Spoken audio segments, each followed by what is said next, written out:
Hello, ladies and gentlemen. Welcome to a unique, first time ever President's Day special with Judge Mogen. Guys, this is legitimately one of the craziest cases I have seen in a long time, but it is super, super long. We're going to take this step by step. We're just going to get it done, ladies and gentlemen. We're doing it, and we're doing it live. This is Judge Mogen, and this is a messy, messy civil case. I don't even know how to explain it, so we're just gonna learn all about it together, shall we? Ladies and gentlemen, welcome to From the Gallery President's Day special with Judge Mogen. We got things starting, and they're starting right now.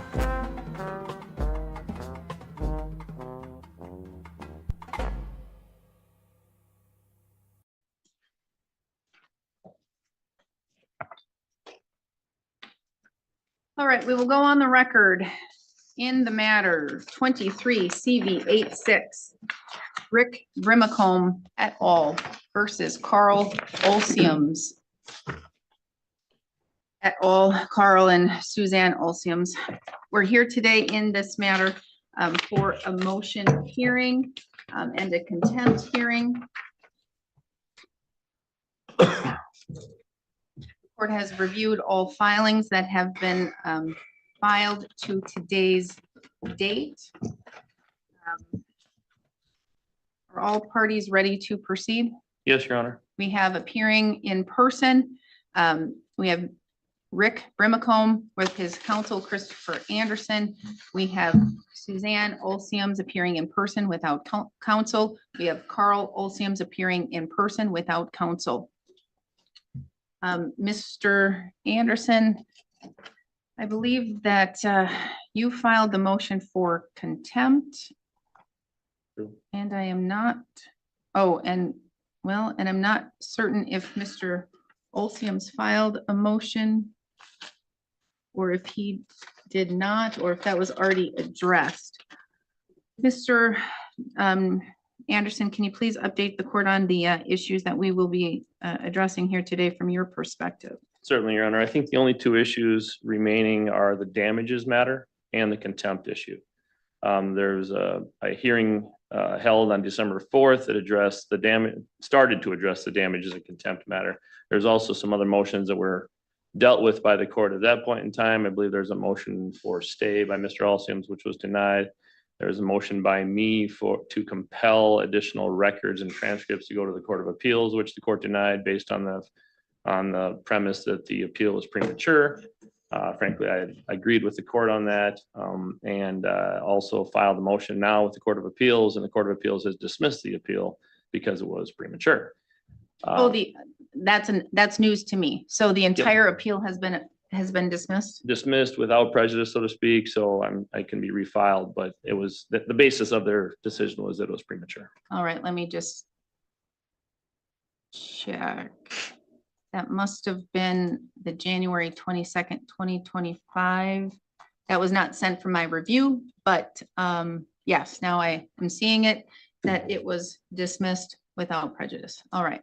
So I think there's just two matters to take up today, Your Honor, the damages matter and the contempt matter. And from the December 4th hearing, Mr. Brimacombe had testified, he was on the stand. Ms. Haskins had testified and Ms. Rotman had testified. Neither one of them are here anymore today. Their testimony was completed. Mr. Brimacombe was on the stand. We completed direct, I believe, and I think he was up for cross. That is correct. Thank you for bringing me up to speed. That is exactly where we left off. Can I add one thing? Yes. Mr. and Mrs. Miller are also present in the courtroom, and they're plaintiffs in this case as well. All right. And what are their full legal names? John and Elizabeth. John and Elizabeth Miller. Yep. All right. Thank you. All right. Mr. Brimacombe, please come forward, raise your right hand, be sworn in, and then you can come and have a seat at the witness stand again. You affirm that the testimony you're about to provide in this matter shall be the truth, the whole truth, and nothing but the truth?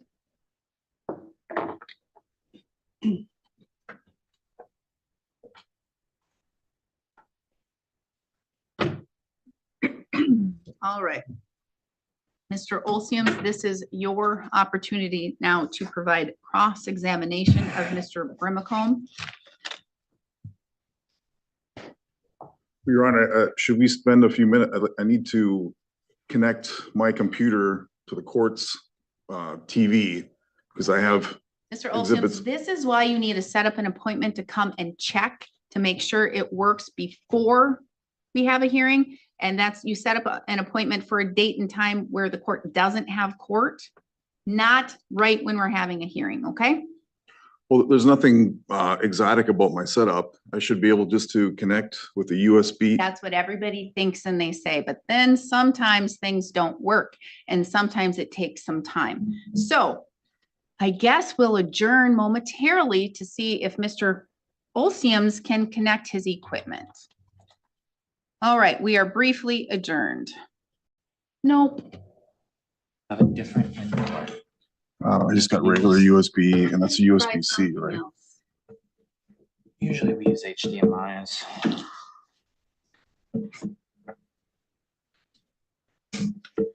I have this And on, because I tried a different way and still nope.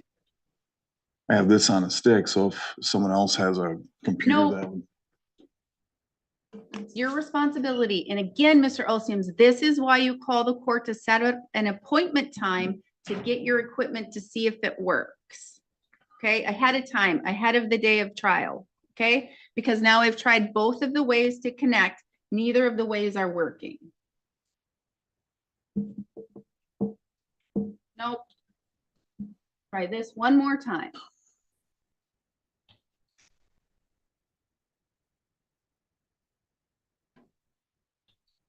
There's something that's not connecting or working right there.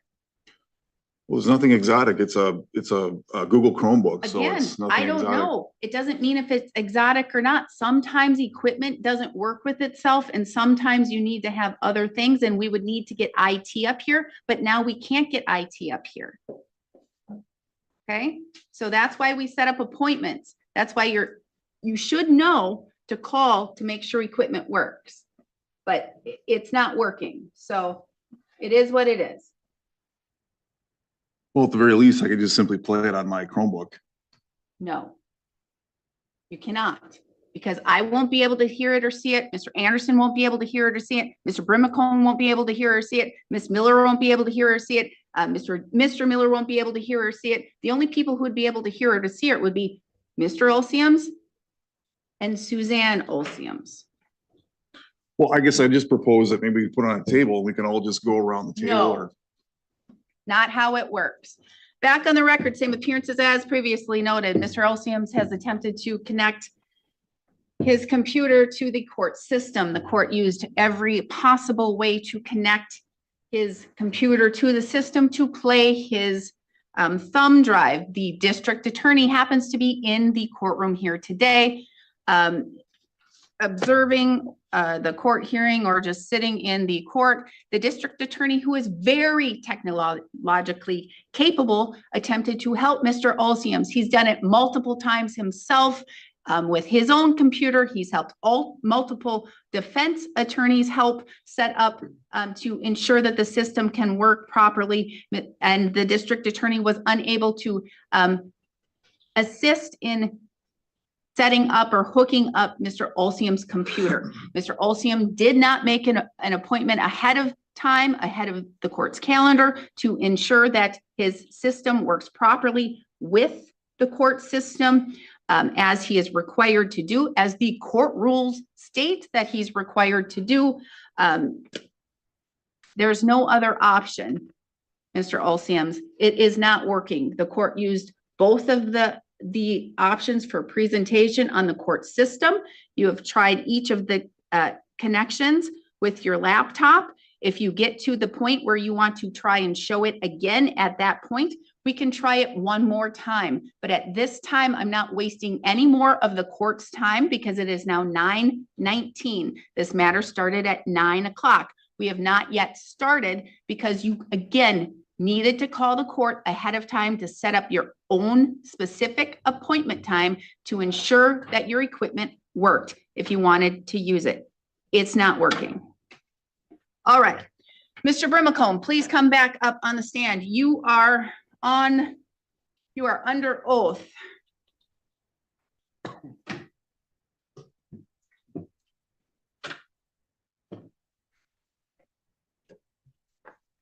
Mr. Olsium, you may begin. Well, Mr. Vermicombe, did you file an affidavit in this case? Yes. And my approach, Your Honor? What is the reason to approach? I want to ask him if this is the affidavit that he filed. You just want to ensure authenticity if that's the affidavit that he filed. Yes, because I'm going to go through this affidavit with him. Is there a problem with that? You can let him look at it and see if that's exactly the affidavit. If you want to ensure that that is the affidavit that he did sign, and then you Yes. may take it right back. Okay. Is this the affidavit that you filed? This case? That's my signature. Was this particular copy what I filed? I guess we'd have to cross it against the court records. Those are my signatures. Okay, so that is your signature. I said it was my signature. Were you completely truthful in this affidavit? To the best of my knowledge, yes. So what I'm going to do is I What want to affidavit are we referring to? affidavit of Mr. Vermicombe that started this whole case and that you based your injunction on. The original affidavit in the file that Yes, accompanying the summons and the complaint. yes. We have to be very specific because there's multiple affidavits that are filed in this case. Your Honor, just for the record, I'm gonna have to try to find my own copy of that, I guess, but I would believe it's- appreciate if I could. It's document number 5. I believe that's what he's referring to. Document number 5 filed July 19th, 2023. 2023. Yep. 2-page document.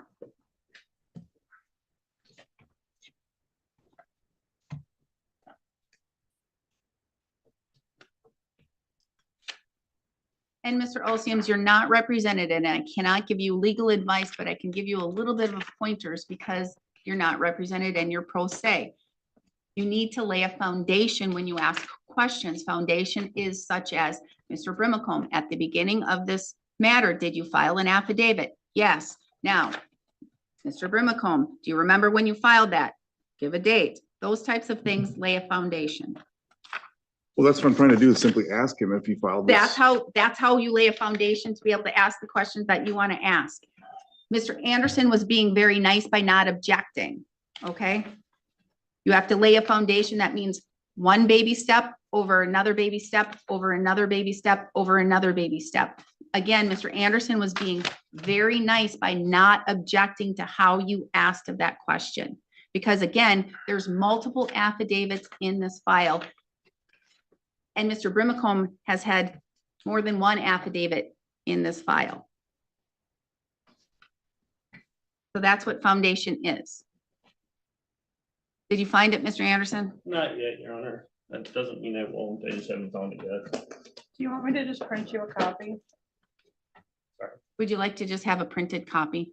That's great if I could. Yes, because here's the thing, again, I know you have a file, but if you're trying to use something as an exhibit, I don't know the purpose of what you're using it for. But if you're trying to use it as an exhibit for the court to take judicial notice, you must make sure you have copies of everything, even if it is contained within the file.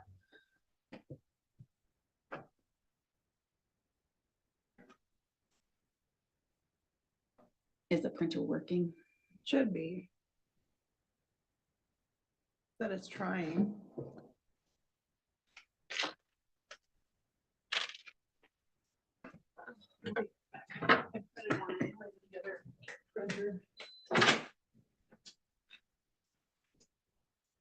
You can't talk to Mr. Schmidt.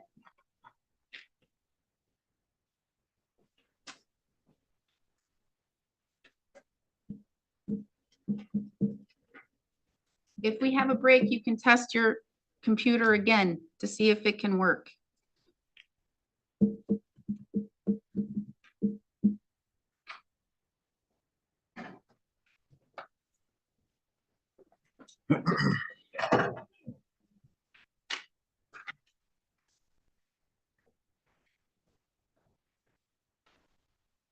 All right, now we're all on the same page. Document 5 in 23 CV 86 filed July 19, 2023, affidavit of Rick Brimacombe. Questions, Mr. Olseum? Okay, so line item 5, Mr. Brimacombe, you state in your affidavit that, again, this is as of July 19th, 2023. Line 5, you say that the defendants have allowed individuals to rent the defendant's real estate. What basis did you have to make that claim? What basis did you have to make that claim that there was renting going on? I was told by the renters. Okay, so you never actually saw a rental agreement or any kind of a contract? No, I was told by the renters. So you really don't know for sure if any renting was going on? I was told over multiple years by multiple renters that they were renting. But you never saw an actual contract? Objection asked and answered. Sustained. No, I didn't see a contract. Mr. Brimacombe. When I Sorry. say Oh, sorry. sustained, that means you don't have to answer. If I say overruled, that means you have to answer. Thank you, Your Honor. So you really don't know for sure if any renting was going on? Over multiple years by multiple parties, I was told that they were renting. But ultimately, that's just hearsay. You're just going off of what somebody says. You don't know absolutely legally for sure that any renting was going on, correct? Your question's unclear to me. Okay, I'll restate the question. Basically, you just went off of what somebody said. You never saw a legal document. Objection mischaracterizes the testimony. He testified that multiple people over multiple years told him that they were renting, not one person. Sustained. Rephrase. So isn't it true, Mr. Brimacombe, you just relied on hearsay to determine whether or not somebody was renting my property? By multiple different parties That's not over what I asked. multiple years. You're not answering the I- question.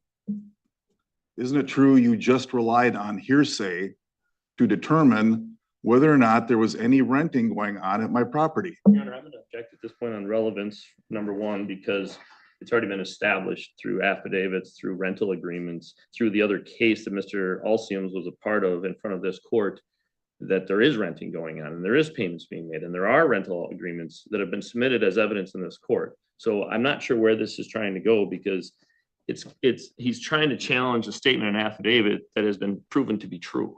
And And- sustained, it's a legal conclusion. Mr. Brimacombe is not an attorney. Hearsay is a legal word and phrase. Next But so is question. the term Next rental. question. In line number 6, Mr. Brimacombe, you say that the defendants have not applied or obtained any permits from Burnett County to rent their real property to others. How did you know that, Mr. Brimacombe? I spoke to people from Burnett County And what do the people of Burnett County say? that you hadn't filed the proper paperwork to rent your property. Mr. Brimcombe, do you realize that in the county ordinance that a permit is not required? Objection certain calls for legal circumstances? conclusion. Can I finish the Sustained. question? Legal conclusion. He's not an attorney. Next question. May I approach? For what purpose? I'm gonna show Mr. Brimcombe a part of the ordinance of Burnett County. If we're talking about the law, Your Honor, again, it's going to end up being a legal conclusion, and I'm also not certain that there's any relevance to that. We're talking about damages and contempt. That's all we're talking about. We're not talking about liability at this point. Sustained. Legal conclusion. It is a statute. It speaks for itself. Mr. Brimacombe is not an attorney. I'm asking Mr. Brimcombe what his state of mind was and him determining whether or not a real rental was going on. How is he determining the legal term rental or permit, or it goes to his state of mind as to, why he's saying what he's saying in his affidavit? I don't think state of mind is relevant, Your Honor. It is not. Sustained. Next question. Did you know that it's legal to rent your property without a permit, Mr. Brimcombe? Objection calls for legal conclusion. Sustained. Next question.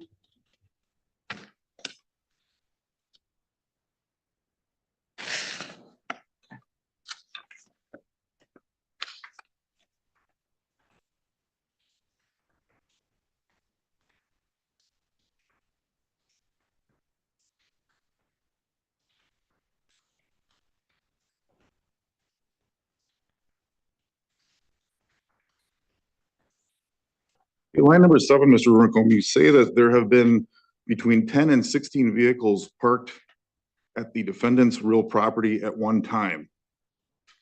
Correct? You still stand by that? Objection and misstates the affidavit, Your Honor.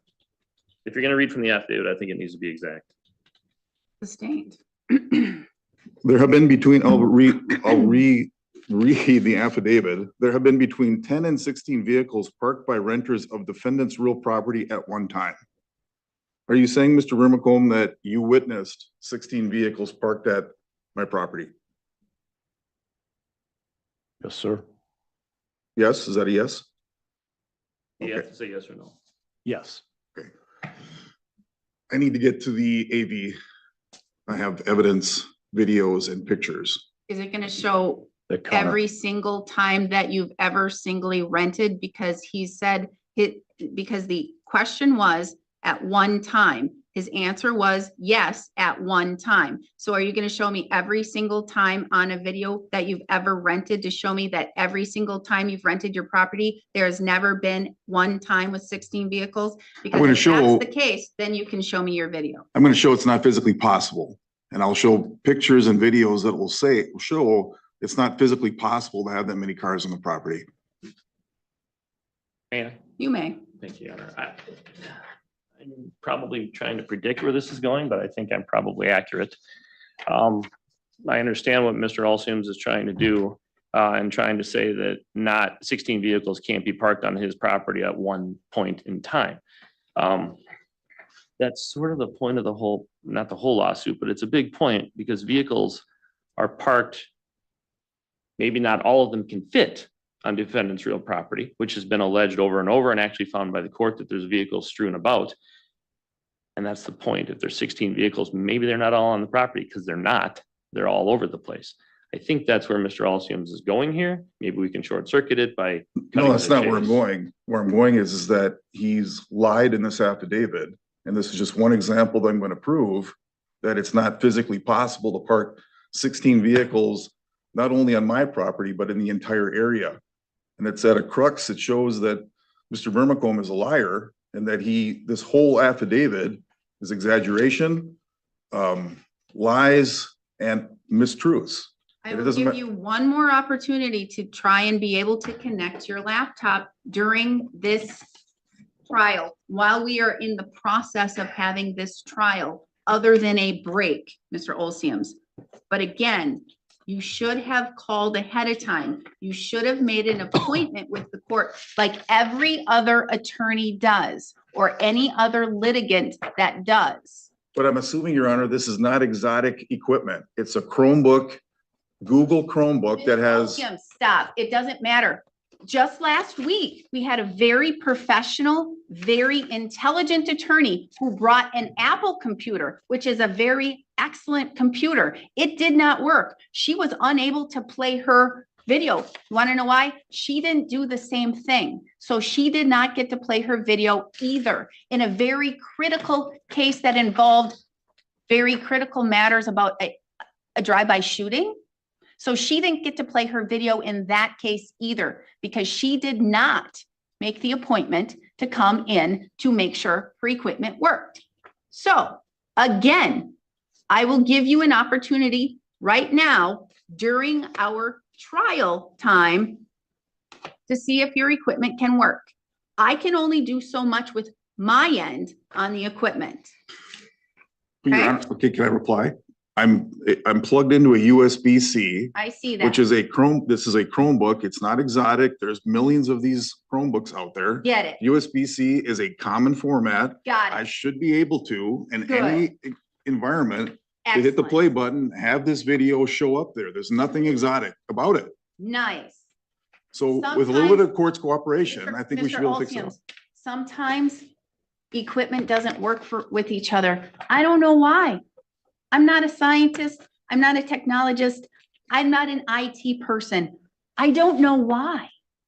It just does. And the poor, intelligent, wonderful, credible attorney last week couldn't do the same thing. And that was a drive-by shooting at a house with a child in the house, and she could not play the video.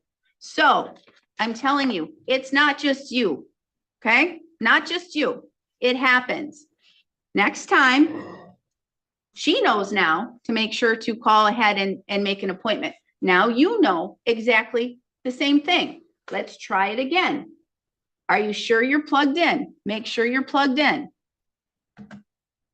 Everything's plugged in to the right plug with all of the connectors that you have there, because we had like 5 or 6 connectors. Now, you are sitting in the defense. I just hit the button for defense laptop. As you see, my screen just went black over there. It should be playing over there. Okay.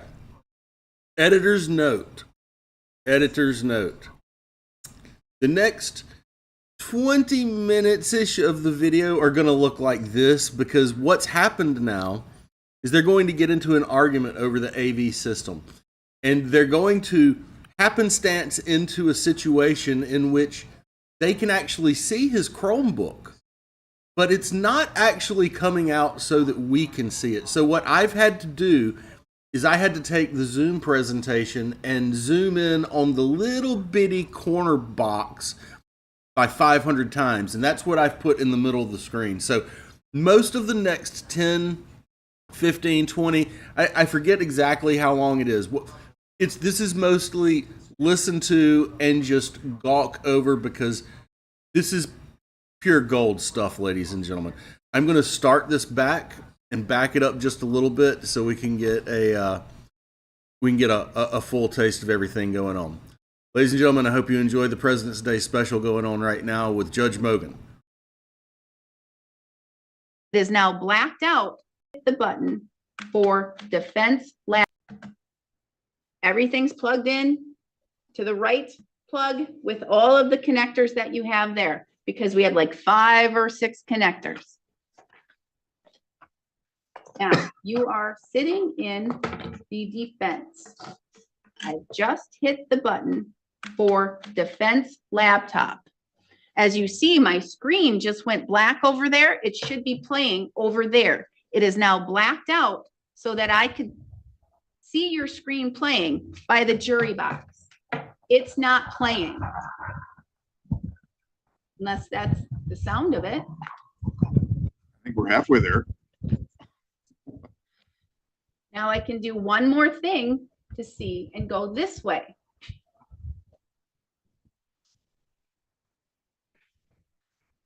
Now both of my screens blacked out and I don't have it. It must just be playing on your computer, picking up from the microphone, because it's not coming up on my videos.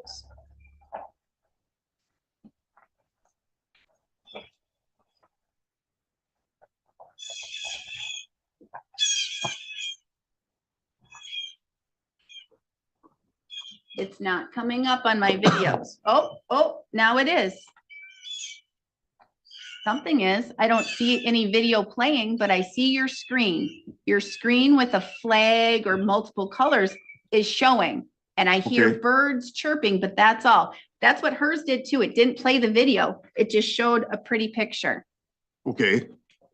So if you just give me a few minutes here, I think we can again, this is not exotic equipment. We should be able to figure this out.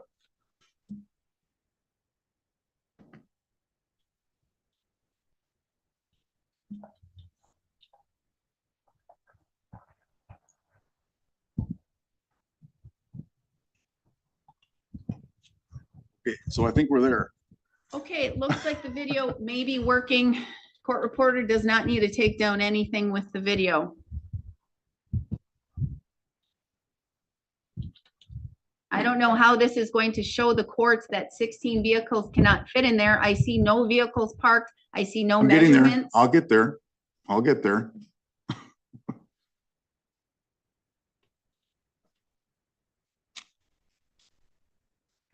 Go. Okay. Okay, so again, Mr. Rimacombe, are you stating that you saw 16 vehicles parked at my property? I saw your renters have 16 vehicles.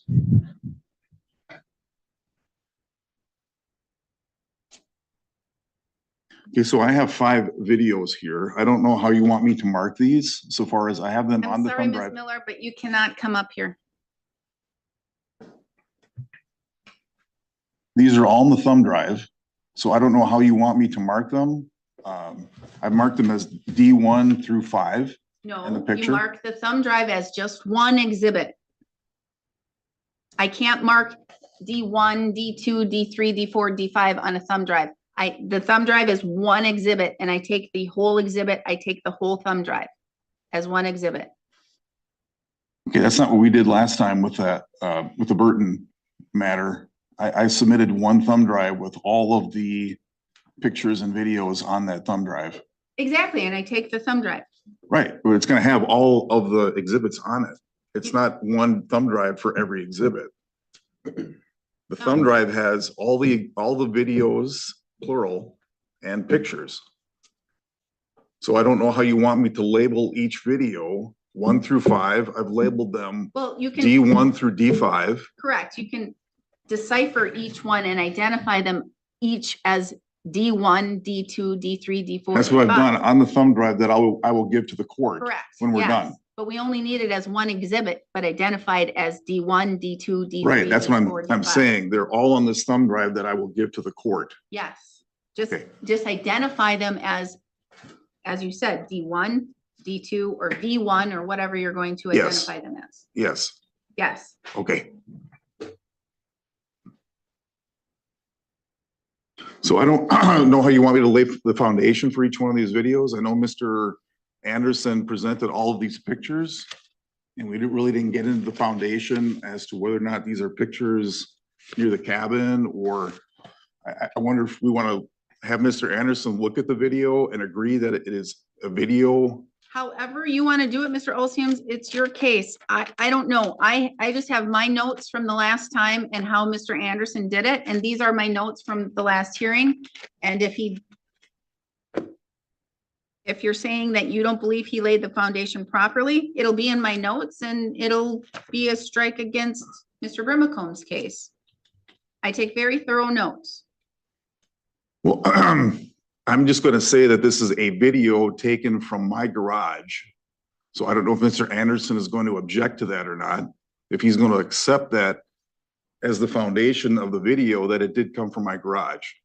We are trying to use this as impeachment evidence, not as direct evidence right now, because you're trying to use it to impeach the testimony of Mr. Brimacombe.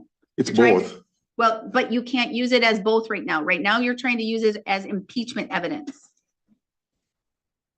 Okay, so right now you're just trying to use it to impeach Mr. Brimacombe. two ways, okay? Mm-hmm. You can't testify as to it right now. You can just do it to him because you're saying he's lying, so you can only use it right now for that purpose. That's it.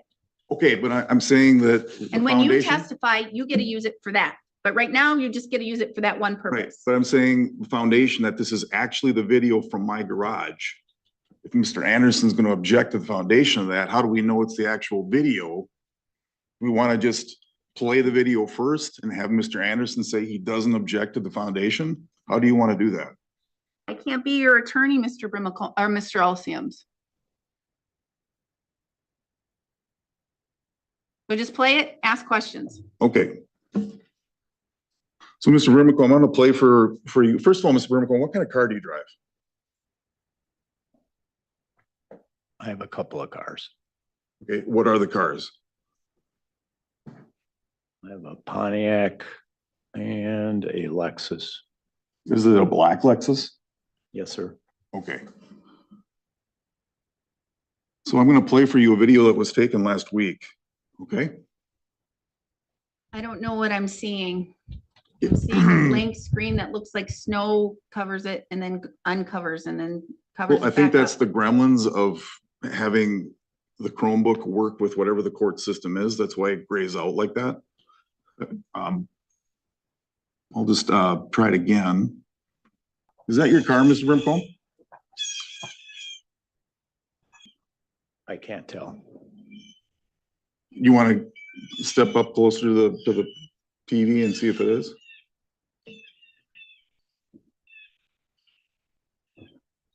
I'm not a lawyer, so I don't know what I'm supposed to do or what I'm not supposed to do. I'm not sure.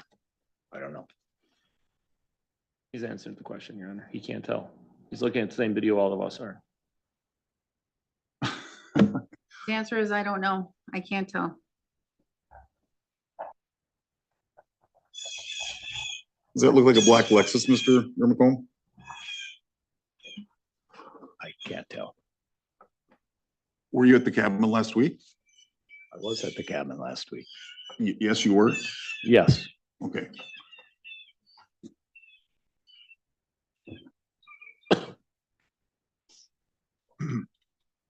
So, Mr. Brimacombe, can you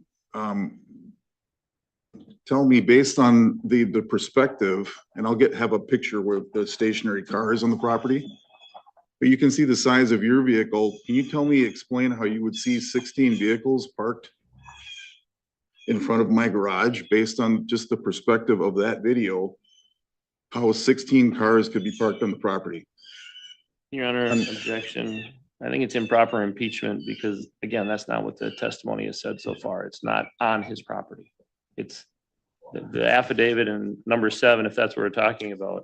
10 and 16, between 10 and 16 vehicles parked by renters of defendant's real property. Doesn't say at defendant's real property. It says renters of defendant's real property. But Your Honor, even looking at it, and we'll get into that in a second, based on the survey, and you can see based on the pictures that I'll show in the video, that even if they want to claim that the affidavit says that not on the property, it's still not even physically possible to park 16 cars even around what they say is not my property, but on their property. But as to what I've seen so far, it's sustained. Sustained as to that video, because I have zero clue what you tried to show me with that video. That video didn't impeach Mr. Brimacombe from the court's perspective. I'm not saying that So did. move on. Okay, now move on, because that video did not impeach. So his objection is sustained. Do you recognize that area, Mr. Brimcombe?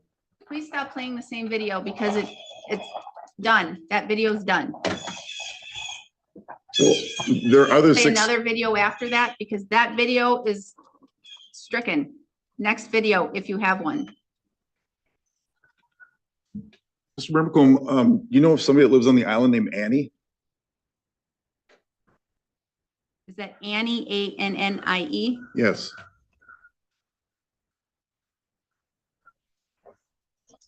Is that Annie's car, Mr. Brimcombe?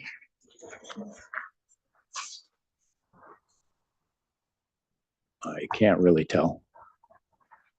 So based on this video and the other video, do you recognize that roadway? Is that the roadway that leads to your property and it is in front of my house? Honestly, I've never seen a video like this or from that vantage point, so I don't know. Is that Annie's car returning? I don't know. I'm lost and confused. I don't know who Annie is. Annie is a neighbor of ours that Is lives, it relevant? Because I don't even know who Annie is. I'm trying to establish that Mr. Brimacombe knows what this area is. That is, it's the area in front of my property, shows my property, okay? Shows his car that he all of a sudden has lost memory. That's his car driving through there. So he knows this area. It's the area in front of my property so that we get to the picture that shows this property filled with cars. It is the same property in the video and in the picture that he recognizes. This is my property and it's the property that's next to his.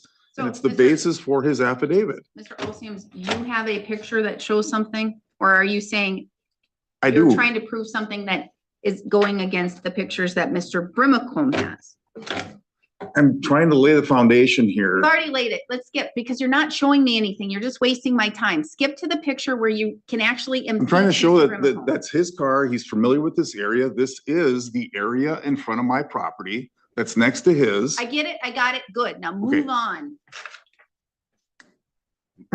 You know, I have a picture that's on my computer that's not showing up here.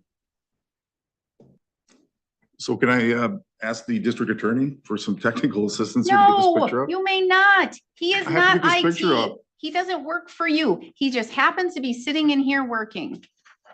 Then I don't understand the court's IT systems here. It should be displaying this picture. I don't know what, Mr. Brimacombe, I don't either. That's why we have Awesome. appointments and that's why we schedule them. So you can figure your stuff out, not for me to figure it out, for you to figure it out and for us to schedule with our IT people to come out and help. You got your video to play, so now figure out your picture. that's what I'm trying to do. I don't know why the video would play and the picture doesn't show up. I don't know what. I don't know. Who's Paul Donahue? He's one of the, he's one of the plaintiffs, Your Honor. All right, he would like to come into the hearing. Is he just going to observe or is he supposed to testify or what? Two things, Your Honor. He's a party, so I think he's gonna observe, but I did send in a request for remote testimony yesterday. I Oh, recognize that's correct. I forgot. it was Sorry. somewhat late. I get that. So whether he testifies or not, Well, I just connected Paul Donahue. Mr. Donahue, please stay muted. Don't make any noise. We are in court. I don't know what else to do, Mr. Olsiams. Why don't I just show this picture to Mr. Brimacombe on my computer? I'll show it to Mr. Anderson. Why don't we just do that? I don't know why the court systems are not showing the picture, but it's a critical part of But as impeaching. you can see, it showed your video, so I don't know. I don't did know what what- I could to fix what I could. Why don't I just present the picture to Mr. Brimacombe on my laptop? What's the difference? How am I going to receive that and how am It's I on the thumb going? drive. It's on the thumb drive. Mr. Anderson? It's, I guess, the problem. a picture. It is, but the problem with it, Your Honor, is I have 4 copies. That's how you normally do it. You come with copies for everybody. Not everybody can look at it at the same time. That's a problem. If Mr. Anderson, I can show it to No. you, show it to Mr. Brimacombe and show it to Mr. Anderson. All right, here's what I'm gonna do. Just quickly show it to Mr. Anderson. You can quickly show it to Mr. Brimacombe, then you can quickly show it to me. But it's going to be very quick. I see the picture. Okay. Okay. Okay. So again, Mr. Brimacombe, I'm gonna leave him with the picture. No. Some questions about it? No, Okay, well, how do you want me to ask him questions about it if he? I don't know. You're the attorney. For yourself, you're pro se. Mr. Brimacombe, how many vehicles do you see in this picture? Can I ask him that? I can't see the picture. Can't You see see the the picture? picture. You needed to print it out. Can I just hand it to him? No, I'm not going to have him be responsible for your computer and what if something happens and it breaks? I'm not going to have the court be responsible. I'm not going to have Mr. Brimacombe be responsible. Do you see what Mr. Anderson has? A whole stack of exhibits there, 4 copies for all of us to have. That's what you needed to do. So you may What's the ask difference? him based upon what he saw in the split second he saw it. Mr. Brimacombe, how many vehicles did you see in the picture? 2 or 3, I believe. Okay. So based on the videos that you saw and this picture, can you explain within the laws of physics, the natural laws of space, time, how on earth you could see 16 vehicles parked at my property when this picture shows only 5? Objection. Where do the Your Honor. other 11 vehicles get parked? Sustained. On multiple grounds. Sustained on multiple grounds. Again, legal conclusion, again, not a scientist, again, not a physicist, again, not on your property. Again, his language says by your property. Multiple reasons to sustain. Next question. Where were this, based on the, looking at the picture and the videos, Mr. Brimacombe, where were the 16 vehicles parked? Your Honor, real quick on that part, he refers to the picture and videos. My understanding is that the first video was stricken. Yes. The second video, my client, Why was the first video witness- stricken? I And the didn't- second video is stricken as well because it shows you did not impeach Mr. Brimacombe from those videos. They were used for impeachment purposes because you said Mr. Brimacombe was lying. And so that's what impeachment is if you do not understand that. The videos do. you showed the court did not show any impeachment whatsoever. No impeachment. They showed a car driving, 2 different separate cars driving in a roadway past a driveway. It did The not reason why, demonstrate any evidence to the court. You can make any argument to the court when you testify as to why they could provide evidence and support for your argument. But as for impeachment purposes, you did not impeach Mr. Brimacombe based upon those videos. So for impeachment purposes, they are stricken. Now, if you want to use them, if you think they strengthen your side of the story for your testimony and evidence, you may attempt to do so. But for impeachment purposes, they're Mr. not valid. Brimacombe, where were the 16 vehicles parked? Not exactly sure of your question. You said in your affidavit that you witnessed, again, these are your words, not mine, that you witnessed 16 vehicles parked. Now, according to Mr. Anderson, it's some are on, some are off, some are around. Where exactly were all 16 of these vehicles parked? You rent to groups of 20 or more people. They bring a lot of Objection, vehicles. he's not answering the question. Specifically, Mr. Brimacombe, you are saying on this affidavit, Mr. Brimacombe, okay, you are testifying under oath. Where are the 16 vehicles parked that you witnessed? Simple question. Her property, the Miller's property, my property, and the Donahue's property.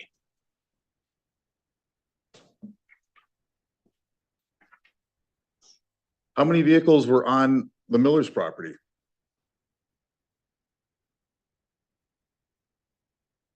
On a particular occasion, off the top of my head, other than looking at some of the photos that are in exhibits, like Exhibit 7, for example, that would tell us how many cars are in those Objection, exhibits. he's not answering the question. Specifically, you again, Mr. Brimacombe, you started this case with this affidavit. objection. You're Your Honor, testifying that there are conclusion. 16 vehicles on or around the Here when property. multiple people are talking, and Mr. Olseams, if you're trying to have an objection or you wish to object, I want a question. I want to answer the question. then you have to, if you say objection, then you kind of have to wait for the court to make a ruling before you continue to talk, because you object and then you keep talking. Okay. And then, then you keep asking questions, and then we just keep muddling the hearing and the transcript.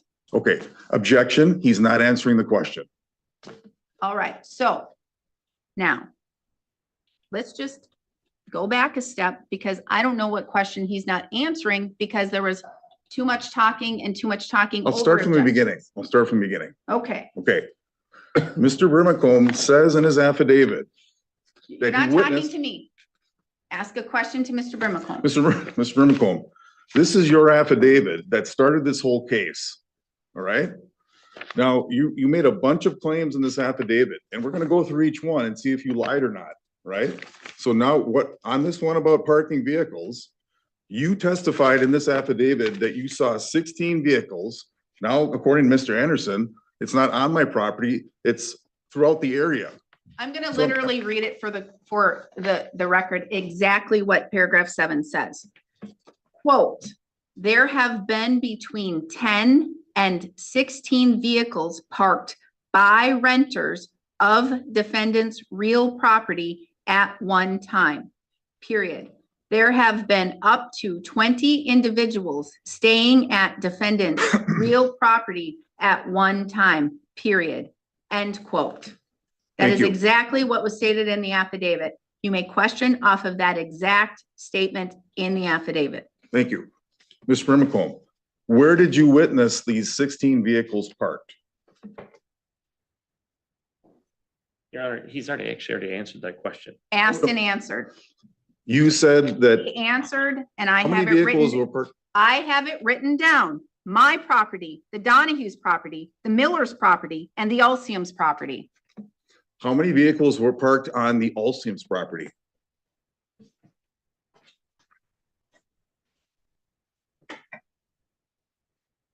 The exhibit 7, I believe, has an example. Objection, of- he's not answering the question. I didn't reference exhibit 7.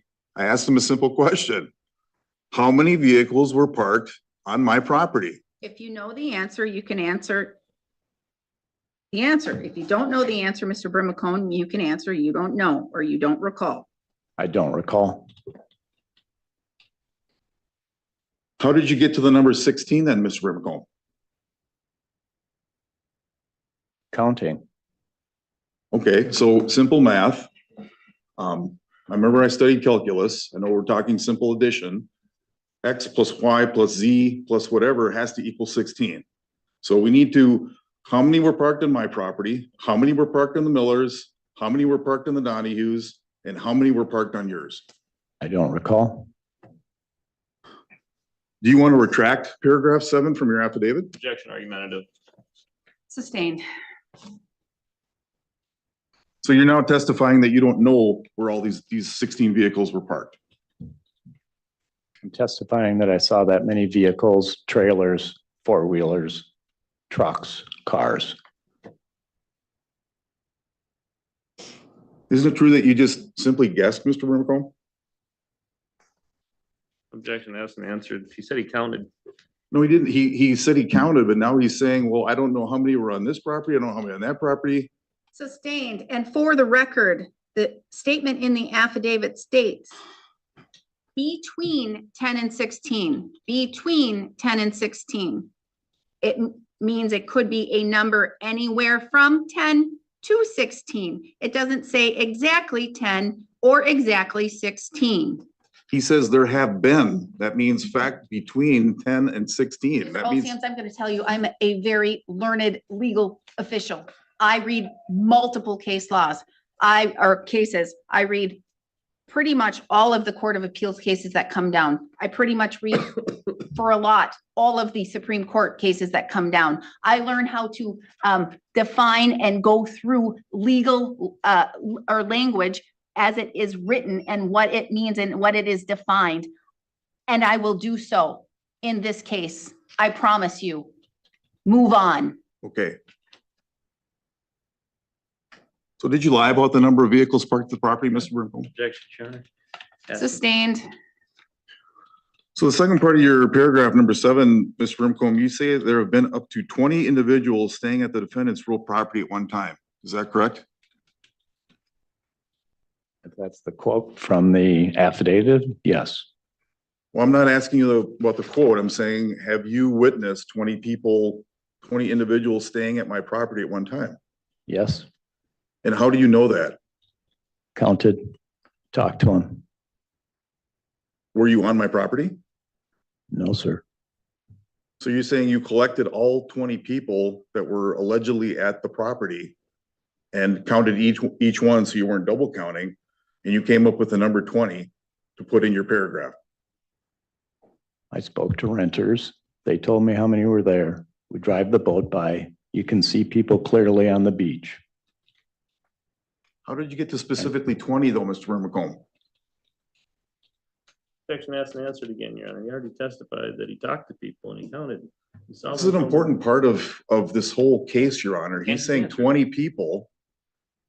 It And could be it's 10 people, sustained- 5 people. Well, you're saying on your property, and that's sustained because we have, that was asked and answered at the last hearing. So your testimony, Mr. McComb, is that you witnessed 20 people at one time at my property? Yes. Have you ever, how many people have you had, you have a cabin out on the island as well, correct, Mr. McComb? Yes. And did you build that property, that house, or how did you acquire that property? Objection relevance. It's relevant because the whole point of what he's trying to say here is that there have been so many people and so many cars parked there that it's a nuisance to him. And the foundation, he's doing the same thing. He has tons of cars out there, tons of people. I want to see how many people he's had at his property. It can't be a nuisance. It can't be contempt. Mr. If he's Olson, doing the it's same thing. It's sustained because you asked how he acquired the property. That's not relevant. Sustained. Did you inherit it from your parents? Objection. Sustained. Thank you. How many vehicles have you had well, let me start from the beginning. Have you had guests at your property, Mr. Rimcomb? Yes. And what guests have you had at your property? I'm unclear about your question. Well, have you had friends, relatives? I've had friends, I've had relatives. Okay. And do these relatives all come in their own car, or does everybody come in one car, or how do the relatives get to your property? And friends? I'm not totally clear of that question. Do they drive their own car to get to your house, Mr. Rimcomb, or do you all get in a bus to get to your property? How do they get to your property? Generally, people drive cars. We've had no buses there. Okay, so what's the largest group that you've ever had at that property? How many people? I don't know. You don't know. Is it more than 10? Yeah, I've had more than 10 there. Have you had more than 20? I don't know.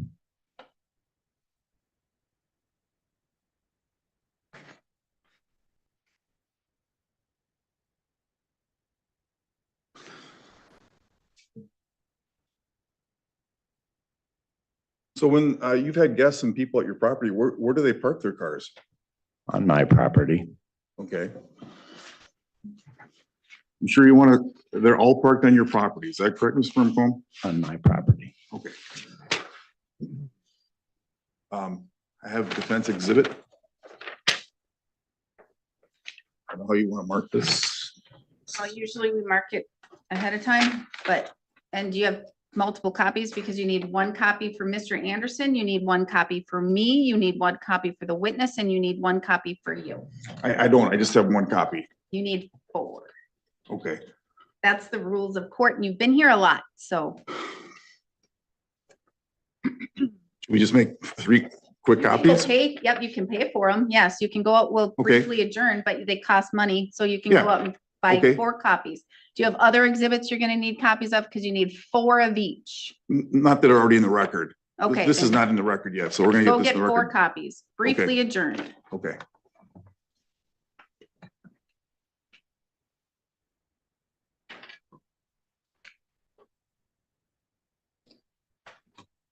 Go get it marked.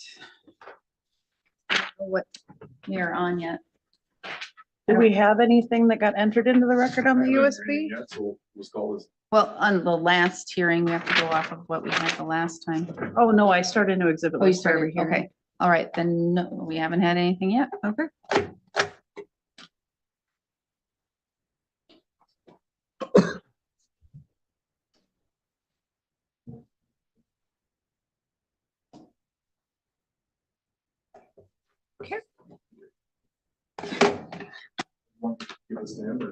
Yeah, he keeps, well, I'll take the main one.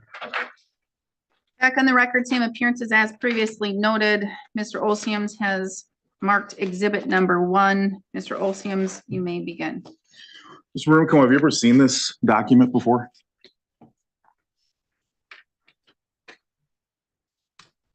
I believe so. Okay, and what is it?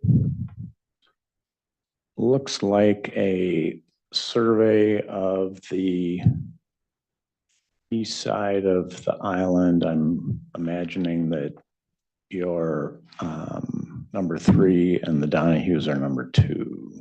Okay. Now, if I can draw your attention to the survey for lot 2, if you go into the upper left-hand corner, it says unplotted access easement. Do you see that? Yes, Okay. Are you familiar with this area of the property of Mr. Donahue's property? I believe so, yes. Okay. Isn't it true that you've parked either your vehicles or your friends' vehicles or relative vehicles on this property? That part of the property there where it says access easement. It'd be I where they don't know because it's hard to tell from this plot. It also doesn't show the road. I just need to stop just for a second. What was testified to? Whose is number 2 and whose is number 3? Mr. Donahue is one of the plaintiffs in this case. And He's he's an expert. number 2? He's number 2 on the survey. And who's number 3? That's my property. That's you. Okay. Yeah. I just needed to clarify that. Number 2 is Donahue, number 3 is you. So to help you refresh your memory, Mr. Brimacombe, are you aware of a number of conflicts over the last few years where people were parking in this part of the area, I'll call it, we won't even talk about whose property it is, but you placed no parking signs up On on my trees. on my property. But what I'm trying to zero in on, Mr. Brimacombe, is this part of the survey here where it says access easement. Now, what this means is that that is not your property, that is Mr. Donahue's property. And I'm trying to, Objection, okay. That's a What's the legal obje- what's the conclusion. It says objection? access easement, and then he says that means that it's Donahue's property. I don't know that that means that at all. Sustained. It's sustained legal conclusion. And Mr. Olsiums, it sounds like you're testifying. okay, These statements are things that you can got state it. when you testify. I got it. Okay. Yep. So I'm just trying to refresh your memory about the area I'm talking about.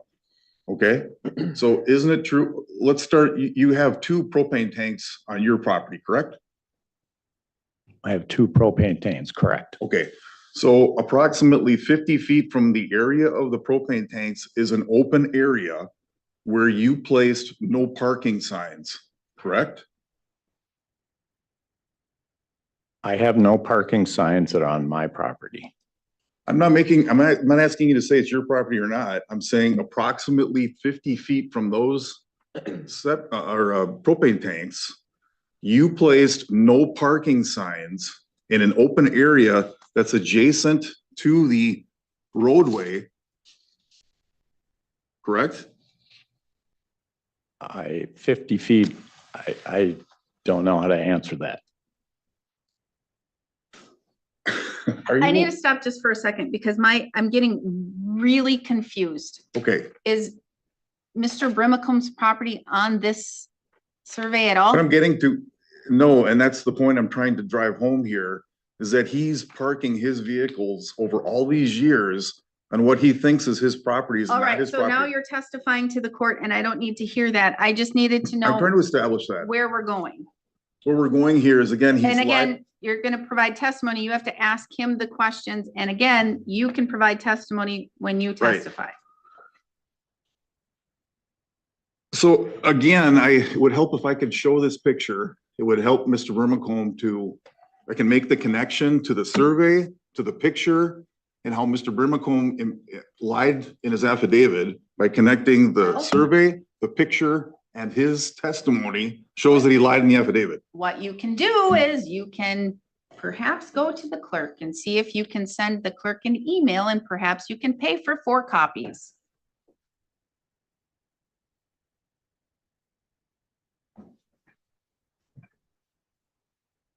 Because that's the only way we're going to be able to get that, to have that in the record, so we all can look at it exactly when you're Okay. asking him questions. Okay, Because I can't see it on the monitors, it again, doesn't go on the I get it. monitor. It's not exotic equipment. I don't know why it would just present the video and not the picture. I don't know. Ask the very experienced female attorney that was here last week who couldn't play. Okay, Shooting can I send the clerk an video. email with the picture and I then don't know, she? you go ask them. I'm not in charge of if they will do that or not. So Well, you I have go to- out to I the have to clerk I have and to you go ask the reasonably, clerk.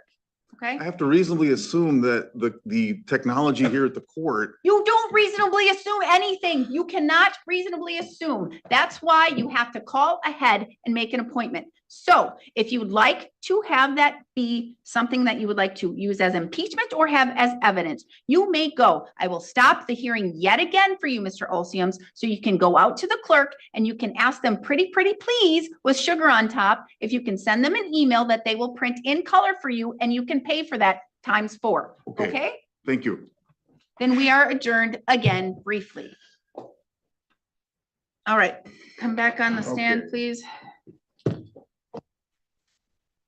Back on the record, same appearances as previously noted. Mr. Olsiums is going to mark exhibit number 2, which is a picture.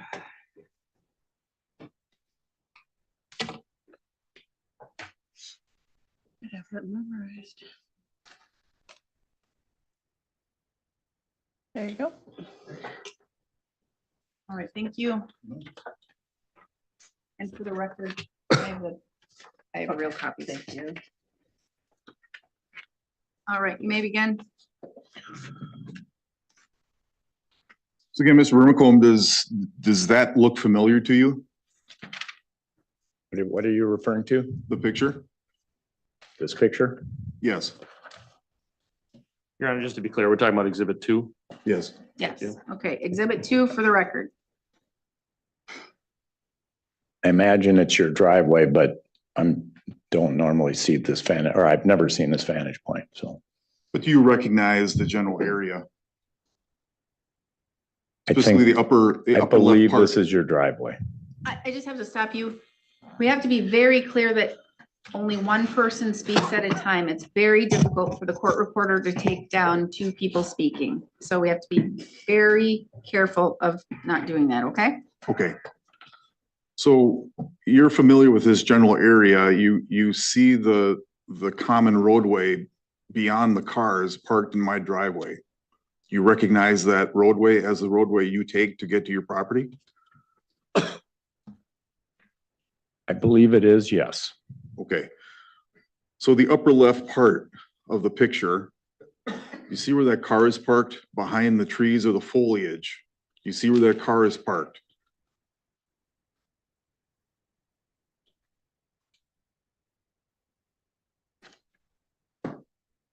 I see a vehicle back there. Can I just approach and to point out and make sure we're talking about the same vehicle? You may.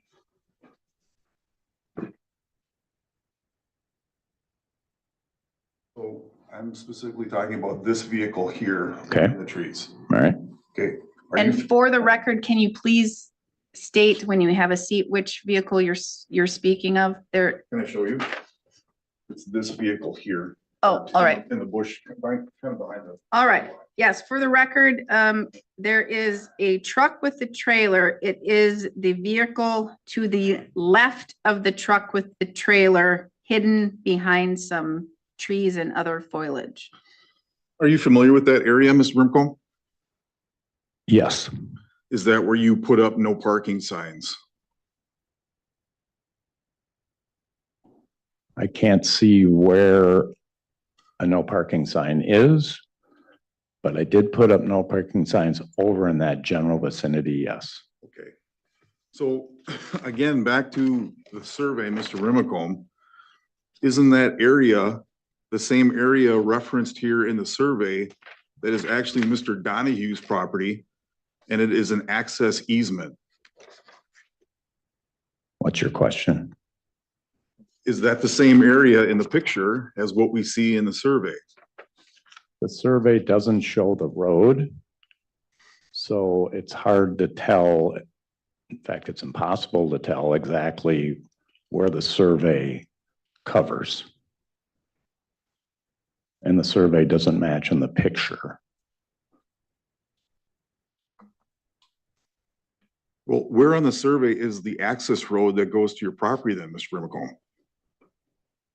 The road winds across multiple properties. The road winds across the Miller's property, the road winds across my property, and the road winds across the Donahue's property. You had the property surveyed by a surveyor last year, didn't you, Mr. Brimacombe?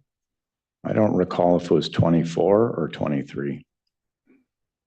You had the property surveyed by a professional surveyor last year, didn't you, Mr. Brimacombe? Objection asked and answered. Oh, he said 24, 23. Sustained, he said 24 or 23. So he did, yes or no? Yes, correct? I had the property surveyed, yes. Okay, so then you are quite familiar with this area, the survey, and where the access road is in comparison to the survey and where it is on this picture. Isn't the area that, Objection, I think there was a question there, but he didn't wait for I'm the getting answer. to it. Let me get to the question. Well, then I'm gonna object to compound, because now there's 2 or 3 or 4 questions. Yes, sustained. You can't have, it actually stated, you stated a statement before you were going to a question. You have to simply just ask a question.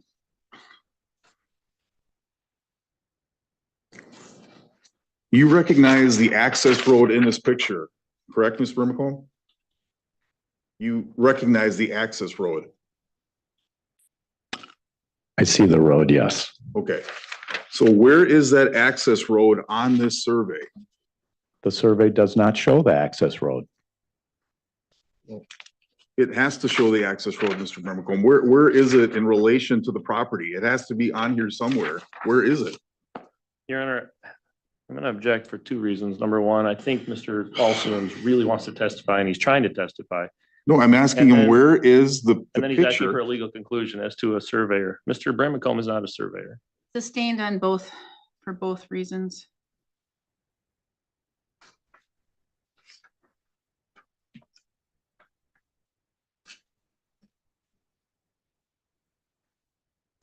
Is the, I'm back to the survey, Mr. Brimacombe, lot 3. Right where is the survey, is the access road right next to lot 3 at 10 or 11 o'clock position next to lot 3? Objection, I'm confused. I don't understand the question. I don't either, sustained.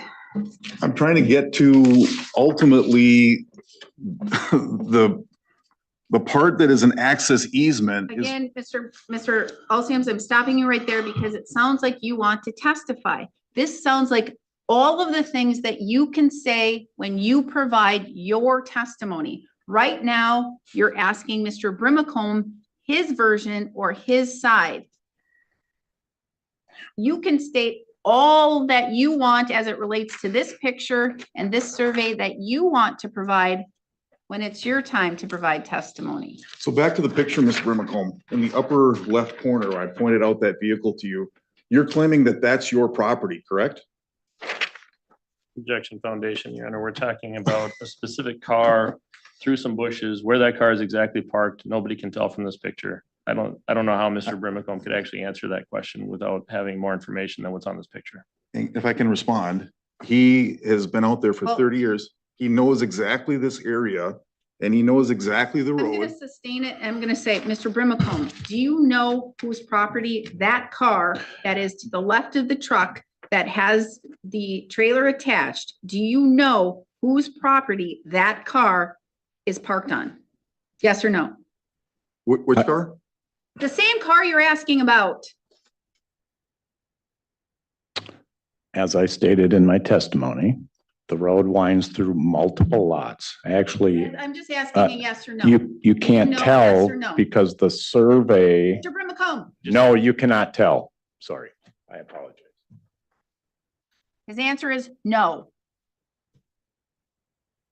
So we've gotten to the, you agree that I think we're agreeing as to what area of this general, of your property, my property, the entire island, of what we're talking about, correct, Mr. Brimacombe? It's this area that is open next to this access roadway that you put up no parking signs, correct? I'm not sure what the question is. Do you understand that area of the general island I'm talking about? Let's get to the understanding about the part of the island that I'm talking about. Do you understand that we are talking about this area that was clear and open next to the access road that is actually not your property, but Mr. Donahue's property, that you took upon yourself to put up no parking I'm signs when gonna it's not stop your you right property? here. Mr. Olseams, I have to understand all of this so I can understand it, so I can make a decision. You are talking me in circles that I'm not understanding anything. If I can't understand anything, how can I make a reasonable and sound judgment and decision in this case? Because all I'm hearing is words, names, words. And it's spinning my head in circles. Okay. And I can't understand it by looking at this picture, either Donahue or Miller or Brimacombe, Donahue, access way, easement. And I Button your apologize for that. questions up. He's been out there for 30 years. You've never been out there. So I'm trying to assume what he knows and what you don't know. I'm gonna start from basics to make the connection to this picture, to this survey, and how he lied on the affidavit. Okay? So I understand that you haven't been there. And So it's very difficult. brief, short questions so I can follow Okay. along. Do you know the area of the island that I'm talking about, Mr. Brimacombe? It's the open area next to the access road that is close to your propane tanks that you put up no parking signs. I believe so. Okay. And isn't it true, Mr. Brimacombe, that you've complained over the years of people parking in that area from my property, of either my family, my guests, or people, you've complained that people have parked in that area, correct? I've complained when people have parked on my property. Yes or no, Mr. Brimacombe? You've complained to the various people. I think, did you call the police or the county official? This is- Compounding the questions. Thank you. Okay, I'm Is gonna ask this this. I'm asking the question for you. Mr. Brimacombe, you have placed no parking signs up somewhere near two tanks, propane tanks, correct? Yes, This is a yes or no question after this. Have you complained about people parking near those no parking signs? yes, Thank you. Next question. So isn't it true, Mr. Brimacombe, that you do not own that property, that you put up no parking signs for, that you've parked there yourself? I'll certainly get it. You do not own that. You agree that you do not own that property, Mr. Brimacombe? Objection. What property is he talking about there? Is he talking about where the cars park or where he put up this no parking signs? I think there's a. No, we're talking about the same area. It's the same area of real estate on the island. It's sustained. And it's very unclear by your question. And so that's, did you see how I asked him those questions? That's how you have to ask questions. It's baby steps. Baby I'm steps. trying, Your Honor. I'm trying. And that's Hold my why- hand, hold my hand a little that- bit. I cannot, I can't do that. I That's got you. why I it's got it. very I got it. I got it. advisable to get an attorney. I got it. So at least we now both understand the area of the island I'm talking about. Correct, Mr. Brimacombe? Area next to the access road, close to your septic tanks, that you took it upon yourself to put up no parking signs. Are they septic or propane? I'm sorry, propane tanks. Thank you. We're understanding the same area I'm talking about, correct? Which is, correct? I don't understand your question. Are All we right, on my the same? question is, his question is, do you own the property where you put the no parking signs? Yes, Yes, he does. Next question. Again, back to the survey, Mr. Brimacombe. Doesn't the survey clearly show you do not own that property? The survey doesn't show anything because it doesn't show the road and it doesn't show my property. The survey shows your property and the Donahue's property. But Mr. Brimacombe, the access road has to be adjacent to these lots, Mr. Brimacombe. I don't- There's no question. What's the question? There is no question. Please ask a question. Okay, I'll just ask a direct question. Mr. Brimacombe, isn't the property that you're claiming is your property really this access easement that's on this survey?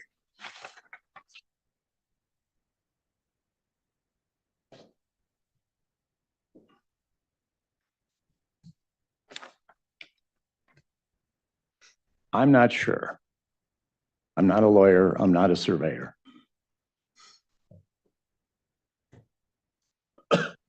And for the record, I can't tell either. I don't know where Mr. Brimacombe's property is. I don't know what we're talking about. I'll get into that in my testimony, Your Honor. I'll lay the foundation for that. All right. So Mr. Brimacombe, have you ever parked either your vehicles, your relatives' vehicles, your friends' vehicles in this area called the access easement?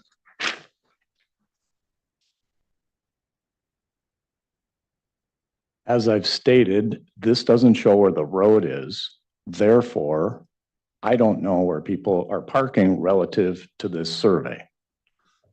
Have you parked your cars or your relatives' cars or your friends' cars in the open area that we have now understand that we both are talking about by your propane tanks that you put up no parking signs? Have you parked there?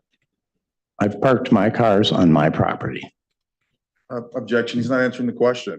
Have you parked your cars in the area that you put up no parking signs? And that is this area you and I have talked about that are near your propane tanks. Have you parked there? I've parked my cars on my property. Your Honor, he's not answering the question. He's answering the question as far as I can tell. I'm asking if he's parked As it. far as I can tell, he's answered the question. I don't know any further because I don't know who actually owns that property near there. Because you want to know why? I don't, because I have no testimony that states that. All I know is what Mr. Brimacombe is testifying to, and he did. He stated that. Asked, answered, next question. Have any of your relatives parked there? Irrelevant, next question. Cars have been parked there. Mr. Brimacombe stated he owns that property. He put up those signs. Next question. Okay, so Mr. Brimacombe, if that indeed is not your property, then you were not truthful in your affidavit, correct? Objection assumes not facts, not in evidence. At this point, sustained.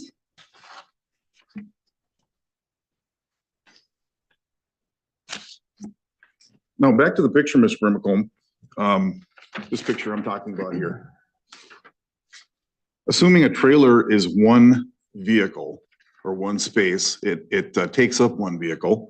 How many vehicles do you count in that picture?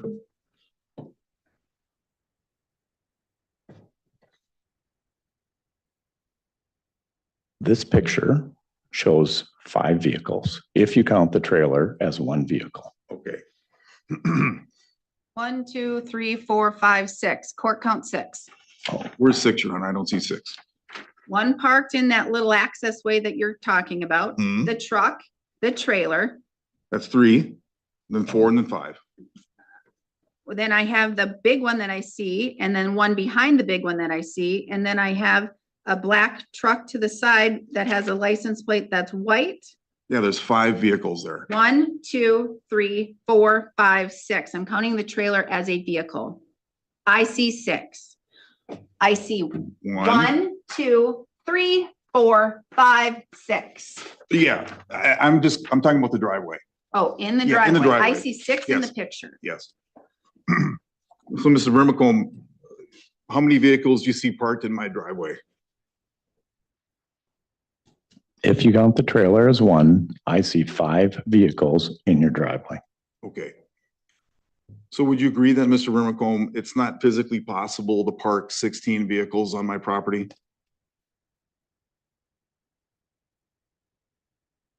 Would you agree with that?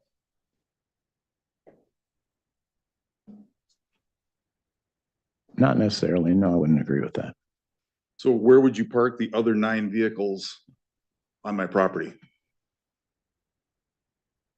Well, this trailer is an oversized trailer. The truck is an oversized truck. It's a big pickup in the front. This doesn't show what you can park in your garage. Can be multiple cars off to the right side of this picture. How many exact cars fit in your driveway? I don't know. Isn't it true, Mr. Burmacombe, again, not defying the laws of physics and space and I can see, we're talking about, you see 5, you're claiming 16. In and around where, I'm struggling to understand how you could have witnessed parking 16 vehicles out in this area. Can you explain how the 16 vehicles were parked? So you're under objection. That's been covered. It's asked. No, it hasn't been covered. We didn't have this We're not- picture. We didn't have this picture. We aren't, We now have the picture. it's mischaracterizing his testimony from before, because we're not talking about just the driveway before. We were talking about all about. What Exactly. So I'm we talked asking, about the Miller's property, the Donahue's property, his property, and Mr. Alstom's property. Sustained because document 98, one of the exhibits from the last hearing, I see 1, 2, 3, 4, 5, 6, 7, 8 vehicles parked in that picture alone, not parked on your property. And if I add 8, 9, 10, 11, 12, 13, 14, there's a total of 14, let's just say. no, I'll get to that, Your Honor. I'll There get to could that. be, There I isn't see 14. almost 14. I'll get And to so that's only one side, and then you can add others on the other side. I'll So get to that. theoretically, I'm seeing, theoretically, there could be 16. And I'll show you there can't be. And we'll get to that in a second. We'll make that connection. All right, then Okay. make it quick. Okay,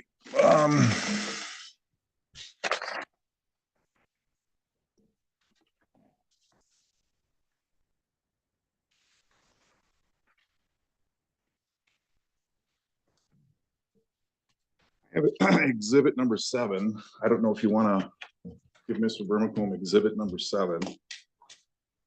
Is that what you were referring to, Judge? I am Exhibit 7? not certain. It was document 28 that I pulled up. I'm not sure. What Your I'm Honor. looking at is. Yes, document exhibit 7, yes, Exhibit 7? yes. Okay. You want to show Mr. Burmacombe exhibit 7? Would you like me to pick up my monitor and show I it to can show, him? I can show him mine. Yeah, that would be great. Okay. It looks like you have the original. I don't know why you have a marked one. Oh, maybe you have This his. is exhibit. Then you can show him exhibit 7. I have it on my computer. Okay. That's exhibit 7, Mr. Burmacombe. Want to look at it for a minute? You may keep it and look at it. He's gonna ask you questions about it. So did you take that picture, Mr. Burmacombe? I believe so, but there's so many car pictures from your renters. I don't know. Again, you've been out on the island for how many years? How many years have you been out to this island, Mr. Burmacombe?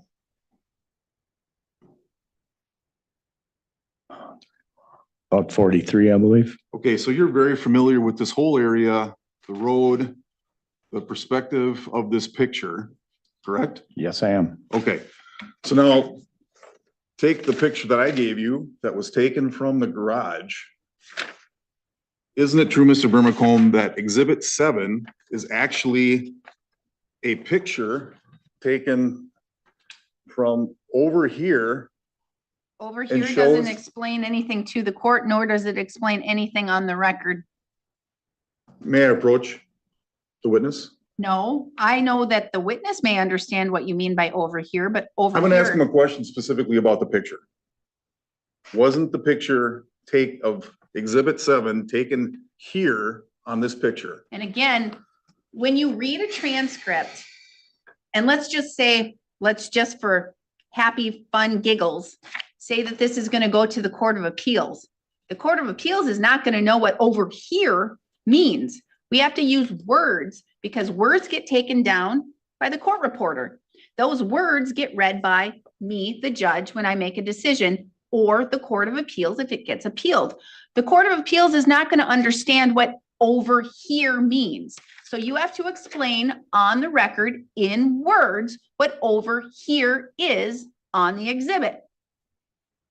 May I approach the witness But, and ask him, but you can't then approach the witness and say, Mr. Brimacombe, over here, over here. no, I'm gonna ask him a specific point on the picture. Is this where the picture was And you're taken? gonna specifically describe that point on the record In so words. that a person who is blind can understand what you're saying, Okay, okay? yep, All right, right.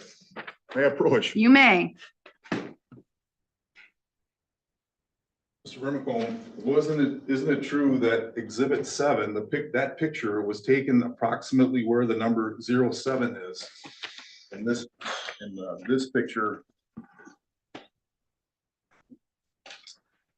But you're not using Over words here, like to the left 07. of, to the right of, the big tree. here's. the I 07. understand what you're saying because I can see it. That's why I'm trying to make that But when the connection. Court of Appeals reads it, they're not gonna read 07. They're gonna need to know the big tree to the left of the driveway, the big tree that is 50 That's feet. 507 on the picture. Even more specific than the big tree. They look at transcripts. I know, that's why I'm saying the bit 07. Isn't it true that the picture was taken from over here near the 07? Your Honor, may I interject something here too? You certainly may. I see pages 1 through 4 with pictures on it. Page 5 of exhibit 7 looks like it's just an extra page. I'm not sure what happened there, but I think we actually need to identify which page we're talking about too, because otherwise everybody's gonna be confused. We On certainly exhibit do. 7? Yes, it's 5 pages long. I approach and- You may.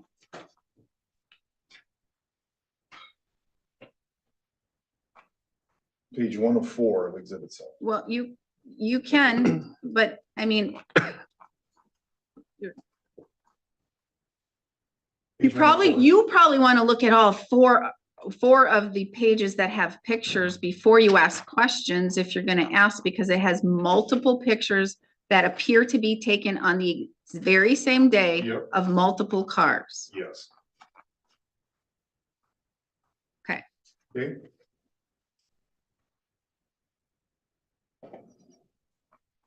So isn't it true then, Mr. Brimacombe, that page 1 of exhibit 7 that picture was taken near the number 07 in the upper right corner of defense exhibit number 2?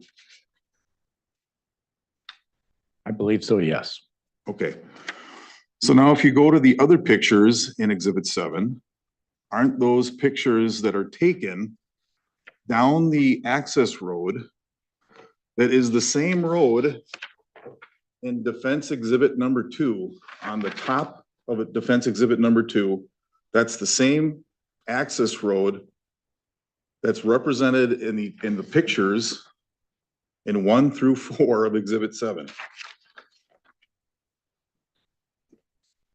What was the question?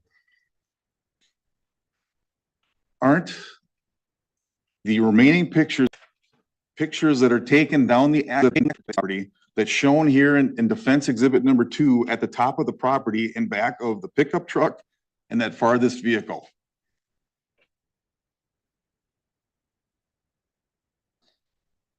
It's taking pictures of the same area of my driveway, correct? From a different vantage point. Yes. Yes. Okay.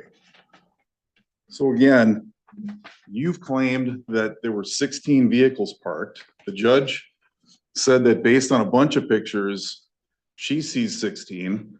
I didn't say I saw 14. Okay, so again, those pictures that you based on you coming up with 14 really is a picture of the back side of the driveway.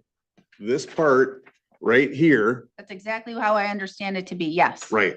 So at most, even with 5 vehicles in the driveway and the other vehicles, the most that you could ever park there is 8 or 9 vehicles, even on property that is not necessarily ours that he's claiming is his.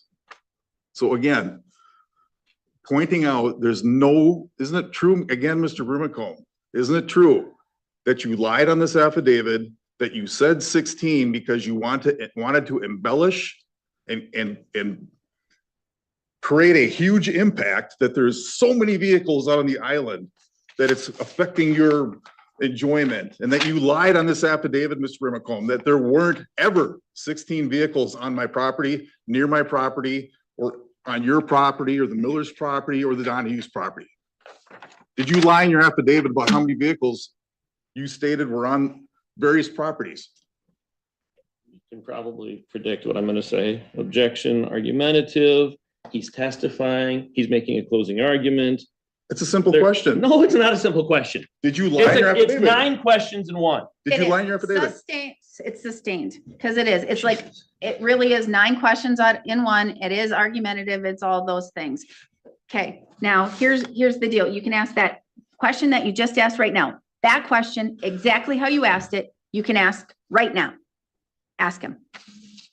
That question right now. Mr. Brimacombe, isn't it true that you lied in your affidavit about how Not many like that. vehicles? Did you lie in your affidavit, Mr. Brimacombe? Objection, argumentative.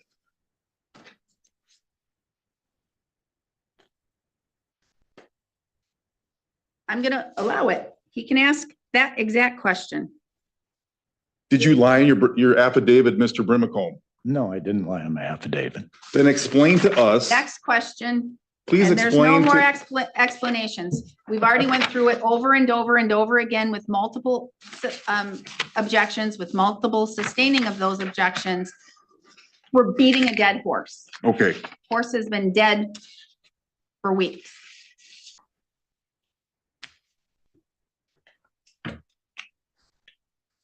I don't even know if that's proper to say anymore. I don't even know what's politically correct anymore, but horses. I love horses. I think we understand what you're talking about.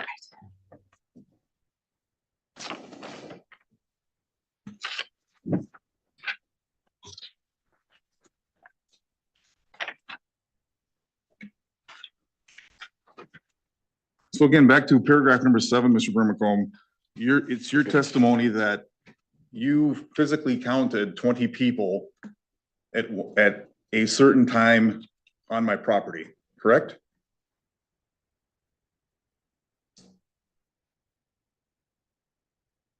I don't have the exact quote from the affidavit.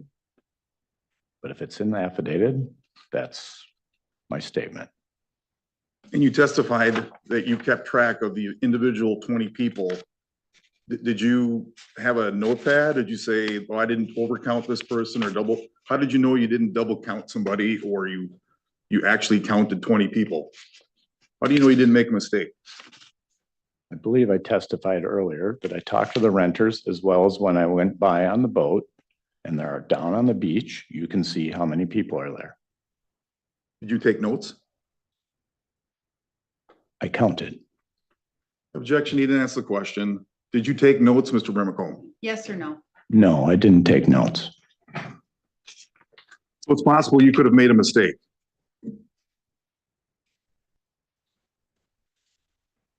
Is it possible, Mr. Brimacombe? I can count to 20. That's not what I asked you. It's a yes or no question.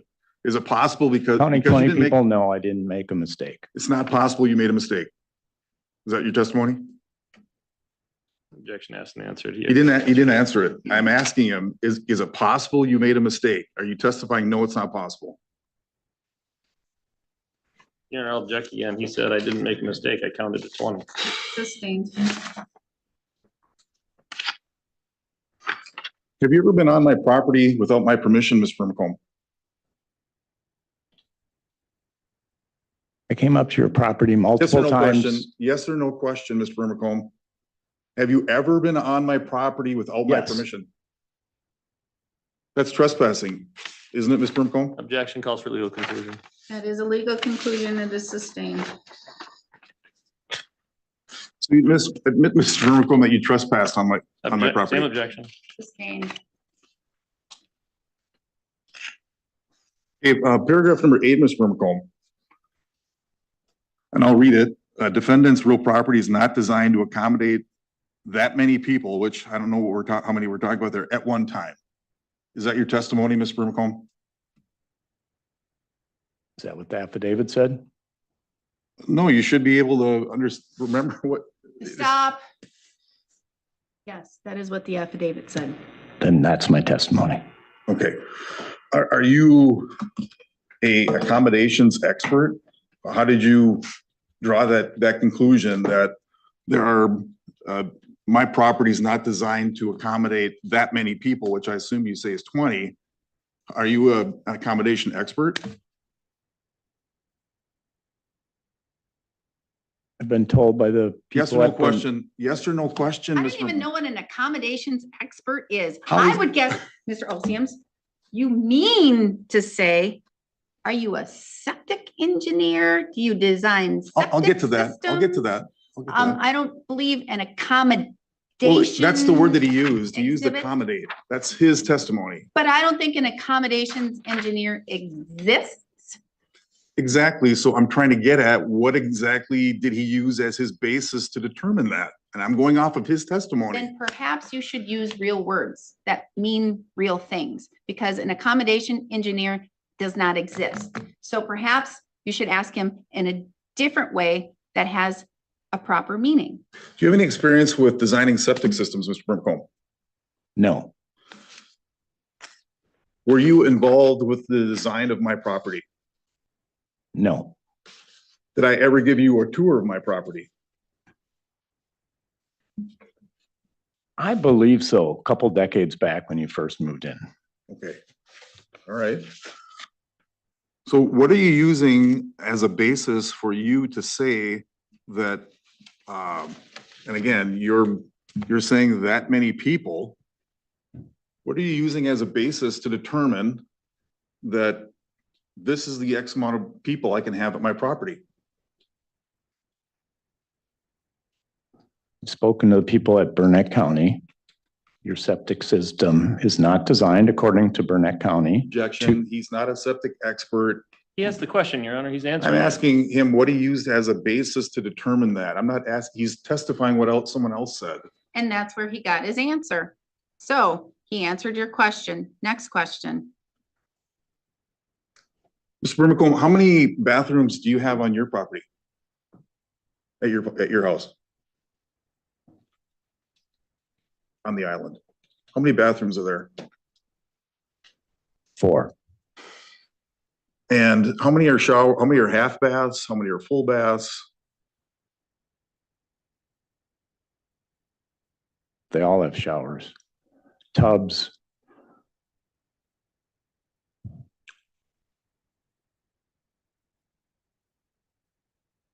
One tub. Okay, and what's the maximum number of people you've had at your property there on the island? I don't know. Again, you said that it was over 10, and I asked you if it was over 20. Have you ever had more than 20 people at your property at one time? My brother had a wedding there a couple decades back. And so, yeah, we had more than 20 people. And how many bedrooms you have in that property?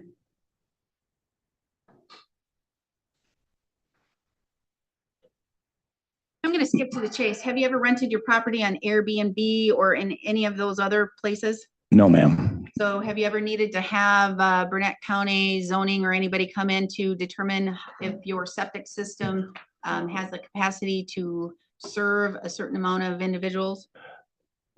I haven't, but when we did the remodel and we added space, we worked with Burnett County to make a septic system that was big enough to have all the bathrooms and the number of people that the cabin can hold. It's a large septic system. And that's how you determined how many people your house can accommodate with your septic system? Yes, ma'am. All right, move on from this. So you've had more than 20 people at your property. I said move on from that.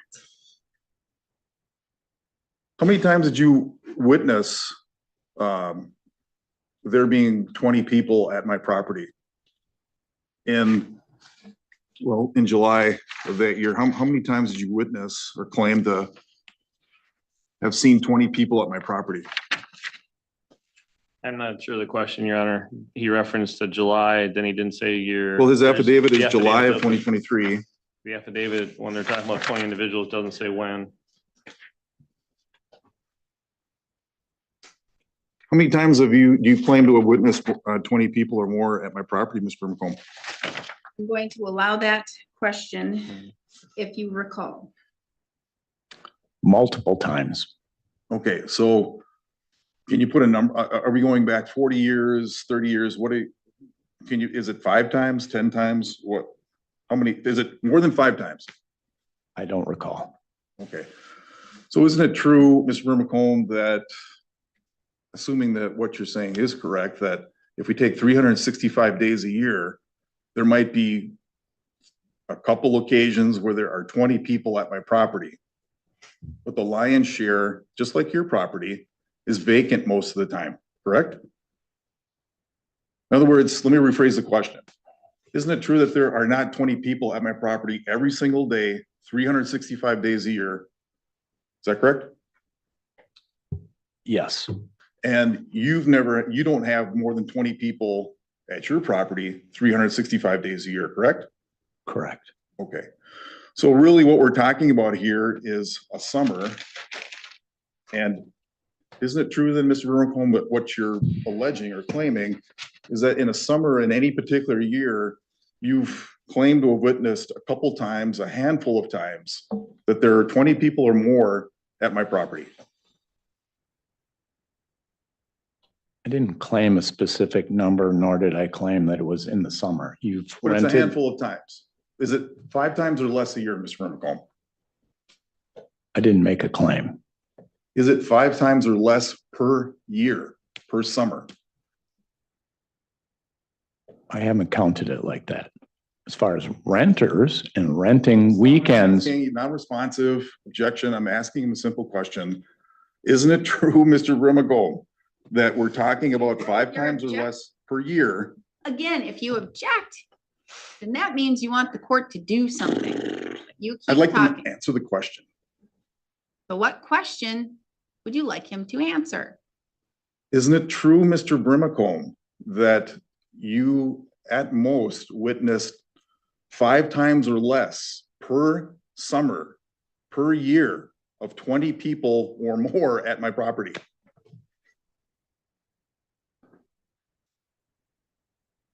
over the years that you've rented, which is a lot of Objection. years. He's not answering the question.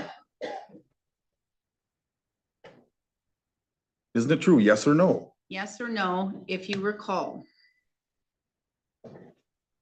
Yes or no? I lost the question. What's the question? Isn't it true? Stop with, isn't it true? Okay, That is what confuses everybody. Isn't it true? Because it sounds like you're trying to testify yourself and it gets, isn't it true? Whatever, I want to have come across and there's a question. you testified that your property, like mine, Mr. Brimacombe, is vacant most of the year, correct?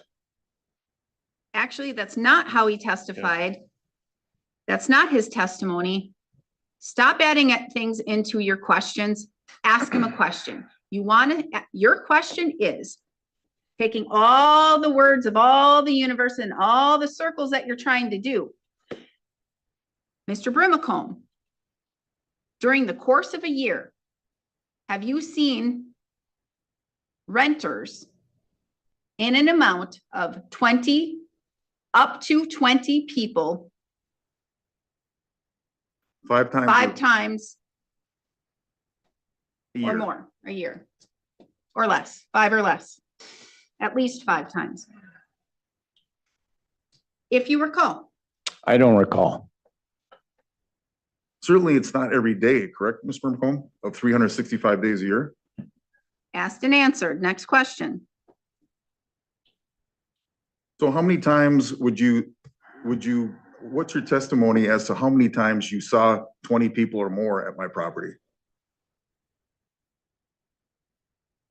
Are you asking from the inception of the date that you started renting out your property? Are you No, asking? it is, I've had friends and relatives, it's not renters, it doesn't matter if it's renters or not. I'm talking about guests, whoever. What is your testimony as to how many times let's just go total. Total, Mr. Brimacombe, to your recollection over all the years, how many times have you witnessed there being 20 or more people at my property? I have no idea. Is it less than 5? Less than 5 over all the years? Yeah, No, 10? I have no idea.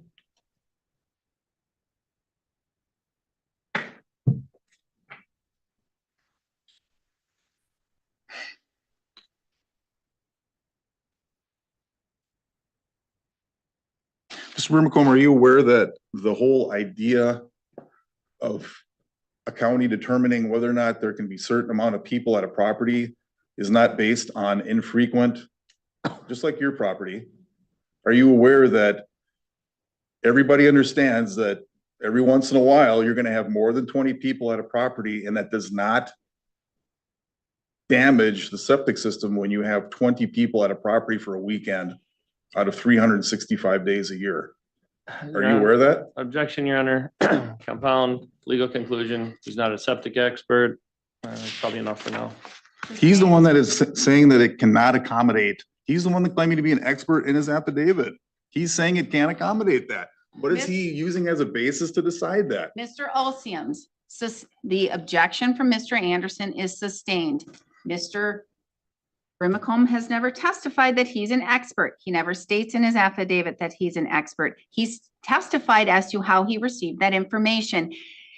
I have it in my notes. He called Burnett County. He asked Burnett County. Burnett County gave him information. You called it hearsay. That's how he got the information. Next question.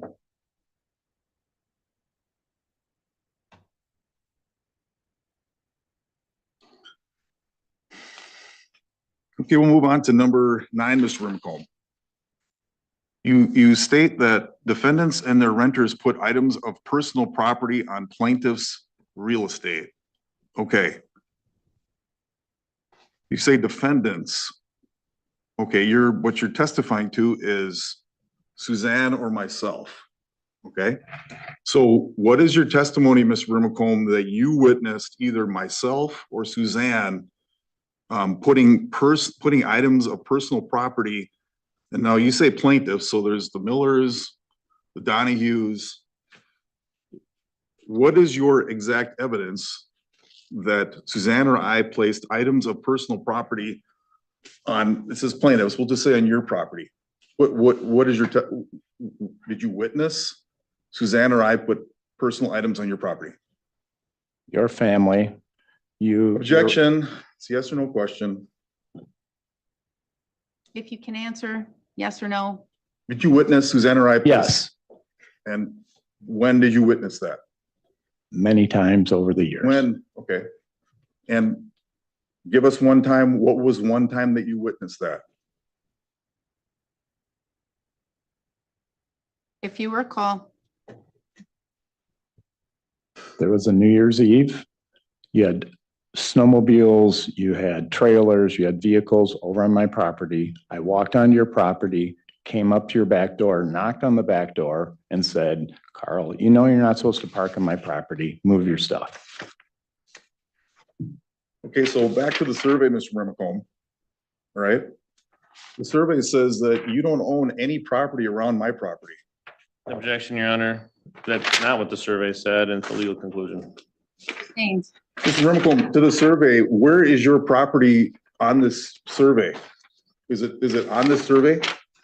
No, my property's not on this survey. Okay. So again, where are you claiming that we parked a snowmobile trailer on your property? If it's not on this, where exactly are you claiming that we parked our snowmobiles on your property, Mr. Brimacombe?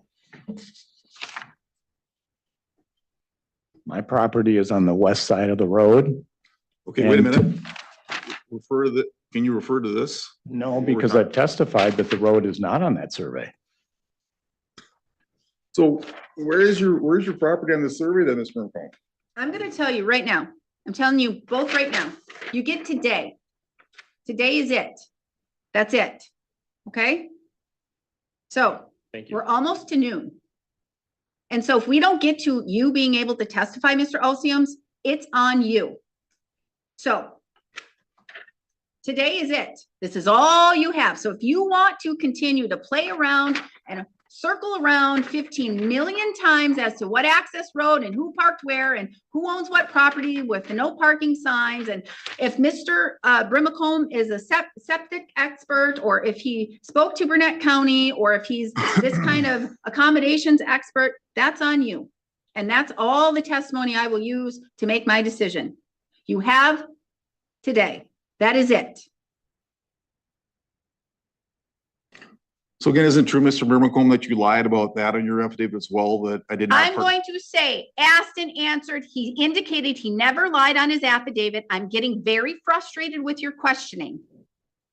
Because you could either retain an attorney or figure out how to do it correctly. Where in your property did I park the snowmobile trailer, Mr. Brimacombe?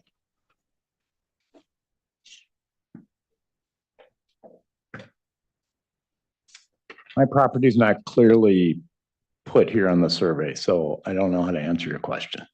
Generally, where was the trailer, this mythical snowmobile trailer, where was it parked on your property? Your Honor, I'm gonna not object to the word mythical. I'm not sure where that came from, but it's a little odd word, but just making a record of the odd word. It was noted in my head as well. Simple question, describe on your property, where was it parked? My property is on the west side of the road and cuts across to the east side of the road. Your trailer, your vehicles, your guest vehicles, if they're parked to the west, it's on my property. If they're parked to the north, it's on the Miller's property. If they're parked to the south, it's on the Donahue's property. Your property ends at the end of the driveway. Anything that's not in your driveway, Objection, and it's a non-responsive. vehicle. How is that non-responsive? I asked him specifically on his property where it's parked, not the Millers, not the Donahue's. I said specifically, where on your property was this trailer parked? It's a simple question. Where on your property, not the Millers, not the, I'm saying on your property, Mr. Brimacombe.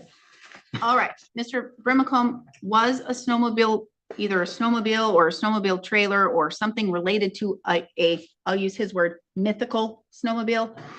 Was any of those things parked on your property or? On my property, yes. Yes. Where on your property was it parked? You don't have to say 3 feet from this or that or the other. Was it on? The west side of the road is mostly my property. These vehicles in this instance and other instances, if it's on the west side of the road, is on my property. The west side of the road is your property. Thank you. No, you say you've been out at the island for 40 years? 42, what was your testimony? 43 was his testimony. Okay, so you've witnessed myself using and placing items on the general area of the island for ever since I've been out there for at least 30 years, correct? You've seen me operate. Objection vague, ambiguous. I don't, what are we talking about? I don't know either, so it's sustained.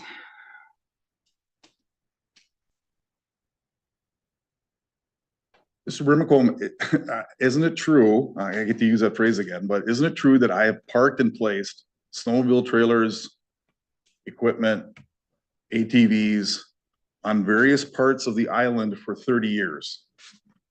Correct? By definition, yeah, you've placed vehicles at various parts of the island for 30 years. Right. So are you familiar with the term adverse possession in the law? Vaguely familiar. Okay, so you agree that I've been out on the island for 30 years, correct? Approximately? It's my understanding that you bought your property about 1996, so that's roughly 30 years. Okay, so isn't it true that you have not complained about parking or using any of your alleged property up until about 2 or 3 years ago?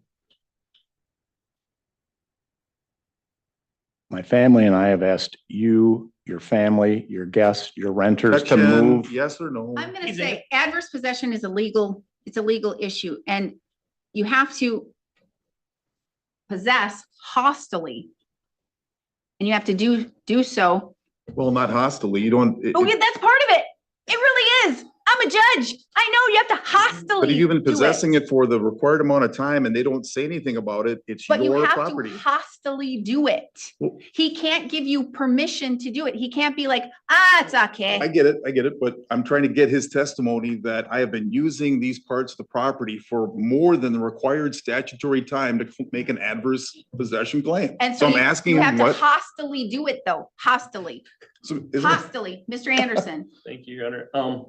I would also object on relevance grounds. The court has already ruled on the claim of adverse possession. It's been dismissed. It's not an issue for today's hearing. sustained. Let's move on. isn't it true, Mr. Morocco, that I'm claiming that's my property? Objection, speculation, foundation. Sustained.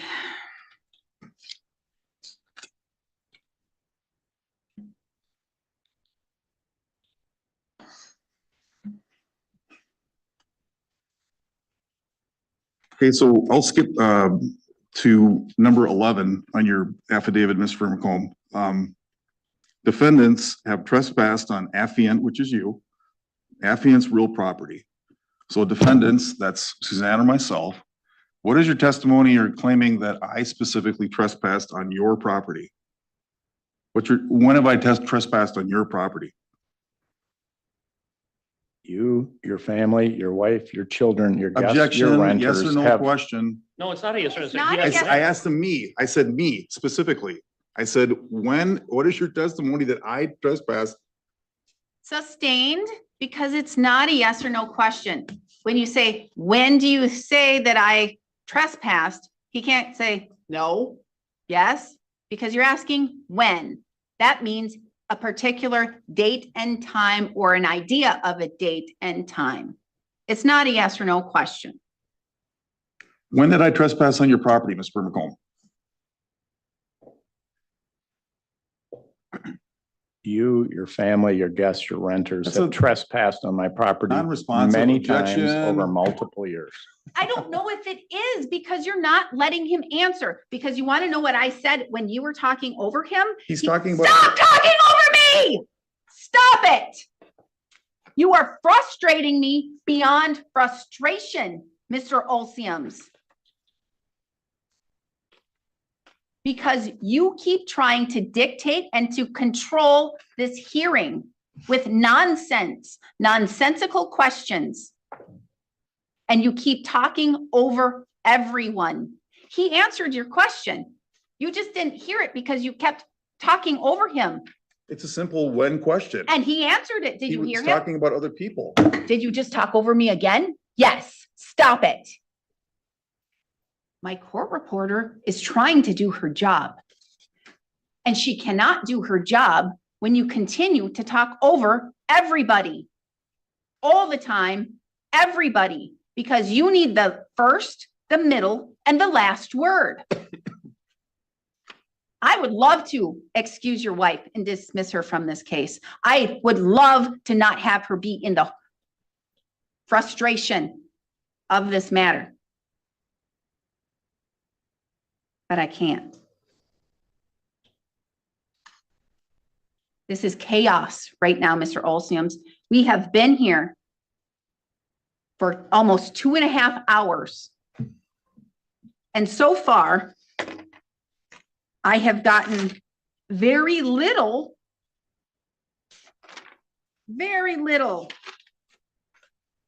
in testimony. So, Mr. Brimacombe answered your question. He stated that multiple times over the years.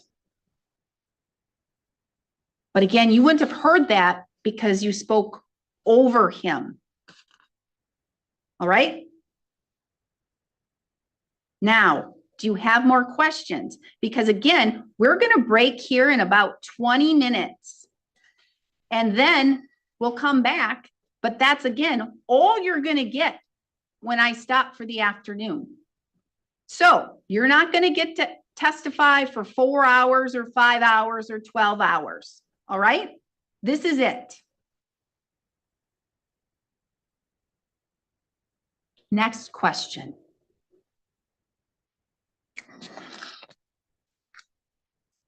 When have you witnessed Suzanne trespassing on your property? Because you Over say the year. defendants in your affidavit. What's your question? You say defendants in your affidavit, so I'm asking, when have you witnessed Suzanne trespass on your property? You, Suzanne, your children, your guests and your friends have parked on my property and trespassed on my property many times over multiple years. And I've asked you to move Can I your object, Your vehicles. Honor, or not? Is your Not objection responsive. non-responsive? I said When? exactly. He said over the years. What you can then do, what an attorney would usually do then, because we got an answer, is would say, all right, now, Mr. Brimacombe, can you be more specific? Now, in the past year, how many times would you recall that we have trespassed? In the past 2 years, how many times do you think that we have trespassed? In the past 5 years, how many times do you think we have trespassed? That's how you ask questions, Mr. Olseams. But I can't be your attorney because I have to be the judge. That's why it's highly advisable you hire an attorney to do this job. Because we'd be probably done by now. Because when I scheduled this, you, Mr. Olseams, told me we only need 2 hours. And I know better. I know better. So I scheduled it for all day. I blocked my whole day off knowing better because it is taking Mr. Olseams, it's going to take him 3 hours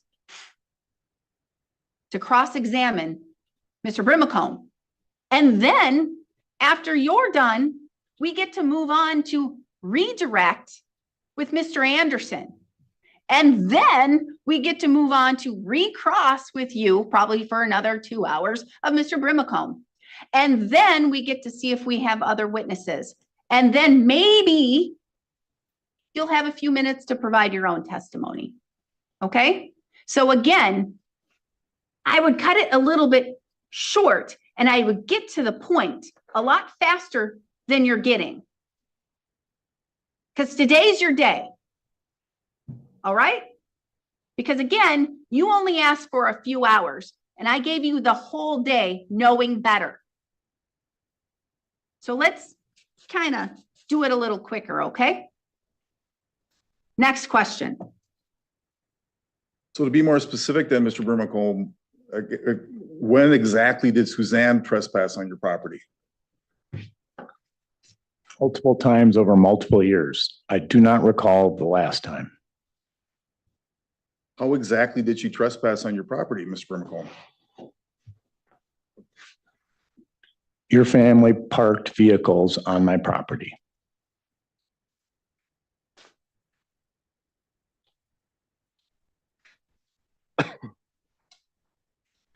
Isn't it true, Mr. Brimacombe, you don't have any specific evidence of Suzanne trespassing on your property?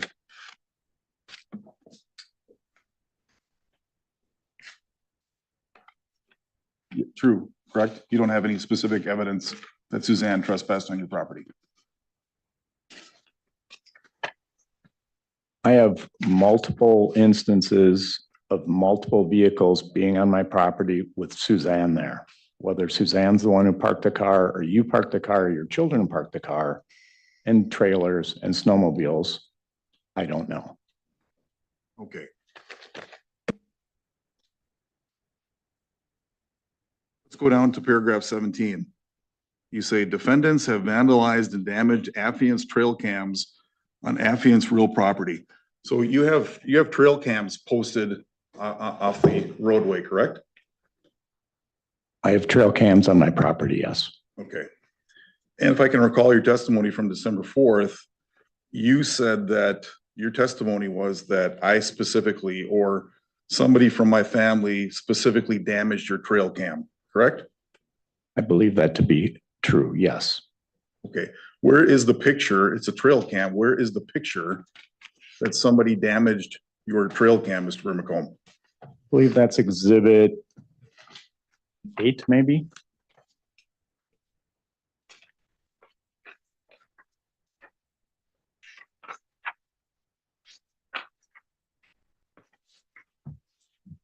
It is Exhibit A. I don't see exhibit 8. Exhibit 8 contains 4 Nine. pages, but the last page is blank.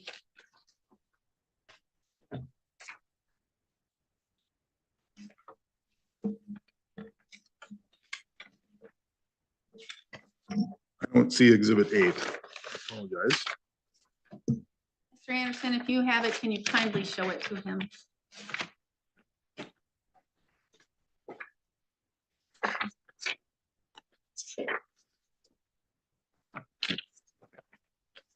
Vermicombe, this doesn't show anybody damaging, vandalizing your property, correct? It's just a picture of your trail cam. These are pictures of my vandalized trail cams. So again, you don't have any evidence that either Suzanne or myself vandalized your trail cam, correct? Objection calls for legal conclusion. And speculation. He's the one that's claiming in his affidavit that we damaged his trail cam. All he's showing is a picture of the trail cam. I understand that's your argument. I'm asking for evidence. Stop! Mr. Brimacombe, do you have any direct evidence that Mr. Olseams or any of his family members did any tampering or damage to your trail cams? The road is about 1.25 miles thereabouts. It's at the end of a road. It's very unusual for other people to even be in that vicinity. All 3 times where my trail cams were vandalized. And I'm gonna get there, Mr. Olseams. All 3 times that the trail cams were vandalized, he and his family were up there. All right, so you suspect, but you don't have direct evidence, correct? I suspect, but I don't have direct evidence other. All I need, that's all I need. Next question. So isn't it true, Mr. Vermicombe, that what damage are you claiming to your trail cam? It looks like it wasn't hit by anything. Or what damage are you claiming?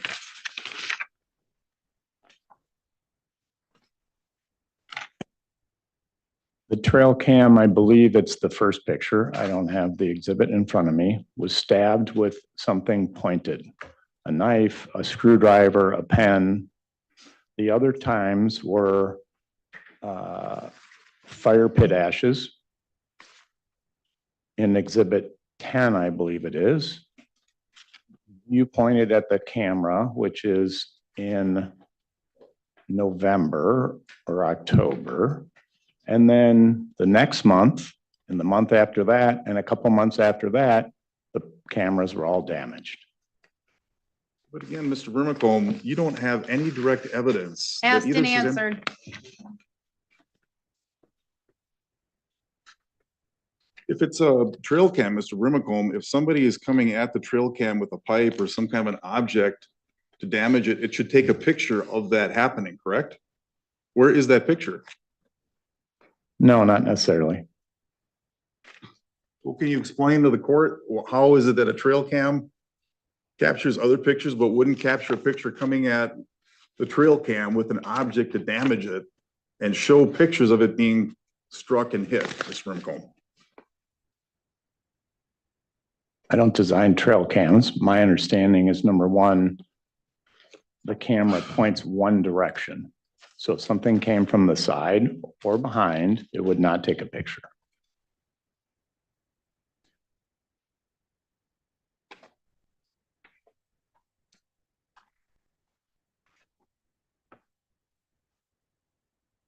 And how does ash damage a trail cam? Can't you just wash the trail cam, Mr. Vermicombe? The ash was caked on the trail cam. I did clean the trail cam, but yes, it damaged the trail cam.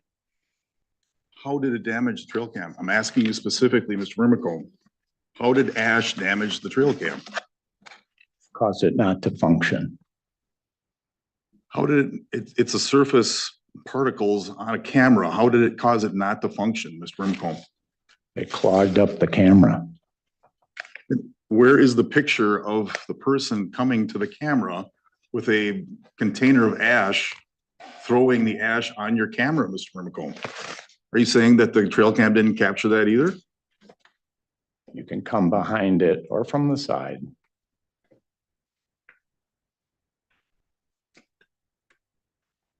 So you're claiming that somebody came from behind the camera and threw ash on it from behind, I'm saying that's a possibility. but you have no real direct evidence of that.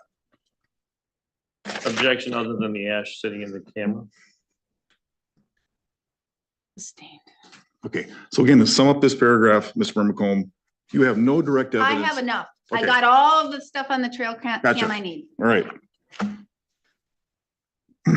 Paragraph 18, Mr. McComb, you say defendants have graded and damaged the dirt road that leads to plaintiff's real property. Okay. Can you tell us what you mean by that one? How has Suzanne and I damaged the road that leads to your property?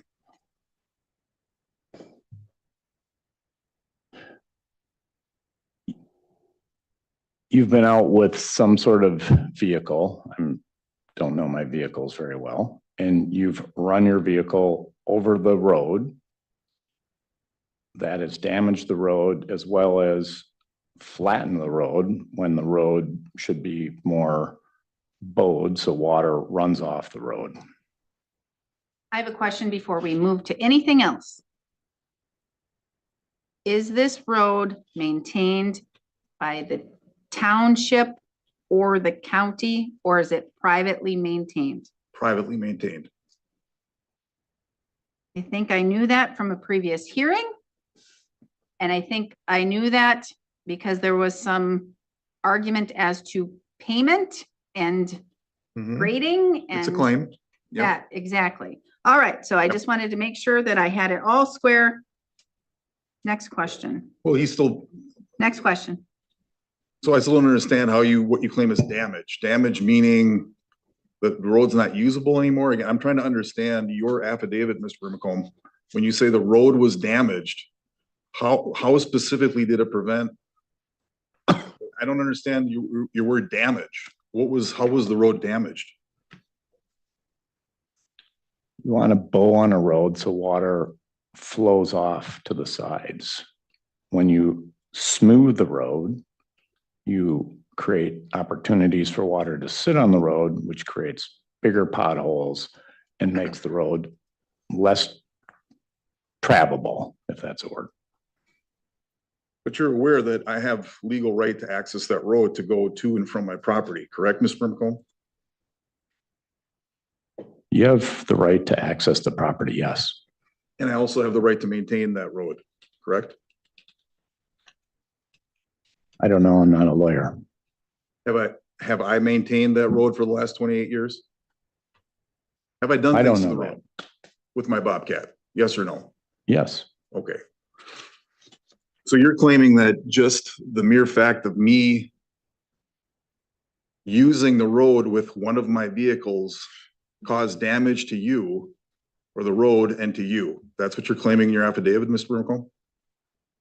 your Bobcat can cause damage to the road, yes. That's not what I asked you. I asked you, are you claiming that, because you said in your testimony by me just using one of my vehicles, I was damaging the road. Is that what you're Using your claiming?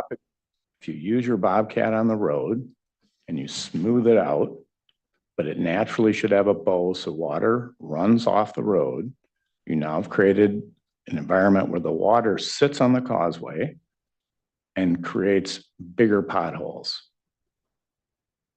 So you're expecting the road to be maintained by not using a machine, Mr. McComb? You're expecting people to go and by hand fill potholes with, I don't understand how you're claiming that's damage or what you're expecting. I've filled potholes by hand and a shovel and stones. I've also taken bricks and stones and put it at the side of the causeway to keep the water damage down. Yes, I've done that by hand. Isn't it true, Mr. Vermicombe, that I've maintained that road for 26 years myself with my Bobcat? I don't know. Well, forget the 26 years you don't know, isn't it? Do you agree that I've used my Bobcat to maintain that road? You've used your Bobcat on the road. Maintain it. What do you mean? I don't know what the question Well, is. you are aware of 3 or 4 years ago that the Donahues had Are you 10 testifying or asking him a question? I'm asking him a question. If he's aware of the road work that was done 4 years ago with the Donahues, orchestrating the purchase of the material to raise up the causeway another foot, and I used my Bobcat to do all of that work. Are you aware of all that? No, Did you pay for any of that work? not that summer. So you admit that you did not pay for work that was done to that roadway? He testified not that summer. I'm saying at all, ever. Have No, you that's ever- not- That what the wasn't your question question. Have you ever paid me, Mr. Brimacombe, for any maintenance done on that road? No,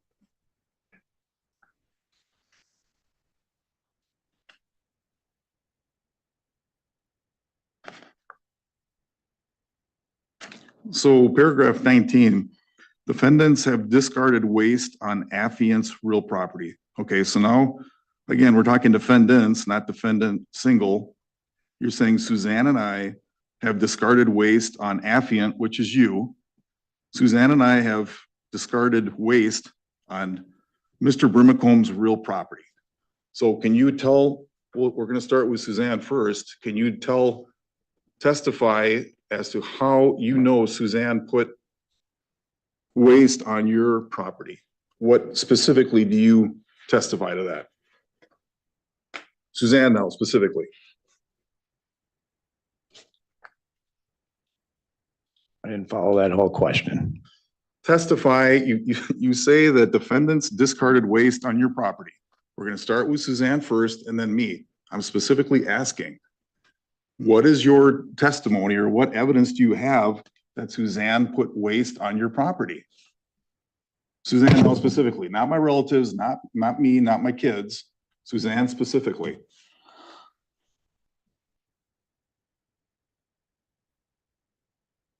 Specific to Suzanne? Yes. I can't point at specifically to Suzanne.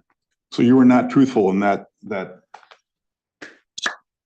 Defendants can mean one, both, or many. It can be compiled of one or more. It doesn't necessarily have to mean Suzanne exactly as well. Here's the deal. We have 15 minutes before we're going to break for lunch. 15 minutes. And again, we're still stuck on Mr. Brimacombe's cross. What you're doing, Mr. Olsiums, what you're doing is you're whittling down your ability for me to hear your side of the story. You're just whittling all of that down, okay? Because the more that you're focusing on trying to prove Mr. Brimacombe is lying to the court. we're almost done. We just have a few. But more- we're not, because then we get to go to redirect, which could take a whole nother hour. And then we go back to recross, which could take a whole nother 4 hours. And then you have nothing. Then you have no time to testify. So what I'm telling you is you're limited You're here. suggesting that I don't have the right to present my side of this You case? do. And I'm telling you, but you have today, and this is it. This is all you have. You told me 2 hours, and I used my better judgment to set it for a whole day because, again, I know better. This is it. So use your time wisely. So use it wisely. You keep beating it and beating it and beating it and beating it and beating it. And if you don't think I get it, I do. I follow along pretty easily. A plus B equals C. It's pretty easy to do.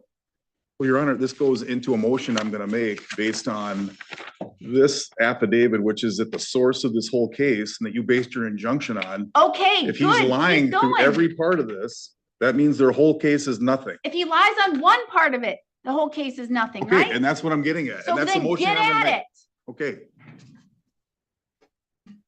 Number 20, Mr. Brimacombe, you say that defendants, again, Suzanne and I, when have you witnessed either Suzanne or I urinating on your property? I've witnessed your family urinating on my property.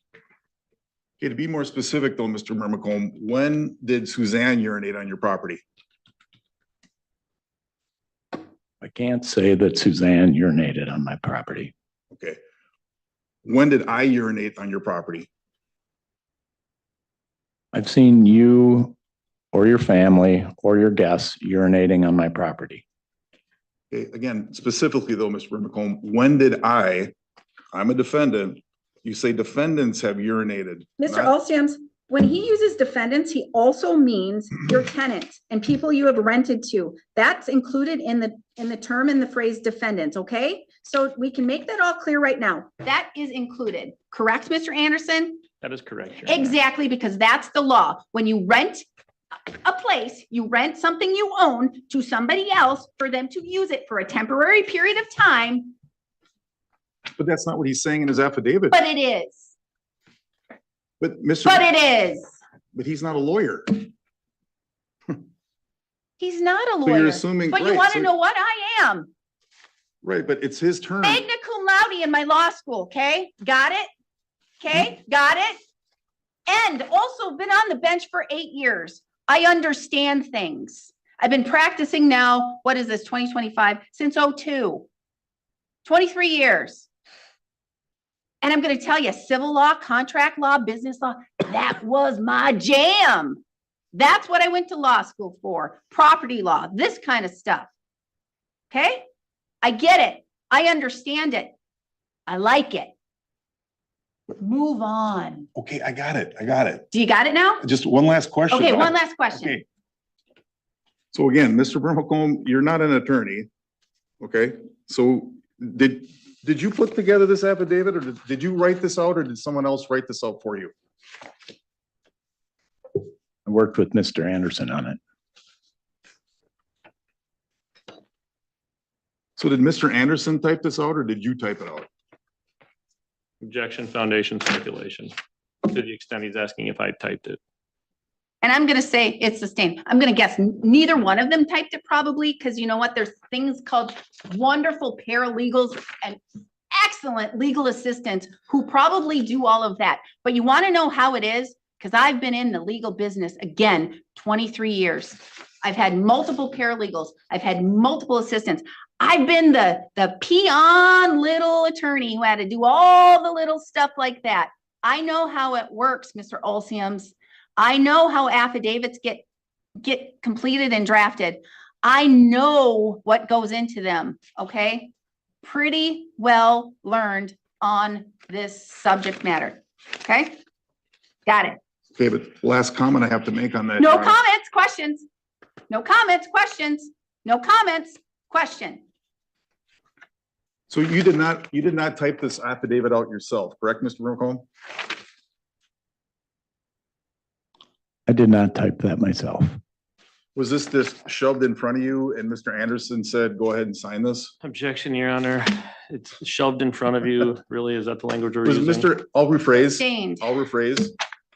Did Mr. Anderson present this affidavit all typed out for you and you just simply signed what he typed out? We discussed the affidavit multiple times. I have multiple years of experience with you, your family, your renters, and your guests. Non-responsive. No, it's responding exactly to what you want answered, Mr. Olsiams. He's responding exactly how affidavits are created and made, exactly answering your question. But I asked him, Exactly answering your question, okay? So he can continue because he's exactly answering to you how an affidavit is created and formed from the very beginning. And I'm gonna allow him a whole hour to explain the whole thing if he wishes, okay? A whole hour, if that's what it takes, because he's gonna answer your question, all right? From the start to the end of how an affidavit is created and how he created this affidavit, okay? Is that what you want? well, I Is understand. that what you want? Yes or no? Let me Is explain. that what you want? No, Yes it's- or no? No, it's not what I want. No. All right, But an done. affidavit- Then we're done. I know what an affidavit is. We're done. Do you have any other questions for Mr. Brimacombe? Because we have 10 minutes and then I'm recessing and then we're gonna come back at 1. And then you are limited to 3 hours. You get 3 hours and whatever and however we're gonna go in this thing.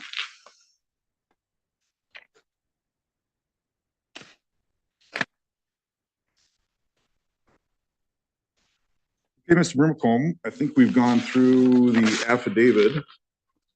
Except for. Are you sure? Is that your signature? Is the signature on the He affidavit, is that testified to yours? that. It is. My signature. Do you swear under oath? I swore under oath. You did? And did you sign in front of a notary? Yeah, I had to have it notarized. Are you sure?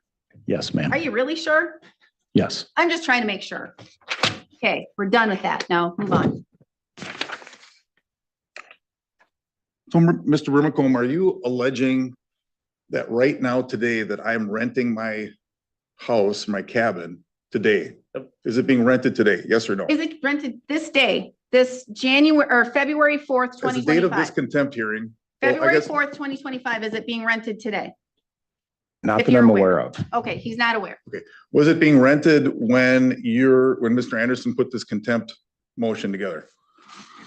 I do not recall. Well, certainly, Objection as to time frame anyway, Your Honor. Sustained. objections to what? Time frame. When are you asking? What dates and times? Relevant for this contempt hearing. What Again, dates and times? You need to be specific as to dates and times. well, Mr. Anderson's date of this contempt hearing is September 1st. Excellent. Ding, ding, ding. So as of September 1st, all the way until this date, are you aware of any current renting right now? Is a tenant inside my property right now? Yes or no? As of February 4th? As of February 4th, it's asked and answered no. That he February doesn't know, 3rd? actually. February 3rd? What's the December 1st. question? Are you aware of any renting? See, Mr. Brimacombe, the point of a contempt hearing is that you're seeing someone is currently in contempt, not past contempt, but current contempt. Okay? Objection, Your Honor, So, mischaracterizes what question- states the law. He's Question trying I to give have, my client legal advice on the stand, and he can't do that either. Sustained. And I'm gonna say, here's another thing too. Mr. Olsiums, like 15 questions ago, you said you had one more question. that was just on the affidavit. All right, but we have I'm 8 moving on. minutes, so let's go. So you're not aware of any current renting as of February 4th? There's no renter in my property as of today? I don't believe a renter to be in your property today. Okay. Was there a renter in my property on September 1st, 2024? I do not recall. October 1st, I do not recall. November 1st? On that exact day, Yeah, on November 1st, 2024, on the exact day of November 1st, 2024, is that what we're talking about? I'm trying to get in the scope of this contempt hearing, is there any current violation of your injunction right now today? That's what I'm asking Mr. Brimacombe, based on his testimony. Mr. Brimacombe, do you know of any renting that it has happened since the September 1st of 2024? I don't know.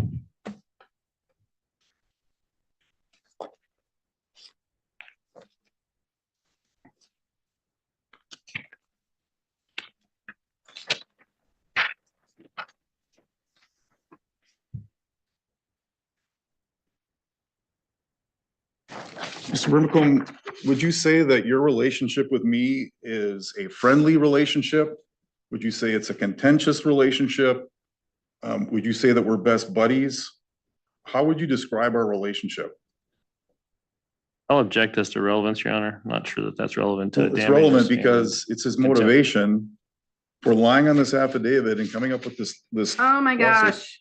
I'm asking him how he looks at our relationship.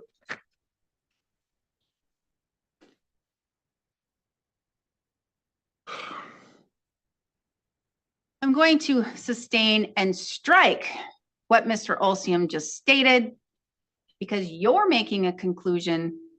You're trying to be the judge in this case and concluding what you believe occurred. That's my job, okay? My job. Now,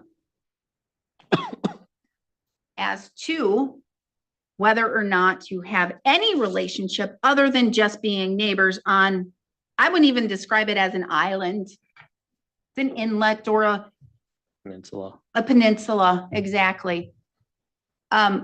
Which again, we're still waiting. I think it's what, 3.5 years for our Court of Appeals decision? I don't know. I love the Court of Appeals. smarter people than I making these decisions, so we'll wait to see. However, it's not. I'll adequate. rephrase No, the no, question. no. Well, you can ask. You can ask him if you have any type of relationship at all, other than. Do we have any, neighbors. okay, I'll rephrase the question. Do we have any kind of relationship at all, Mr. Brimacombe? We share proximity on this peninsula with one another. That's the only relationship we have. Do you like me, Mr. Brimacombe? Objection relevance. Sustained. Isn't it true that you don't like the defendants, Mr. Brimacombe? Objection relevance. Sustained. Same question. Mr. Brimacombe, have you ever called the authorities on the defendants? I've called the sheriff department, I think twice when people were parked on my property.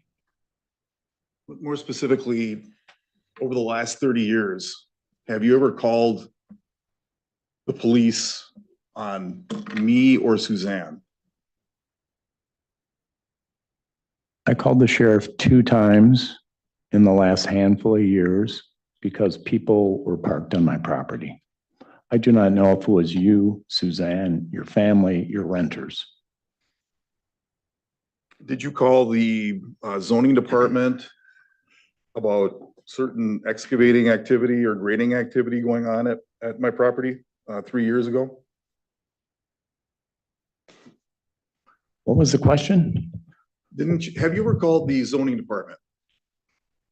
What the Burnett County zoning, our friends at the Burnett County zoning department? Have you ever called them about me or us? I've called them about your septic system. Okay. Which, gosh, I'm sorry, I got one more question on the affidavit, Your Honor. That reminds me.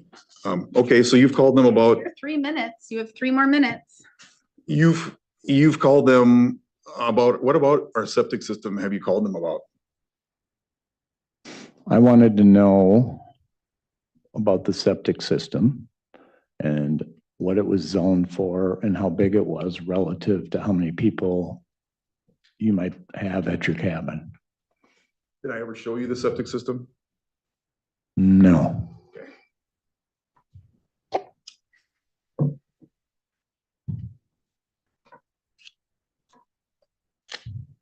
So you made a reference, I'm not sure if it's in this affidavit or another one, that you smelled a septic poopy smell. Is that correct? I've been, He said poopy smell. Septic-y, whatever that I whole don't remember that word. foul smelling or whatever. Poopy foul. Maybe show them the affidavit that we're talking about.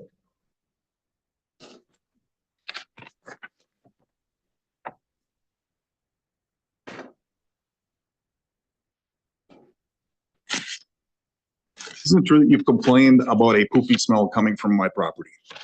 Yes. Well, I guess he can answer if he's ever He used can the word answer. poopy. Septic-y smell. I haven't complained about that. Do you allege that a septic smell is coming from my property? I've been told by multiple people over multiple occurrences, over multiple summers, over multiple years. Checked, not responsive. I think he is responding. He did respond, but I'm gonna, Specific, yes or no question. I've been told by multiple parties that they have whatever term you want to use, poopy, foul, whatever, that's an issue. But more specifically, how do you know that the smell is coming from my property? Renters of your property have told me that. The Donahues who are right next to your property have told me that. Fortunately for me, my house is far enough away so I don't have to smell it myself. But you have no personal knowledge of my septic system, the status of my septic system, correct? asked and answered, move Thank on. you. Is my septic system failing, Mr. You have Rincon? 1 minute. If you know. I'm not aware. Is it possible that smell was coming from the Donahue's property? I don't know. Is it possible it was coming from your property? Not coming from my property. And why do you think it couldn't come from your property? Because I would smell it if it was on my property. We are done. We will now adjourn for 1 hour for lunch. I will see you at 1 o'clock. We are going to adjourn at 4 o'clock today and we will be done. You will have 3 hours for the rest of the hearing. And then I will make my decision. It will be a written decision. We are adjourned. Thank you. Yeah, I'm gonna ask one question. One question. What you want? I'm gonna lock the courtroom for everybody's knowledge. No one will be let in here without having an escort by a clerk. Question is, will you want closing argument today or written closing argument? I'm open to either is my point. I'm gonna think about it. Fair enough. Can I suggest both No. oral and written?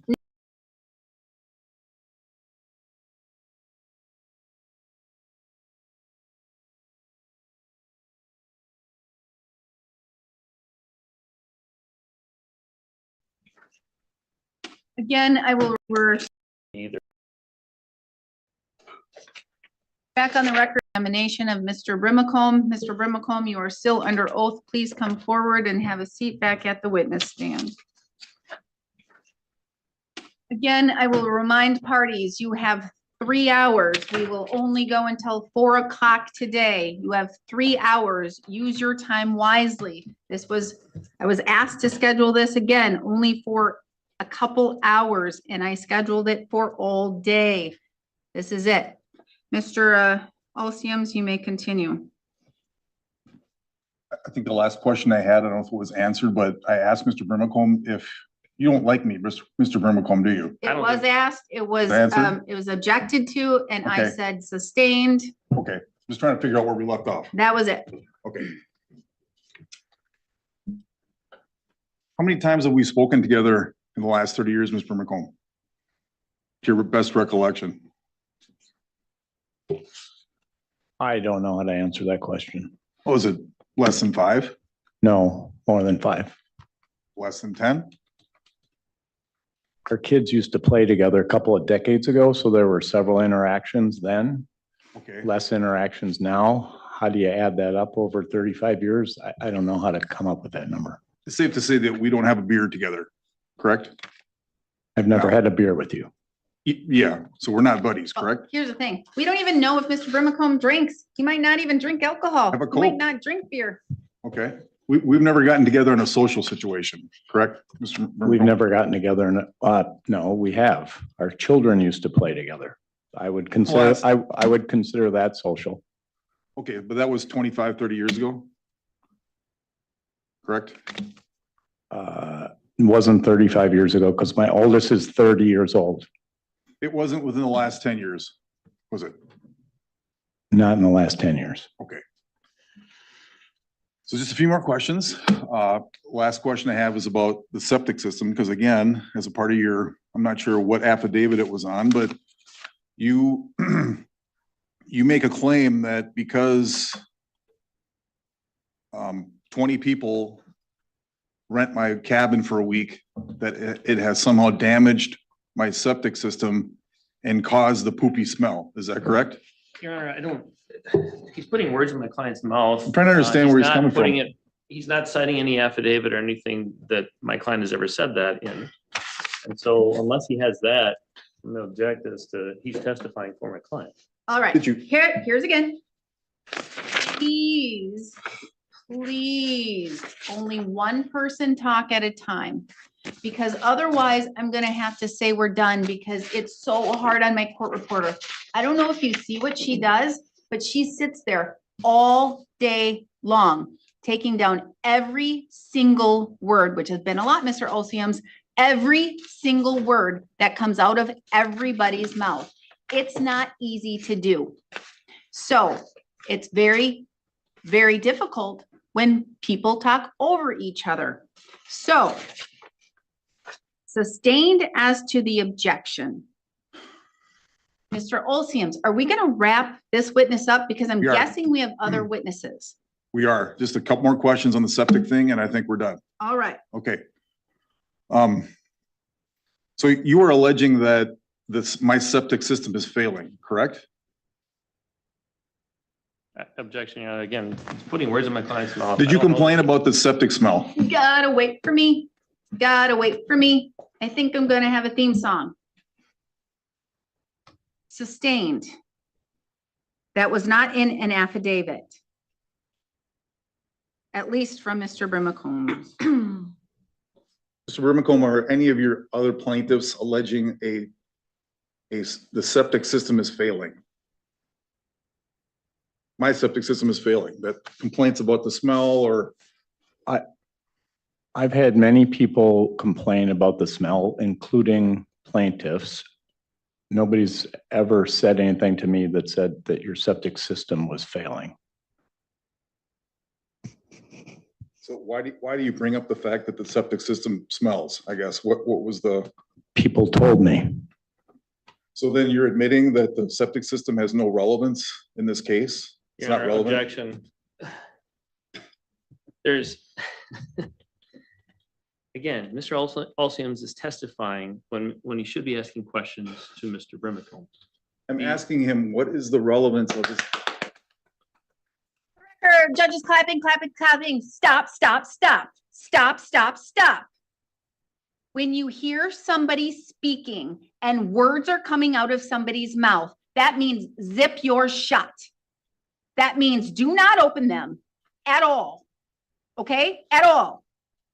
Mr. Anderson was speaking and it was his time to speak. Now, I don't even recall what he was saying because you interrupted. Stop. Mr. Anderson, what were you saying? Thank you, Your Honor. I remember what I said. I was trying to remember what I was going to say as well, but what I said was I objected based on Mr. Alciums trying to testify and not allow Mr. Brimacombe to actually testify and actually ask him a question. The other piece, and I've forgotten the question now. The question was actually about what other plaintiffs may have put in their affidavits. Yeah, and so it's a little bit hearsay or a little bit speculation, I guess, if you will, as to that particular question. And there was something else, but I've forgotten now because we're 5 minutes later. All right. Can I make And an that's argument? all, no, that's sustained, because here's the thing. You are asking Mr. Brimacombe what others have in their affidavits. You can ask others what they have in their affidavits, not Mr. Brimacombe. Okay? He didn't swear and sign to anything that's in any other plaintiff's affidavits or any other affidavits in the file. But he testified in the prior hearing about, from December 4th, about smelly septic system, smell coming from my septic system. So he's the one that brought it in. And So we've I'm already asking- asked and answered that many, many times, and I don't know where you're getting at that. What I'm getting at is ultimately he's guessing as to where the smell is coming from. He's not an expert. He didn't have any specific person come out and say, oh yeah, it's his septic system failing. It's coming from his septic system. It's strictly conjecture. He's guessing. I'm trying to get to that point. I'm And I'm raising trying to my get him to hand. admit it. I'm raising my hand in my courtroom so I can speak. Okay, Mr. Alciums, I've had other witnesses testify. This is the second half of this case, okay? The second half. I've had 2 of your renters, 1, 2 at the last hearing, 1, 2 at the last hearing testify. And guess what? They said it. Okay? Heard it, got it, notes, affidavits, all of the things. I have all the 1, 2, 3s, okay? I have enough here. You don't have to make him your primary witness to try and attack the case. He may be number 1 named. There's so many more here. I know, but he's the one that his Don't- affidavit is the source of this whole case. It is And not. it's- It is not the source What you of the whole based your case. injunction on, Your Honor? So Mr. it kind of is. Alcians, do you even know what I based my injunction on? No, because did you read my decision, my injunction? Probably not. You just probably read the last little bits of it where it said that I was enjoining you. Okay? You probably just read that. Those are the only words. Now, here's the thing. We can continue to waste time. Tick tock, goes the clock.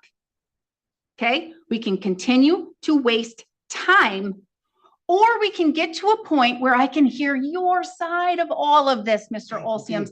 I am dying to hear your side. I got it. We don't need to spend, I got it. I'm Okay. almost done with Mr. Brimacombe. Are you sure? You said that 3 hours ago. Yeah, well, Okay. yeah, objection. I'm just trying to get where I'm trying to get to. And let's get to where you're going. I think that's it. I have no more questions for Mr. Brimacombe. All right, but now we get to go to redirect. And I'm gonna guess that there's quite a bit. I'm gonna pare it down, Your Honor. There's some, Oh, but, actually, stop. sorry. I'm so sorry. Mrs. Alciums gets to ask questions if she would like to partake in this. You don't have to. You are a party who is named as a defendant. And you've been sitting here patiently and very, very quietly. You get an opportunity, if you wish, to ask questions of Mr. Brimacombe as well. You don't have to, but you can.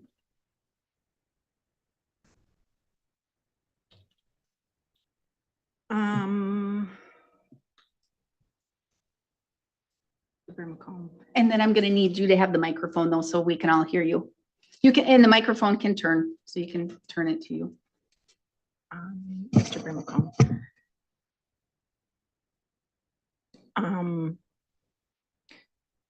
Would you say that I have partook in in the activities that you had in your affidavit?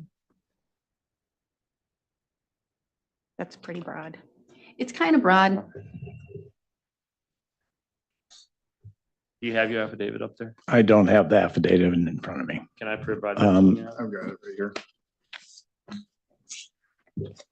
Mr. Anderson, why don't you just provide the affidavit? I don't have it Right here. except as an electronic. This is the affidavit, document number 5.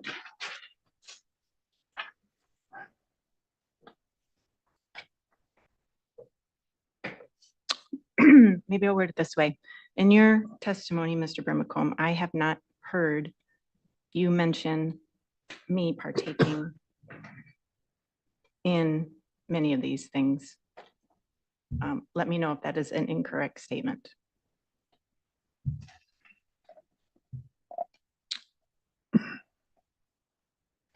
As I read down this, number 3, to my understanding, you're one of the owners. Number 5, you had renters. Your involvement or awareness of that, I don't know.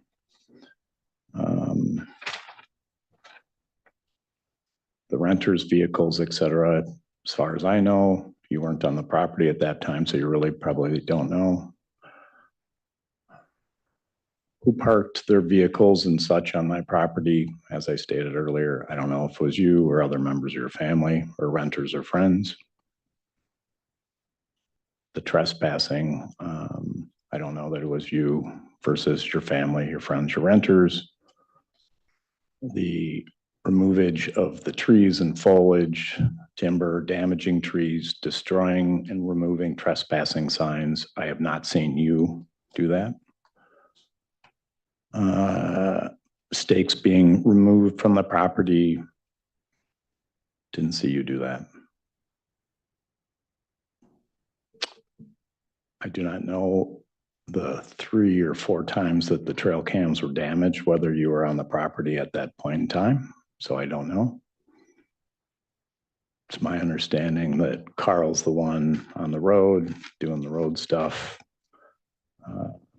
As I stated earlier, I did not see you urinate on my property. Best as I can tell, you're not the one blowing leaves and pushing snow and moving debris around from your property onto my property or others. No further questions. Thank you. Thank you. Redirect.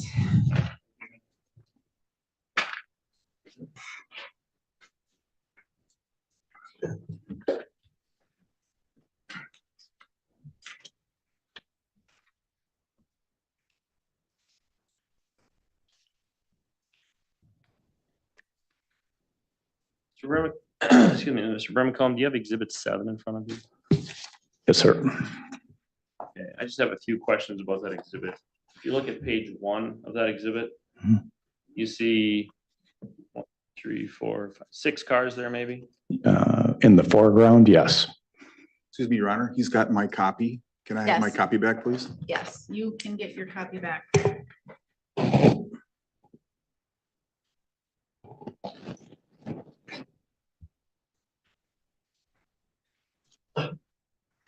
So it's got 4 cars in the foreground you can see and 2 sort of back by the driveway. Is that accurate? Yes, Okay, and those 4 cars in the foreground, are those on property other than the Alcium's property? yes, And the 2 cars in the near or in the driveway, are those vehicles, is that Mr. Alcium's vehicle, or I'm sorry, driveway? yes. Okay, and are those 2 vehicles, the best you can tell, on the Alcium's property or not? Best as I can tell, they're on the Alcium's property, yes. Okay, so the 4 vehicles that you see there in the foreground are not, but those 2 in the driveway are. Yes. Okay, turn the page to the second page. What does the second page look like? It's 3 of the cars from the last picture from the foreground that were in the foreground, and then it looks like another one in the background. Turn the page one more. So is this the one with sort of the hidden truck? That has, the hidden truck is on the fourth next, page? the 4th page. Okay, that hidden truck, I'm gonna call it a hidden truck, it's the one that you can't see on page 1 of the exhibit. Is that truck on the Alcium's property? Yes, I believe so. Turn back to the 3rd page.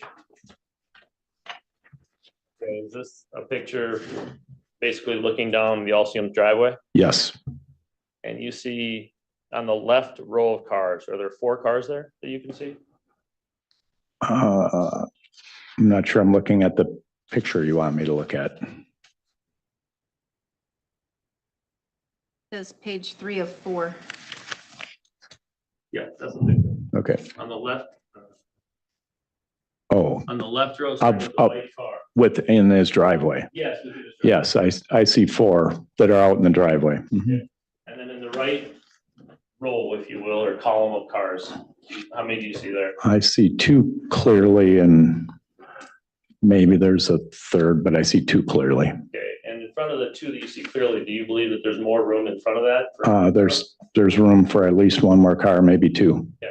And then there's the turnaround area in the Alcium's driveway. You call- Yes, sir. Okay, and you may not be able to see cars in that turnaround on that picture, but you could also fit a car or 2 in that turnaround. Doesn't it fit? You can fit 2 cars in that turnaround.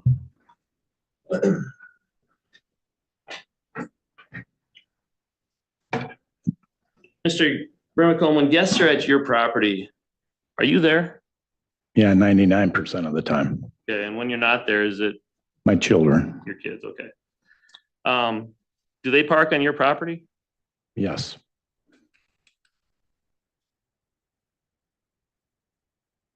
Do you have any foul smells coming from your septic system? No, Is there your property out on this peninsula? Is there enough space for the vehicles of the people that you have out to your property? yes. Is there enough space for them to park those vehicles? Plenty of space on my property. Do you rent out your property? No, Have you ever? no, Do you ever make any money from that property out on the No. peninsula?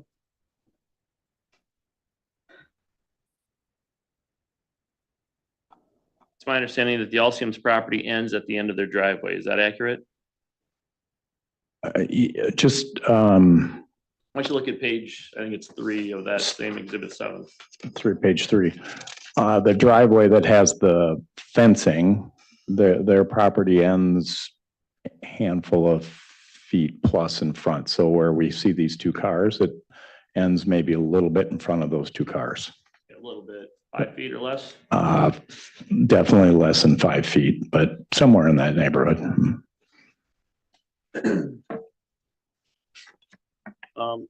On cross-examination, there's a question as to whether you've ever been on Mr. and Mrs. Alcium's property without their permission. I think you answered that question, yes. Is that true? Yes. What were you on their property for? Generally to ask people to move their vehicles, trailers, ATVs off my property. Okay, and that includes both renters and the Alciums? The Alciums, their family, their friends, and their renters.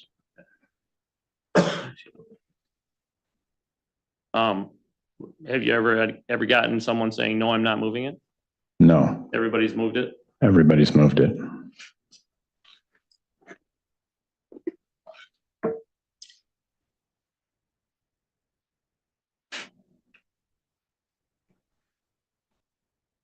want to ask you about the damage to the trail cams. Now, I understand that you don't have a picture of Carl Alcium's taking a screwdriver to your trail cam.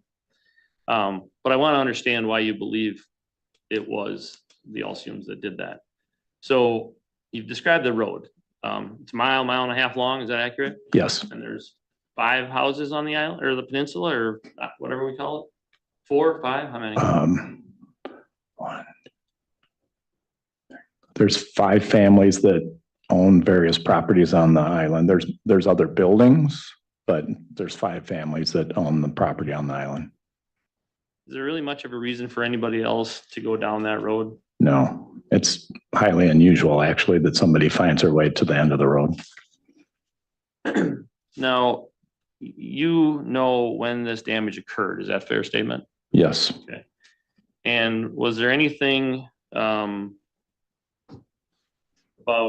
the weekends or whenever it happened that you noticed about the Alciums? they were there.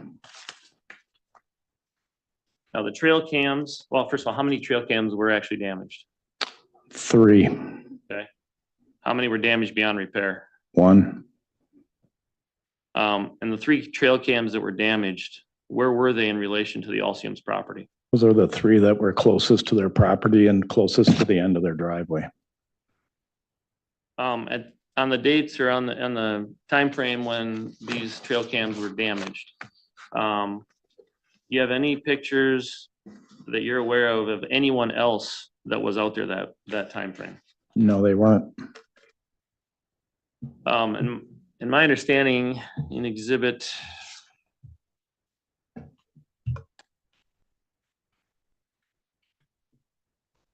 ten from the prior hearing, do you recall what exhibit 10 was? Yes. What was it? Mr. Alcium's and I presume his daughter looking, either pointing or waving at one of the cameras. And it was the time frame when Mr. Alciums was pointing or waving at one of the cameras prior to the damage to the cameras? Yes, sir.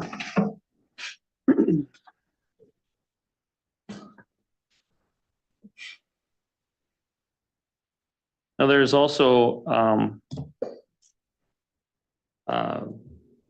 pictures if you, I gotta find the exhibit, I'm sorry, Your Honor. Pictures on exhibit 9. Can I approach, Your Honor? You may.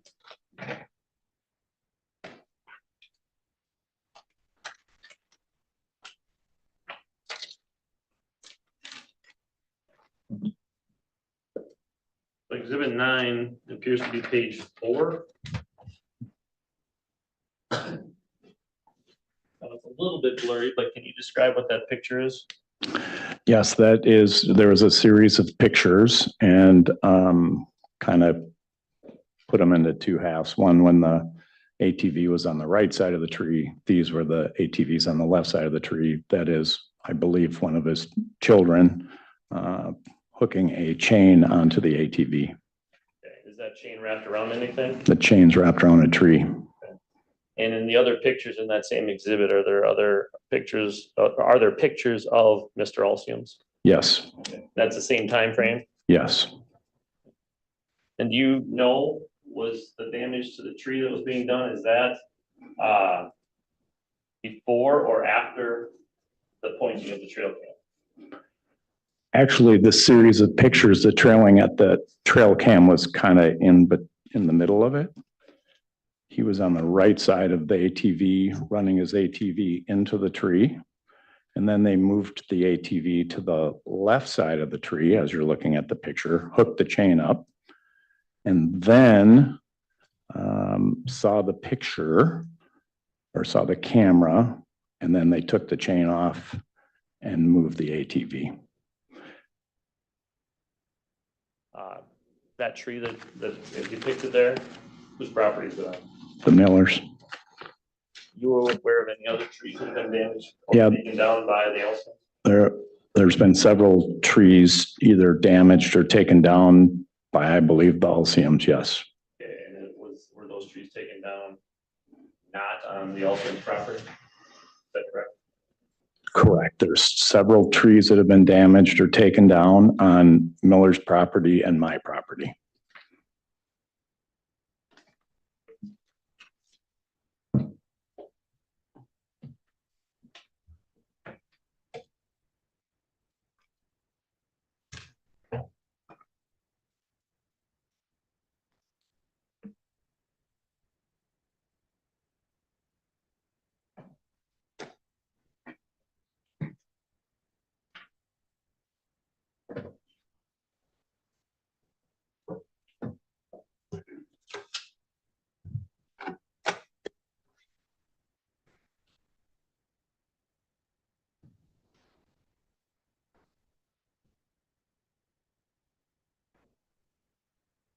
There you go. The actual real exhibit, thank you. Great. Mr. Brimacombe, I handed you what's been previously marked as exhibit number 3 today. Can you tell the court what that is? It's a picture of somebody from the Alcium family peeing on my property. Turn your attention to the garage in the background. Whose garage is that? Alcium's. Okay, whose truck is that in the background? Alcium's. Okay, there's an individual in the cab of the truck. Do you see that? I do. Okay, from the picture, you can't tell who it is. Is that fair? That's fair. Okay, and the person standing in front, who did you initially think that was? Mr. Alcium's. Okay, and do you think it's still him today? It's hard to tell. Could be Mr. Alcium's or one of his sons. Your Honor, Your Honor, I hesitated to present this picture today, but the door was kicked open on cross. I did put something. Over, Yeah, I appreciate that. yeah. So I wanted to be sensitive, but I think I have to do my job. So I'd offer exhibit 3 with the slight redaction in the exhibit. It is received. Mr. Brimacombe, Mr. Alcium's on cross-examination asked you if you're aware of any renting of his property or of the Alcium's property between September 1 and February 1, 2024 to 2025. I believe you answered no. Is that a fair statement? Yes. Okay. Are you aware of any renting of the Alcium's property that occurred in July of 2024? Yes. Okay. And to your knowledge, the injunction that this court issued was in place in July of 2024. Is that correct? Yes.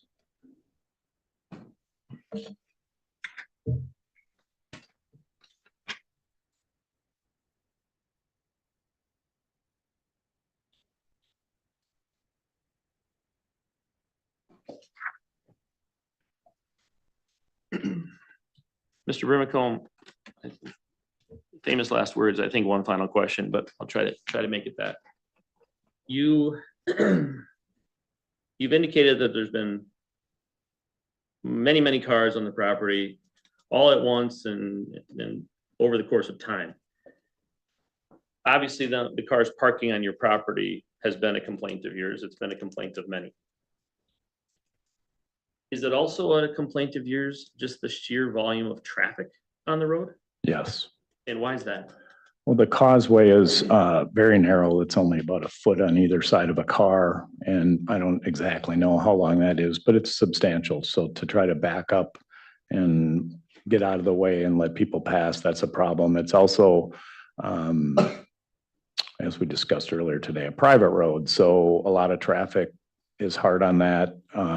It's in the water, so you got the water working on each side of that. So volume of traffic is an issue. Size of vehicles is an issue. Trailers are an issue. ATVs, four-wheelers, et cetera.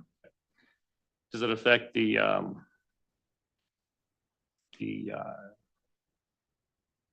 tone of the property? That's not the right word, but does it affect the feeling of the property? The vibe, the feeling, yeah.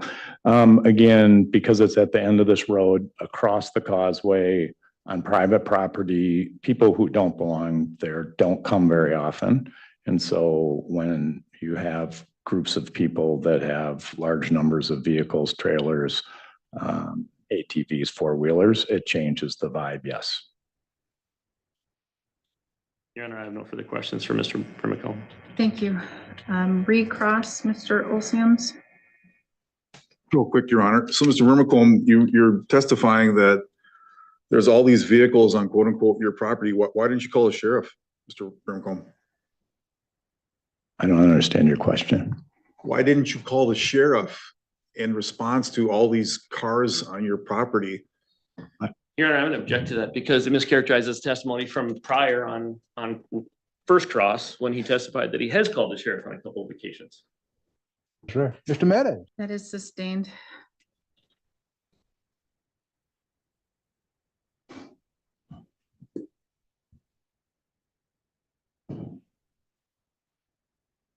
So you're so you're saying that every time you had somebody that was parking on your property that you went inside and asked them to move it and they moved it every time? Objection, argumentative, and again, assuming facts not in evidence, it also mischaracterizes testimony. Sustained. You can rephrase. So, Mr. Brimacombe, did every time that there was an alleged parking violation, did you go and ask them to move the car? To my awareness, when people parked on my property, I asked them to move the car. Did they move the car? Yes.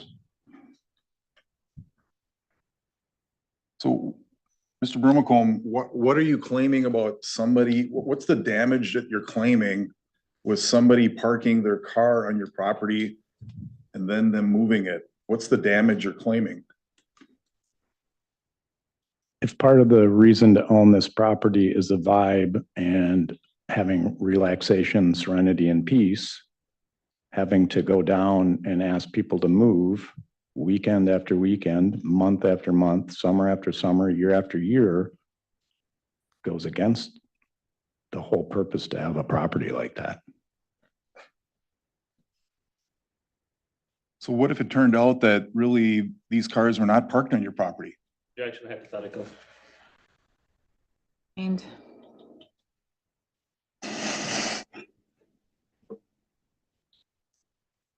So, Mr. Brimacombe, going to the trail cams, you're saying that the reason why you don't have a picture of anybody actually doing the vandalism was that it came from behind the camera, correct? Objection beyond the scope of redirect. We never talked about that. That was just uncrossed. No, he mentioned the trail cams as to why there was no damage, or why he didn't see it, and his testimony was that it was from behind, that somebody damaged it from behind. That was on. So he brought it up. that you have, your questions are limited to his redirect. Right, I get it. And so only, and that question was not off of his redirect questions. That would have been off of his direct, Or his cross. or his cross, actually, his cross questions to you. I forgot because that's where we started, was cross, and we've never ended. So, no, that's sustained. So it's safe to say you don't have any picture of anybody doing damage to your trail cams, Mr. Brimacombe, correct? Objection asked and answered, also beyond the scope of redirect. He did, it has been asked and answered, sustained.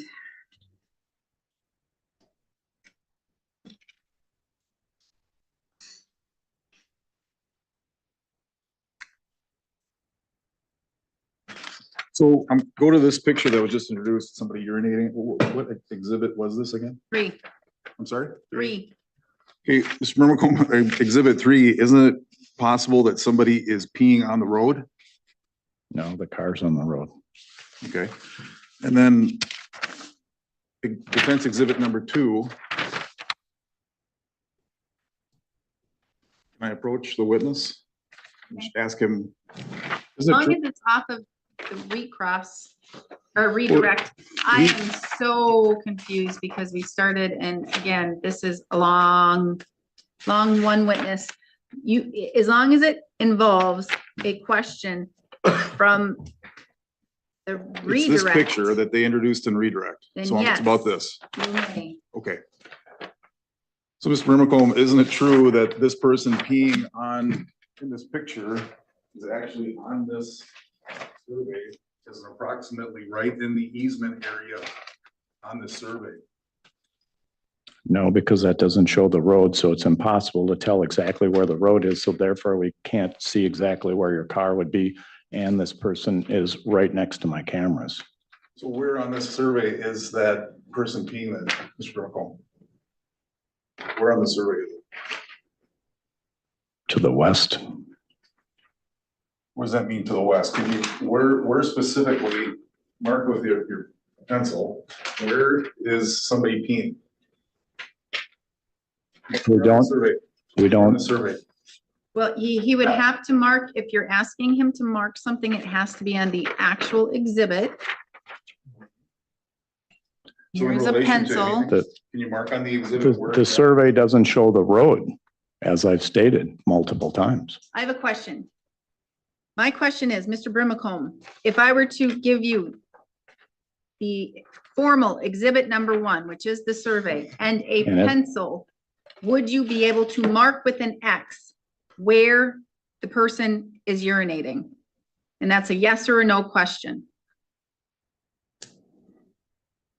If I were to mark it with an X, And that's just yes or no. yes. So then I'm going to hand you the real exhibit 1 and a pencil. So I'm gonna take mine back. Yes, you can have mine and you will mark it with an X. Can I see where he marks it? Obviously. All right, You're I have a gonna show question everybody. because it doesn't have the road. No So questions. So then that's why it was a yes or no question. That's why I said yes or no. You could have said, I don't know, no. I don't know. There's no roads. there's But no you said road. yes, and you marked an X. Mr. He Anderson, said yes, yes, and so he needs to put an X on it. well, he can change his mind. It's an answer, but I need to know, this is getting way out of hand and out of control.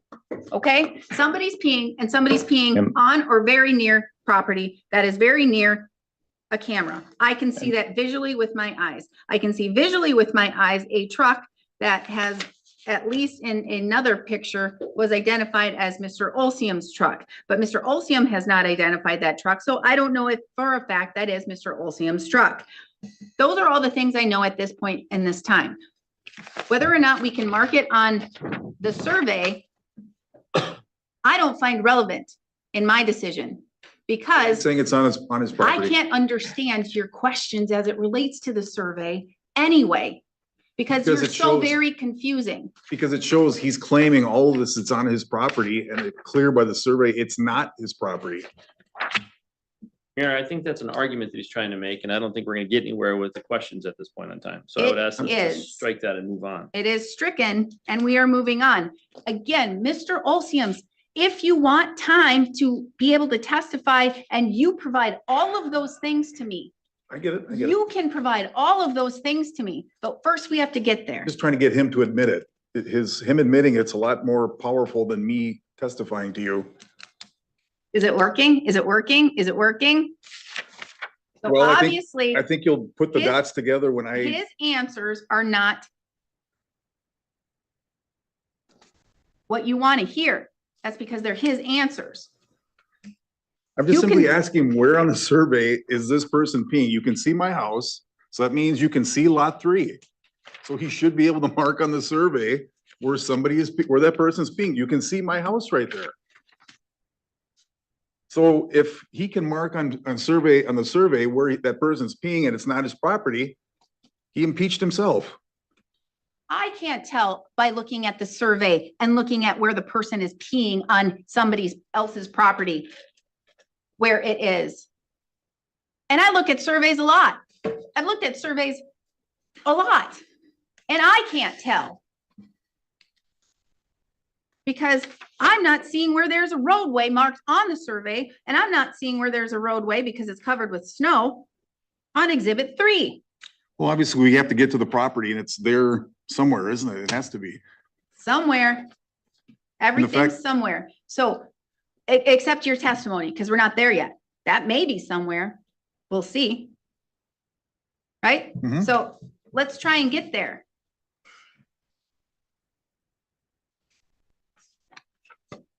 Okay, is he gonna mark on there an X or not? Where do we, he said yes. Mr. Brimacombe, I'm going to No. ask you directly. This is a yes or no question. Looking at exhibit 1, the survey. Looking at exhibit 3, the individual urinating somewhere. Are you able to look at exhibit 3 and exhibit 1 and identify with an X where this individual is urinating? Yes or no? No speculation. It's a yes or no. If it's not a speculation, the answer is no, because I don't see the road. Then it's no.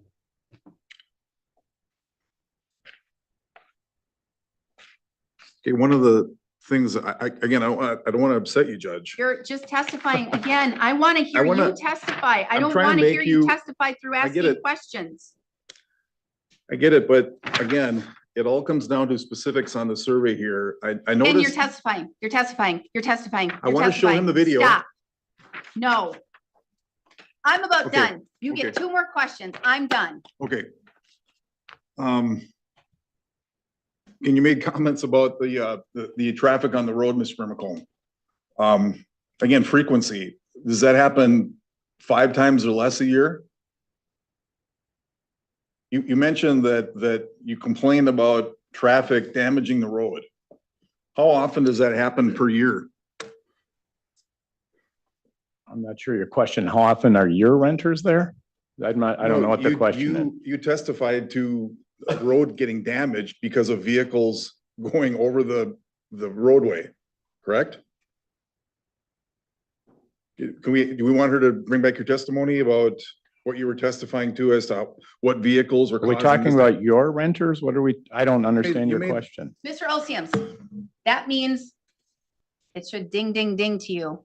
It's confusing and it's beyond the scope and you're asking in an infinite amount of time with an infinite amount of people. You're not being very specific. Are you asking with everybody driving on the road? Are you asking within a time frame, people driving within a road? Your question is overbroad and He vague. testified that there was some kind of damage happening to the roadway. I get it. I got it. Remember Good. that? I heard it. Okay, Yep. so I'm asking him about what the frequency of that is. I mean, we're not stupid. We're talking about gravel, we're talking about rock. What, how frequent was Okay. that?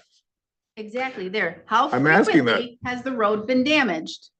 No, how frequently has traffic that you claim is damaging the road, how frequently does that traffic go on the road?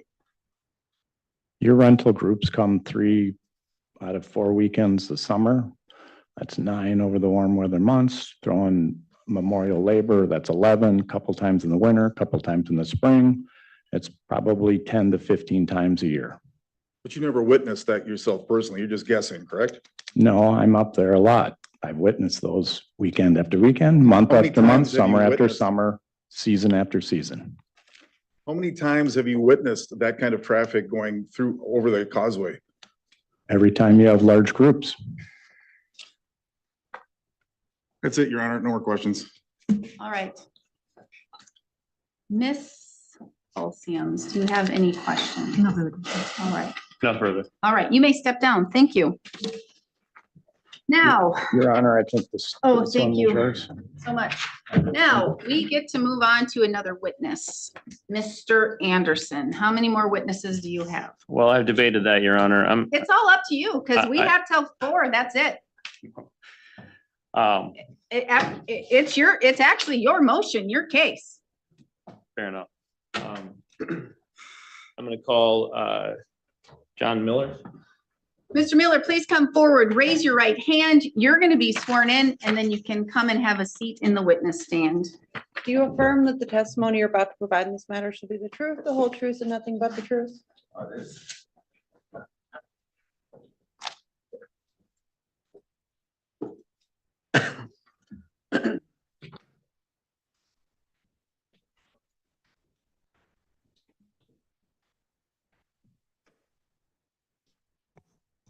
You may begin. Good afternoon, Mr. Miller. Your name is John Miller, is that correct? Correct. You're one of the plaintiffs in this matter?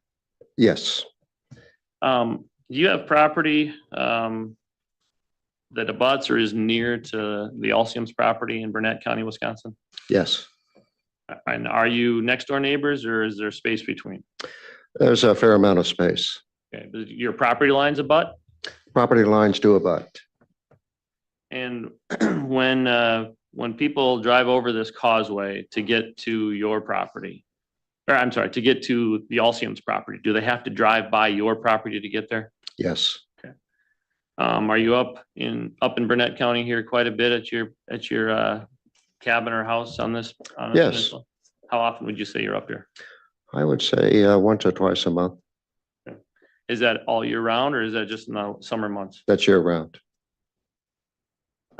So you've been aware, you haven't testified yet, but you've been aware of the issues out on the peninsula. Is that a fair statement? Yes. Okay, what issues do you have with the Olsiams property today?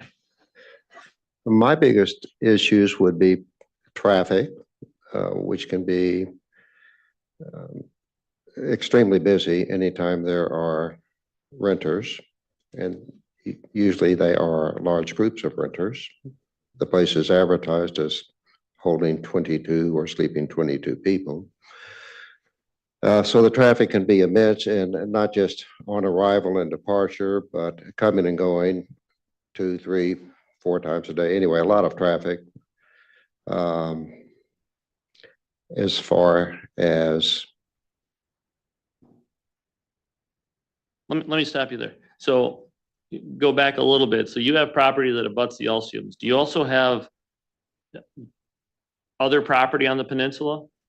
we actually own a fair amount of the peninsula, and I have picked up parcels of land over the years, kind of in an effort to keep it quiet and isolate it.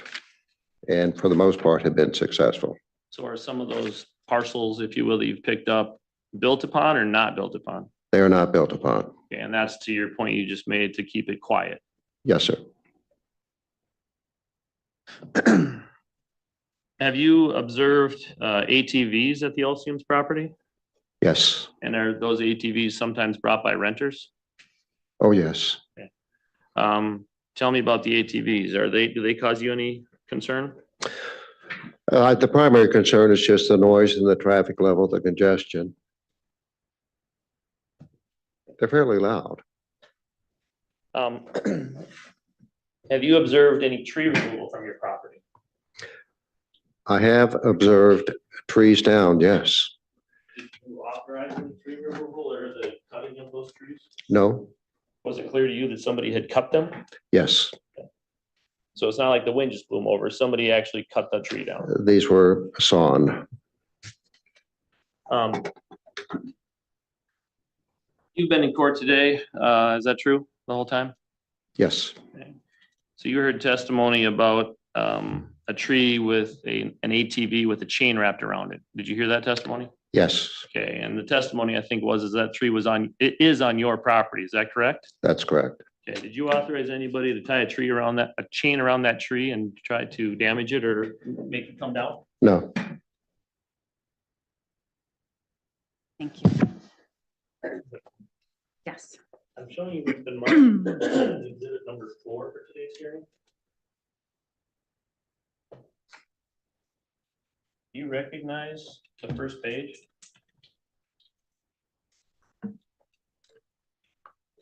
I do. What's on that first page? This would be the Elysium's cabin. I'm sorry, the Elysiums? Elysium's, I'm Okay, I sorry. just didn't hear, I'm sorry. Okay, and then just a second ago, you said, he advertises it as though it sleeps 22. You see that in the middle of the page there? I do. Okay, now I want to turn your attention to the top left corner of the page. Do you see that date? You're referring to Top left corner, in the very, very corner. 2/3/25? Yeah, yesterday, is that correct? No, that would be yesterday. And as you turn the pages to the rest of this exhibit, there's pages 1 and 2 and 3 seem to have writing on it. 4 and 5 do not. Is that accurate?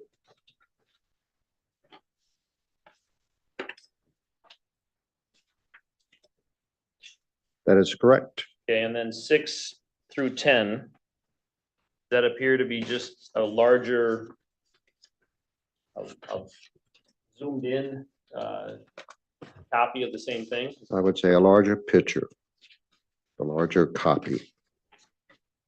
Easier to read. Your Honor, we would offer exhibit, I think it's 4. 4. It is received. I have no further questions for Mr. Miller. Mr. Olseams, do you have questions for Mr. Miller? No questions. Ms. Olseams, do you have questions? No questions. You may step down. Thank you. Thank you. Mr. Anderson, do you have any additional witnesses? You can just leave that up there. Your Honor, if I have Mr. Donahue that's what, on Zoom. is he still on? Yeah. If he's available, Oh, man, since I had to mess, can you unplug your computer? Is it unplugged from my system? Yeah. Yep. Plug, so. There we go. I can see you now. All right, Mr. Donahue, can you please raise your right hand? Do you swear to tell the truth, the whole truth, and nothing but the truth, so help you God? I do. All right. Thank you. Mr. Anderson, you may begin. Thank you, Your Honor. Is there any way to be Oh, able to see his face? Oh, yes. Oh, no, yes, we can. I just have to hit a button. I don't know why that is on there. There we go. Thank you. Mr. Donahue, can you hear me okay? Yes, sir. Okay, and can you please state your name for the record? I think we can see it on the screen, but I want to make sure it's right. Paul Donahue. Thank you. And sir, do you own real estate in Burnett County? Yes, sir. And is that real estate on a peninsula in Burnett County is it Birch Island Lake? Yes, sir. Do you share a property boundary with the Alciums? Yes, we do. And I think you said that you've been here all day so far by Zoom. Thank you for doing that. It's my understanding that you've heard everything then. Is that a fair statement? Yes, I have. So you've heard some conversation about and questions and answers about a septic system. Did you hear that? Yes, I have. Okay. Have you had the occasion to smell foul odors or bad smells? It was previously referred to as a poopy smell. Yes. You smelled that, and do you know where it's coming from? Yes, yes, I do. And where is it coming from? It's coming from the Alcium septic tank, Okay. And how do you know that, sir? because it's sitting right adjacent to our property line. Okay. How do you know it's not coming from your septic system? The wind is coming from the proper direction to waft the odors towards us. All right. And also, you smelled, well, let me ask you this. How many times are you, say in a year, how many times are you up at your property in Burnett County? In the summertime, every other weekend. In the winter time, once a month. So. So you smelled the septic smell, the bad odors a few times over a summer, a couple times over summer, a few times over the years. Give us a frequency. Several times over the summer, occurring when large groups are present. There's also been testimony today about traffic on the properties. Are you aware of that? Yes, sir. And have you taken any specific action yourself in relation to vehicles or traffic out on the peninsula? Yes, occasionally we do put a chain up across our driveway so that people are not parking or turning around on it. Okay. Did you put that chain up across your driveway because you had in fact experienced that happening? Yes, I have. Your Honor, I have no further questions for this witness. All right, thank you. Mr. Olsems, do you have questions for Mr. Donahue? Yes. Mr. Donahue, are you a septic systems expert? No, Or I'm would not. you claim to be? Have I ever invited you on my property to look at my septic system? No, you have not. Have you ever obtained a report from any septic expert that says that my septic system is failing? No, I have not. So are you just guessing that the smell is coming from my property? No, I'm not.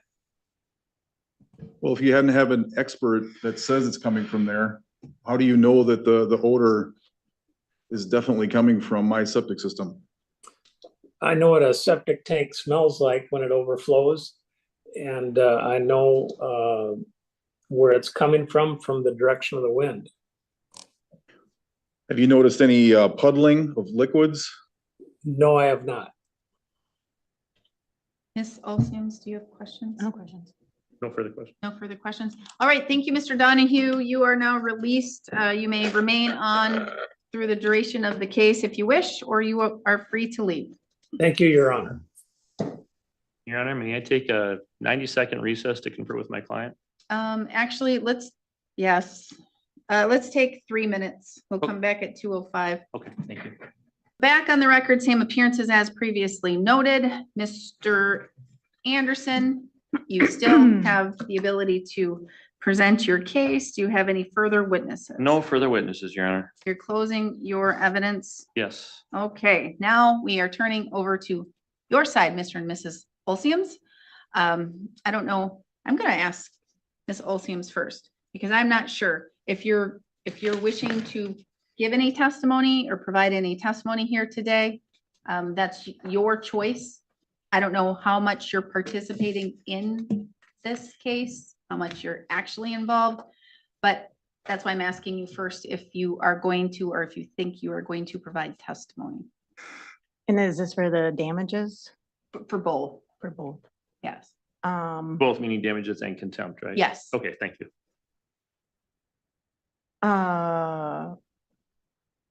I can Just provide want to wait and some- see. for what?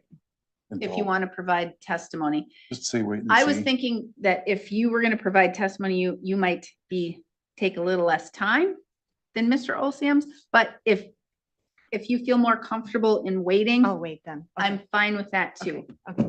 I just want to make sure that you have the opportunity to testify right now if you want to. Then I can. Just And you wait want and to see. wait? Fine. Whatever.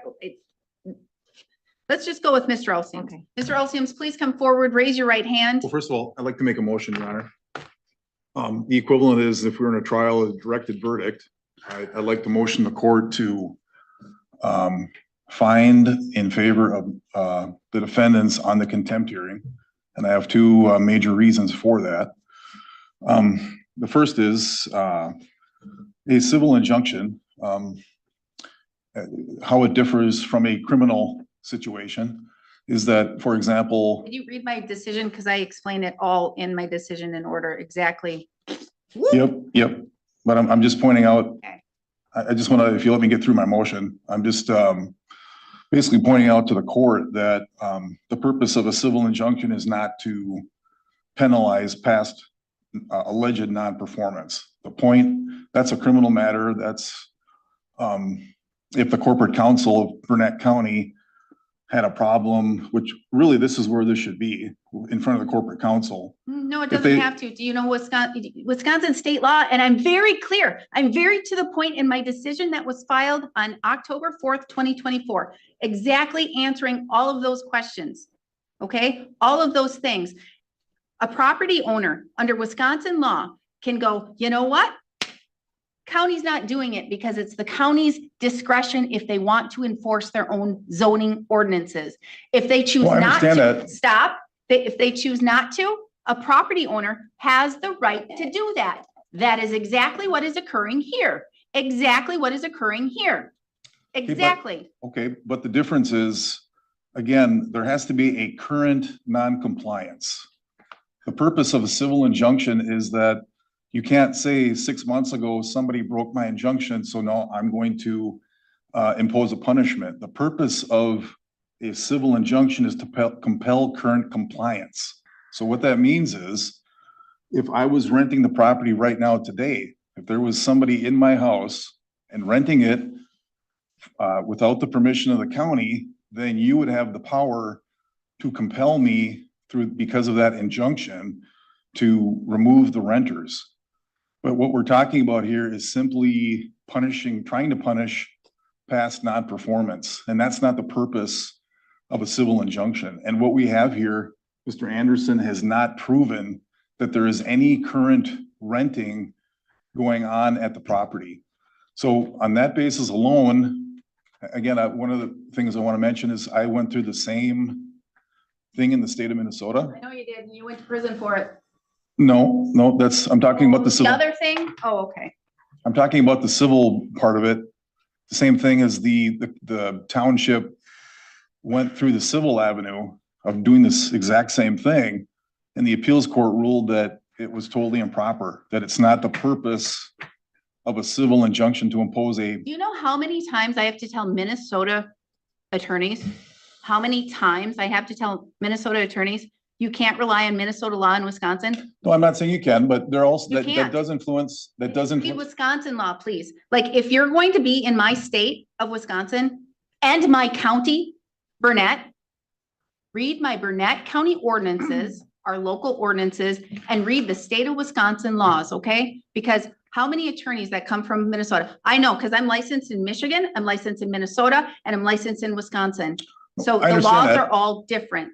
But I get it, but the common denominator though is applicable to every state, and that is the Constitution. The reason why the appeals court said that you can't do that is because it's unconstitutional and it breaks the rule of equal protection. If an example is, let's say in this case, the county did decide to prosecute somebody for renting their property, went through the whole process, they were assigned a $300 fine.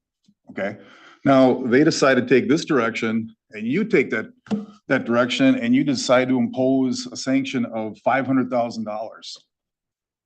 That's not constitutional. It's not equal protection. We both did the same thing, but you're imposing a completely different punishment. And that's what the appeals court said was, in fact, there's a ton of case law in Minnesota. Again, I'm not saying Okay, for I'm stopping Wisconsin. you right now again. You're done with this directed verdict argument because I've already made my decision and you can't ask for reconsideration. My I'm not. decision, stop. Now, stop. My decision was October 4th, 2024. If you can't read English, I will read it to you, okay? It is 26 pages long, but I will read every single word to you. You understand? That is my decision.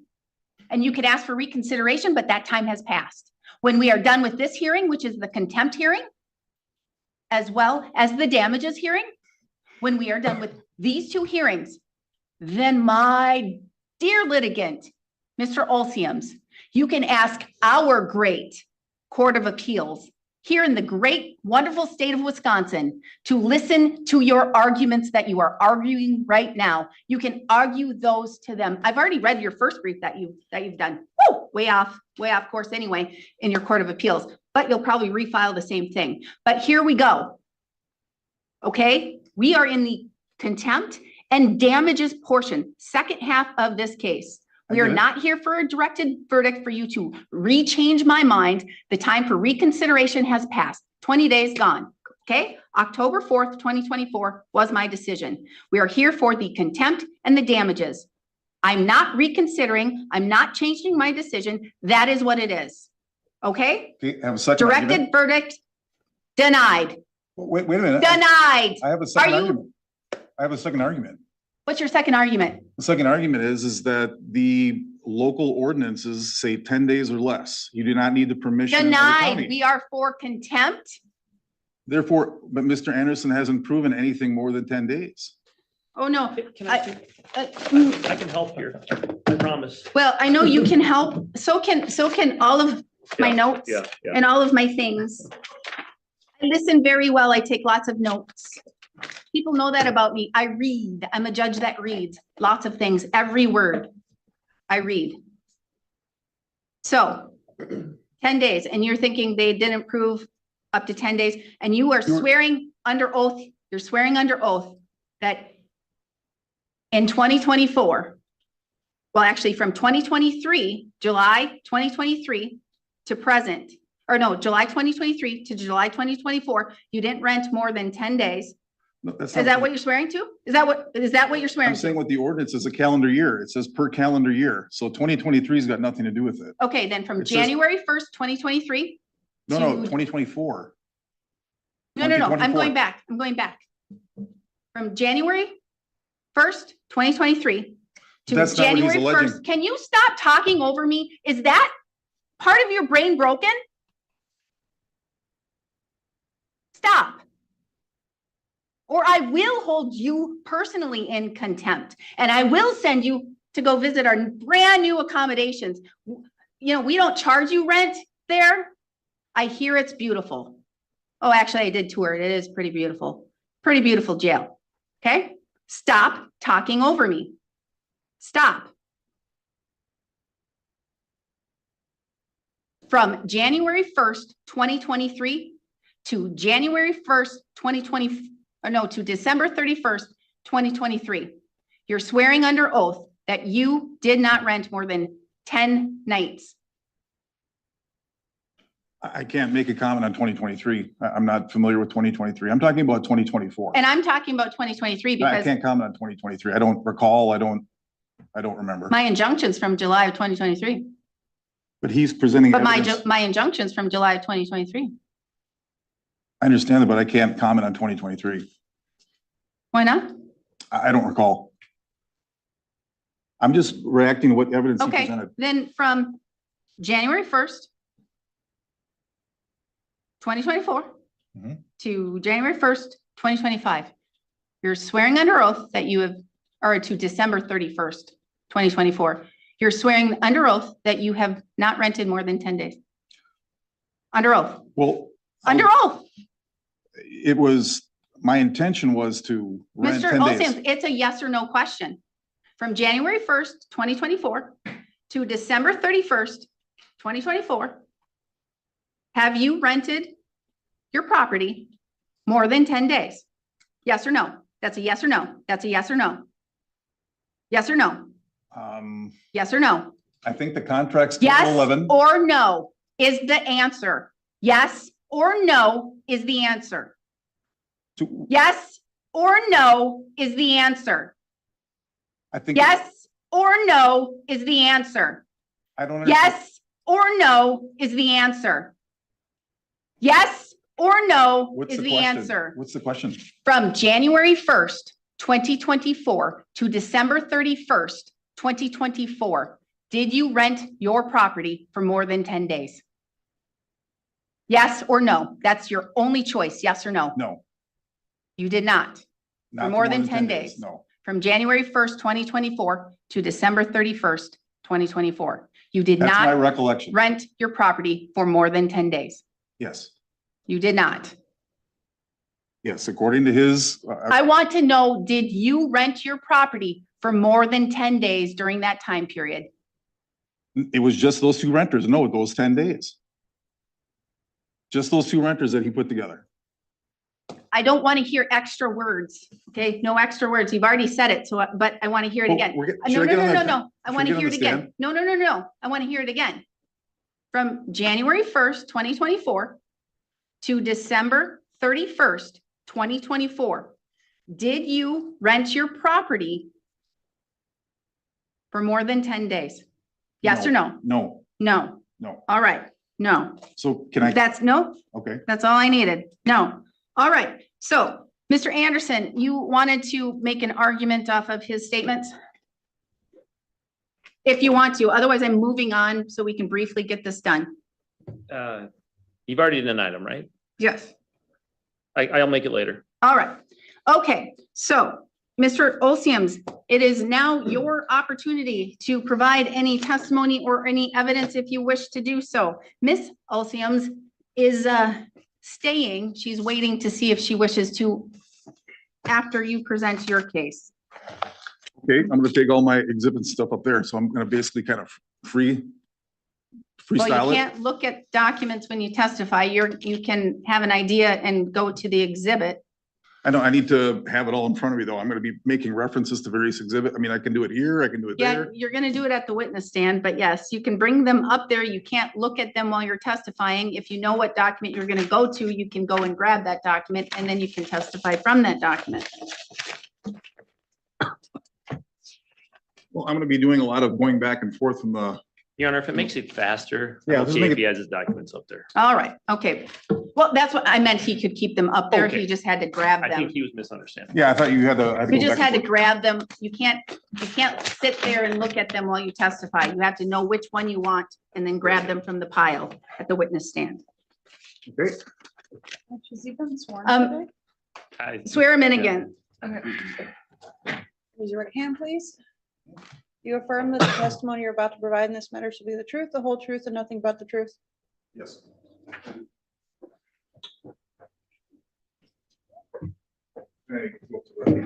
Witness stand.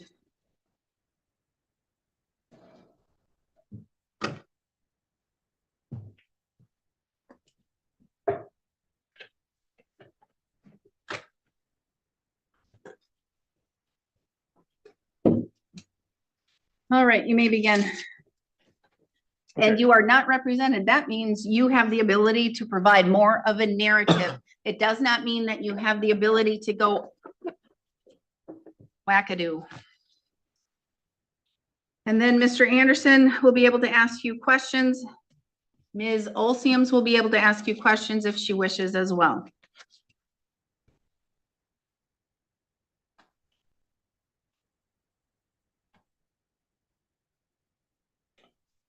Okay, I'm gonna just basically go off of Mr. Brimacombe's affidavit as kind of a steering from what I'll talk about. But Mr. Brimacombe is not truthful in his affidavit. I've never had 16 vehicles there. It's not even physically possible to park 16 vehicles there. Objection, Your Honor, when he says there, what does there mean?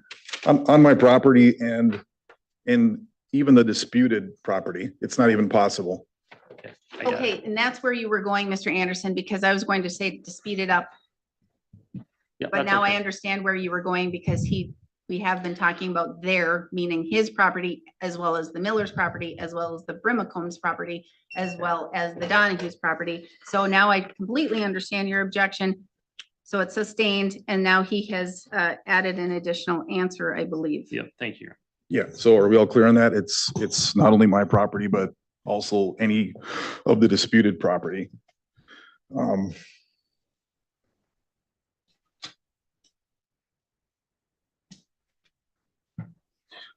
Talk about the survey. You can talk about Yep. all the Okay, things. so this is exhibit number 2. And again, Mr. Brimacombe was not truthful. The access easement, I'm part of the survey. In fact, if you will let me bring the video up, you can see, this is getting a little technical, but in the survey, you know what that that circle means? Each one of these empty circles? That's a marker that's in the ground. You see that? Where it says access easement and there's 2 hollow circles. Okay, I'm gonna let you know how court works. Court doesn't work at you ask me questions and I answer questions to you. Court works as you provide me with testimony as to why you're not in contempt and why you don't have to pay damages. You don't ask me questions to see if I see things. You just give me testimony as to your document and what it means. This is the survey of our properties, and these 2 hollow circles are monuments in the ground that you can see from the video taken last week are actually on the other side of the road. So when Mr. Brimacombe was not truthful in his testimony about this survey, the road is actually in between those 2 circles. It's called an access easement because when the property was sold to us, I was told that because there's so many trees around, that this open area is not Mr. Brimacombe's property. He keeps claiming that it is his property, but it's not. It's actually the road, and this open area is actually in this access easement. And that kind of makes sense because the road is right next to the lots, and the road is right next to what is lot 3 and lot 2, because obviously the Donahues have to get into their property.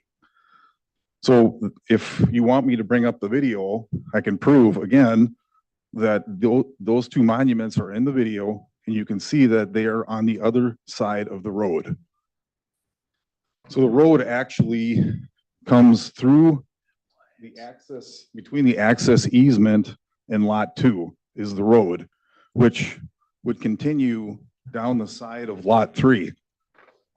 And That's for- where the road is. Mr. Olseams, for the record, I'm going to get the little stick.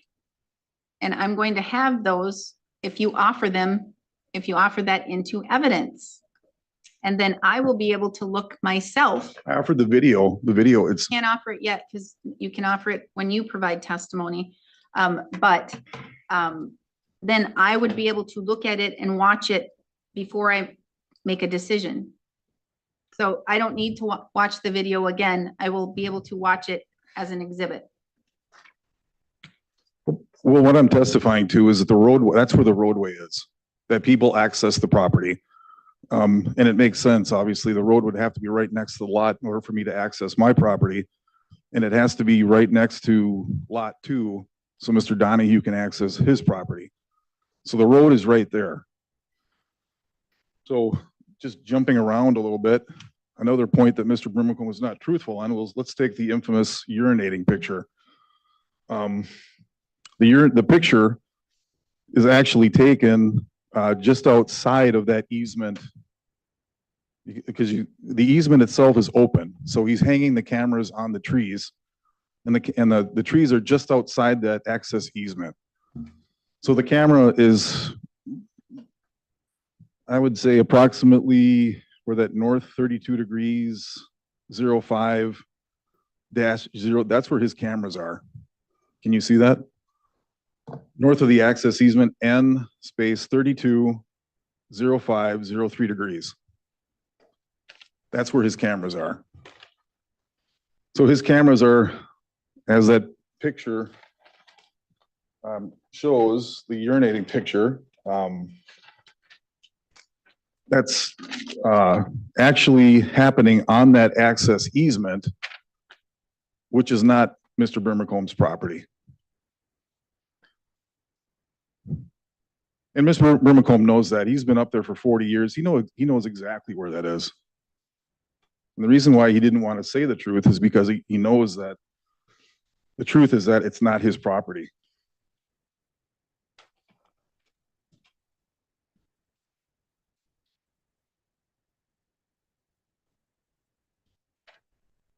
So again, back to this picture. I've introduced this. This is Defense Exhibit 2. This is a picture of my driveway. The camera is sitting on top of the garage, and it's looking down my driveway. And only in my driveway, you can only fit 5 vehicles. You can see that there are 5 vehicles in the picture. It's 1, 2, I'll count the trailer as a vehicle. That's 3, 4, and 5.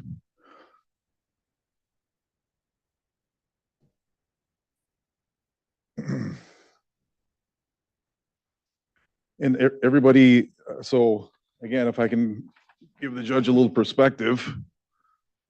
So this is the road.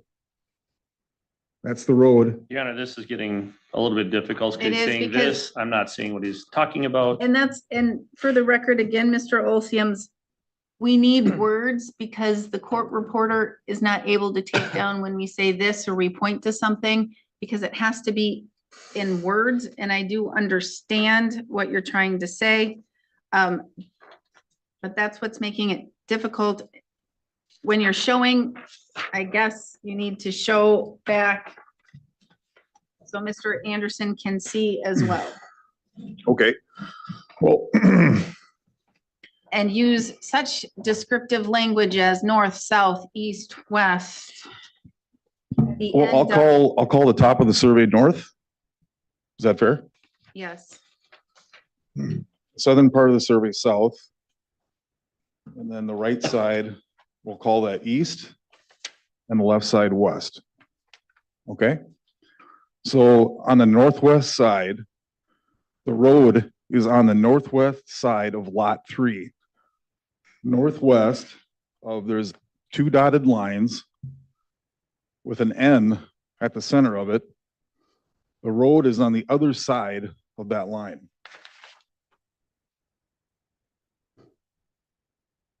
And then Defense Exhibit 2, that's where the road is, right here.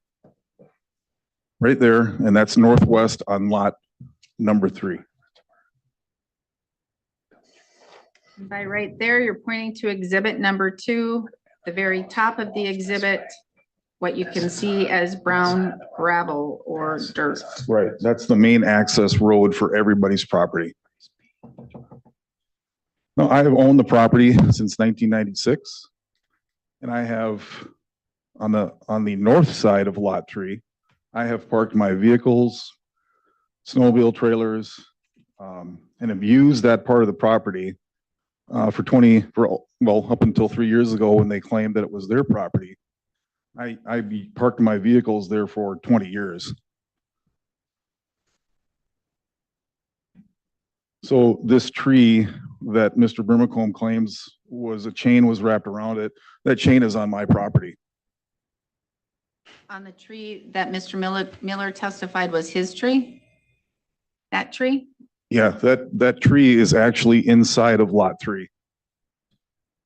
But that's the same tree that we're talking It's about? this tree right here on the north part of the picture, right beyond the pontoon trailer In that's- exhibit 2? in Exhibit 2, yes. So that tree is actually on my property. Exhibit 2 of, help me with that. I think we're getting, Is that the survey or the picture? I'm sorry, I'm getting confused. So exhibit 2, what's the testimony about the tree from exhibit 2? He's indicating and stating, if you can look at that big silver vehicle, and next to the big silver vehicle, there is a tree. Beyond the pontoon trailer. That's the infamous tree that Mr. Vermicombe says a chain was wrapped around.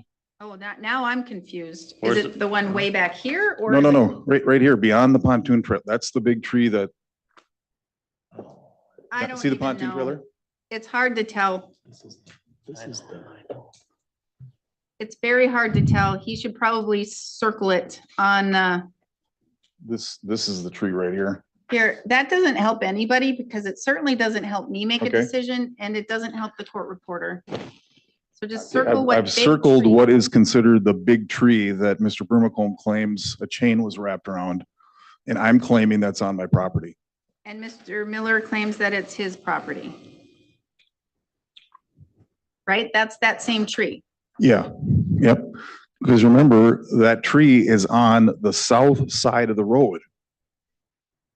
Remember, there's the access road, which butts up against the lot. That's the whole point of having an access road. You typically put it right next to the lot. So if the tree is on this side of the road, that means it has to be on my property. Why does it have to mean it's on your property? Because the road abuts Lot 3. So the tree is on this side of the road. That means the tree has to be on Lot 3. I don't understand this side of the road. I need to know. The on south side of the south side, the tree is on the south side of the road, which means it's on Lot 3, which is my property.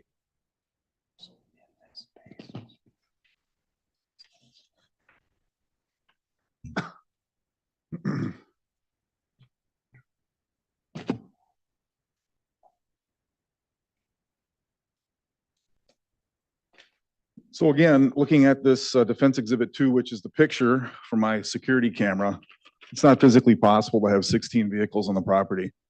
It's not even possible to have 10 vehicles, maybe 10 if you go down where the tree is, which again is my property. To the left of that, I've been using that part of my property for 20 some years.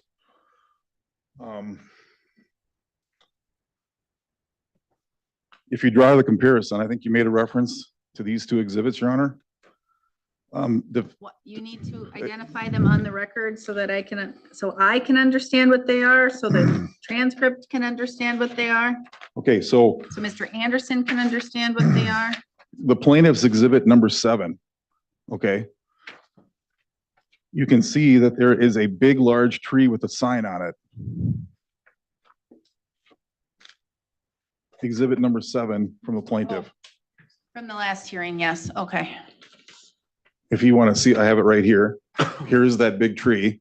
Yes, I'm looking at it right now. Exhibit number 7, there is a sign on it. I cannot tell if it says no parking, but it appears to be. That's my sign. It says no trespassing because I'm saying no trespassing because it's my property. So that's what that sign says. So to make a correlation to connect the exhibits, this is the plaintiff exhibit 7. This big tree is the same tree I circled on exhibit 2. to give you reference.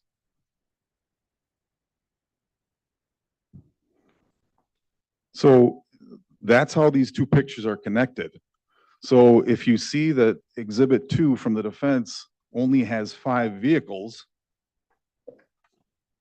that's these two vehicles, the white vehicle and the, looks like a blue vehicle to the right of the big tree, and Plaintiff's Exhibit 7. So assuming that there were 5 vehicles, which equals the white vehicle and the blue, there's only 4 other vehicles, of which I'm claiming that's my property. So to the left of the sign on the big tree, where those 3 vehicles are parked, that's my property. There's a truck right, or The red one, the red truck. no, but next on Exhibit 7, next to the white car, there looks like a Trailblazer or something like that. Some kind Right, on of page soccer 3. mom vehicle. Yeah, like page 3 is the end, the equivalent of defense exhibit number 2, the last 2 cars on the driveway. That's the connection to the plaintiff's exhibit. So do you see on page 3 of exhibit 7, there's a white car and a blue SUV.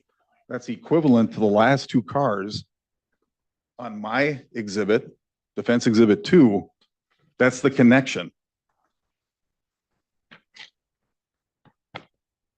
So even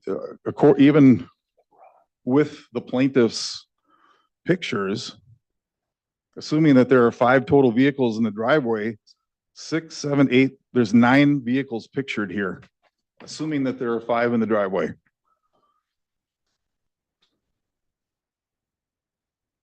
So again, it doesn't equal 10. It's not between 10 and 16. It's not physically possible to have that many cars parked on my property, or I think that's disputed. They think that that's part of their property. It's not possible to park that many cars there.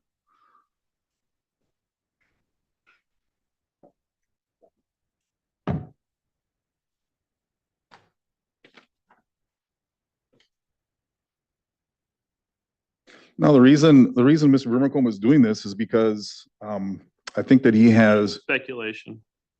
Sustained. You can't speculate as to why you believe he's doing something or not. well, it's clear he's embellishing his affidavit to make it look as bad as possible to try to justify some kind of injunction against a natural right to rent your property. Again, this is seasonal property of 365 days a year from June through August. That's a relevant 90 days. Mr. Brimacombe talks about so many vehicles coming here and so many vehicles coming there. 75% of the time, there's absolutely nobody at this property or on this island or peninsula or whatever.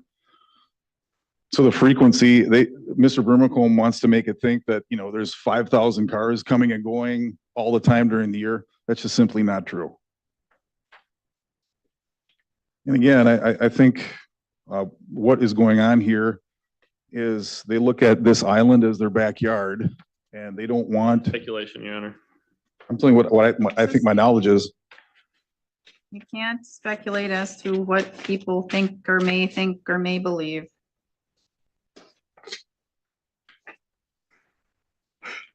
So back to the frequency, again, 3/4 of the year, there's nobody here. Of the relevant other 3 months, I don't know, I would say probably, again, whether somebody's renting there is irrelevant really for the traffic. There's nothing in the law that says I can't have 20 vehicles or 15 vehicles on my property if I so choose. Read Burnett County local ordinances? Have you I read haven't- those? I haven't come across anything that tells me I can't park my car on my property. Guessing you haven't read their ordinances, which were attached to my decision, I believe. Well, we're just talking about numbers then, right? I mean, so Yep, keep asking. So either way, his affidavit's just by the picture is not true. And again, frequency, it's very infrequent. 3 months, it's only relevant 3 months of the year. 3/4 of the year, there's nobody there.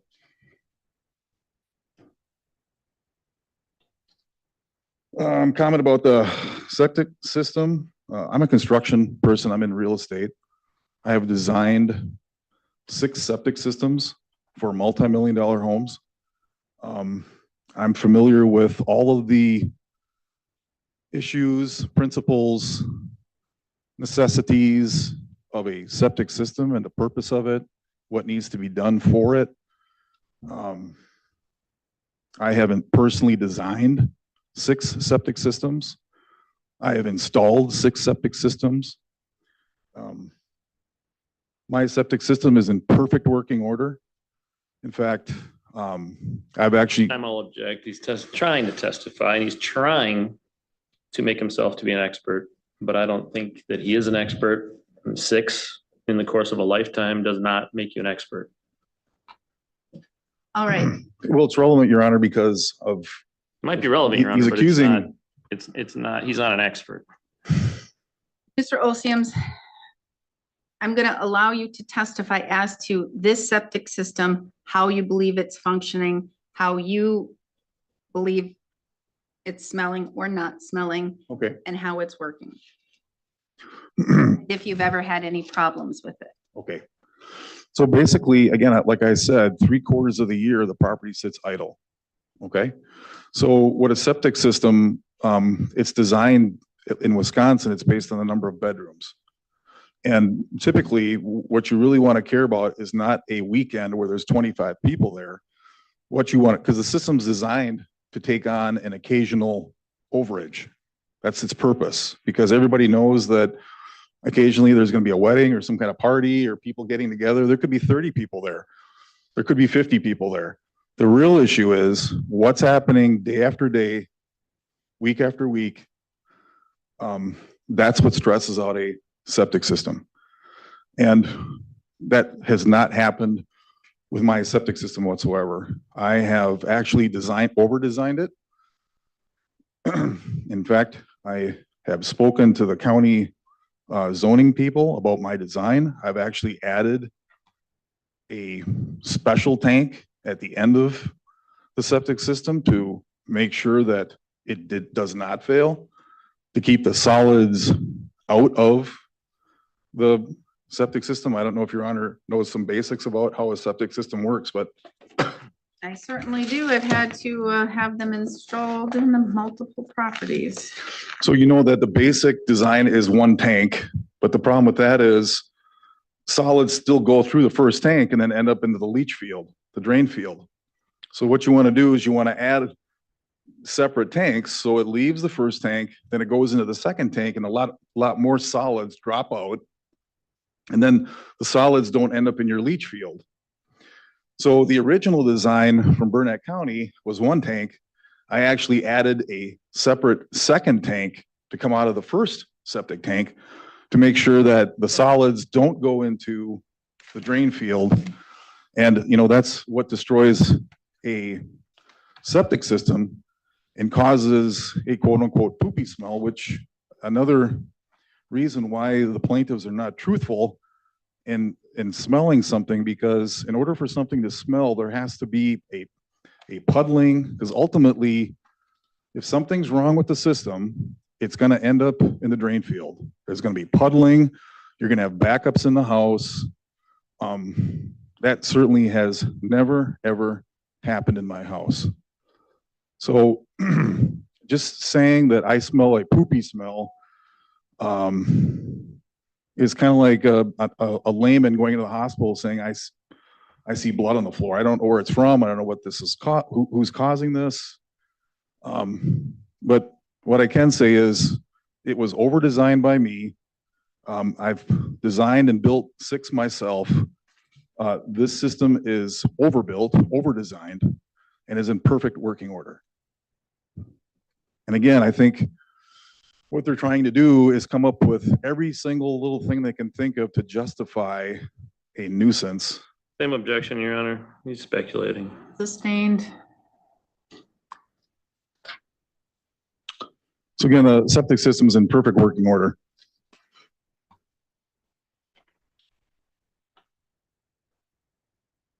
So Mr. Brimacombe's comment, paragraph 8 about not designed to accommodate that many people. Again, it's not a temporary one weekend or 1 week thing where there's going to be 25 people. What we're talking about is, are there 25 people every single day of every single week of every single month of the year?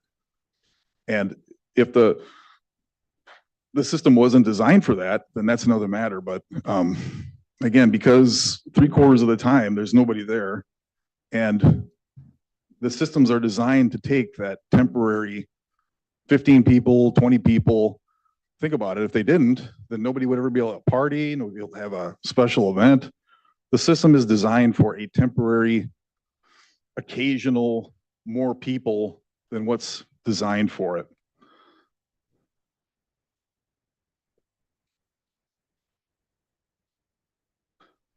Mr. Brimacombe says in number 9, defendants put their items of personal property on the plaintiff's real estate. So again, we're getting kind of nitty gritty, but it really comes down to what this survey says, because ultimately, Mr. Brimacombe is claiming property that is his, that is not his. And specifically, this access easement up until about 3 or 4 years ago, when his dad was still alive, his dad would complain also that I was parking cars on his property. Your Honor, I'm going to object at this point for 2 reasons. Number one, this is a damages and contempt hearing. The court has already found trespass. The court has already found damage.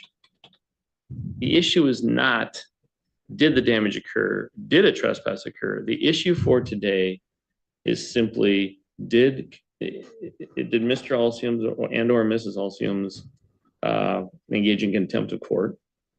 And the second part is, what are the damages for the actions that have already been found by the court?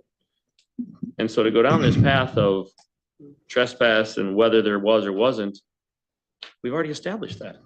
Well, what's important though is where he's claiming the trespass was. So again, it really comes down, the details do matter. What is specifically his property and not. And I'm gonna say, I do agree with Mr. Olsiums to a point, because it does matter for some of these issues of damage. Because I have to assess multiple different True. types of damages that are alleged. Urinating is only one of the alleged damages.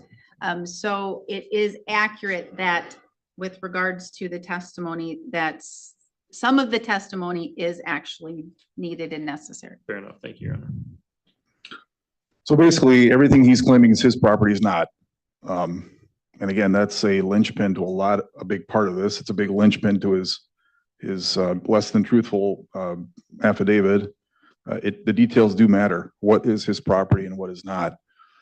And again, what he's claiming is his property is my property. In fact, Mr. Brimacombe's property is way, if I was to reference this survey, his property is way to the northwest. Mr. Olsiums, I want to stop you again, just to remind you that this isn't Mr. Brimacombe against Mr. Olsiums. There's multiple other plaintiffs as well. So it's not just Mr. Brimacombe against Mr. and Mrs. Olsiums. But Mr. Brimacombe's the only one that testified about property on his property. I think the Millers did too. Well, the Millers, they're on the other side here. And what happened is I was using this property for 26 years. And then 3 years ago, they claimed that the property I was using for 26 years is actually theirs. So again, I'm claiming that what they're claiming is their property is my property, and I've been using it for 26 years. And I would object to that then too, Your Honor, because the adverse possession claim has been dismissed. I'm not talking about the adverse possession claim. I'm saying that what is my property. Because again, Yes, he does not believe he adversely possessed it. He believes that he physically owns it. So we don't need to go down that aisle.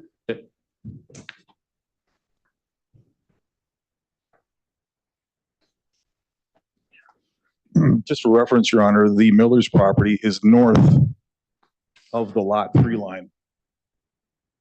You see where it says in big letters, lot 1 CSM V13, pages 244 to 245 on the very top. That's the Miller property.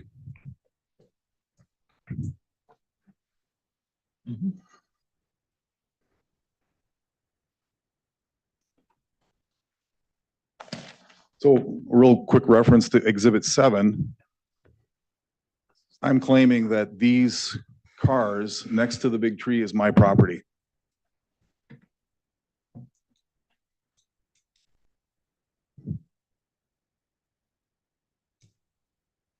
And so I can be clear, And there's the road. so I can be clear and I can understand the cars parked in Exhibit 7 are across the road from your property. No, they're on the other side. They're on this side of the survey. They're on lot 3. They're on the same side as your, Yes, on lot 3. Because remember, here's the reference. There's the road right here. You can see the road in the picture. all right. So to the left is my property. So you're coming down, if I'm going on the survey, you're coming down the road, my property's on the left. And here's the big tree on this side of the road. Again, I can't, it's hard for me to see, it's hard for Mr. Anderson to see, and the court reporter can't really take. Can I just write on the exhibit where I say the road is? You can do whatever you want on that document, that's your document. And then if we use it as a secondary exhibit, you can offer that if you wish. Because I don't believe he even offered Exhibit 2. I don't believe I've received it. The survey?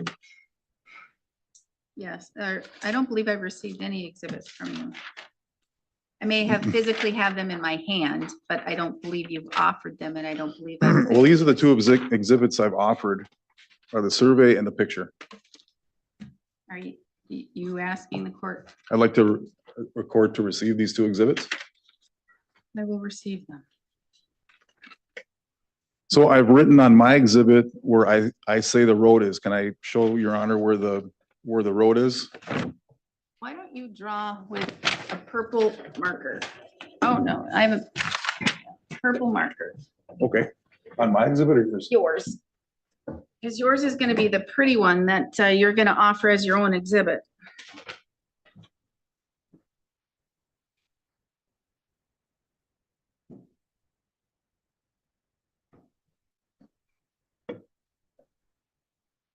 And mark down any So other things that you think is important, like the big tree, like any other things that you think is important for the court to know. Any other thing that you think that is important for the court to know. Again, I'm calling the big tree is the tree that they said that the chain was wrapped around. Well, I want to make a plaque and put it right on that tree and call it big You know, tree. it'd really help if you were to go out there and look at it, but obviously it's not possible. But anyway, I've marked on there what.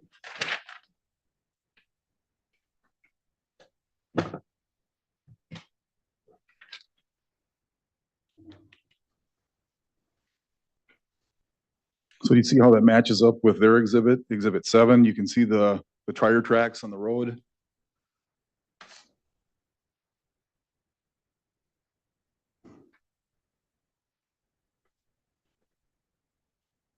So I think that helps to clarify. Are you gonna have that marked as an exhibit? Yes, can I? Yes. Number 3, No, is a separate one? Where are we? We're on 5. We're on 5. So you can keep it and we'll Okay. know. I'll just write Exhibit 5 on it. No, yeah, just in the bottom corner, just write a little 5 and then we'll Okay. take care of putting on the exhibit sticker. Okay, so I wrote 5 on there.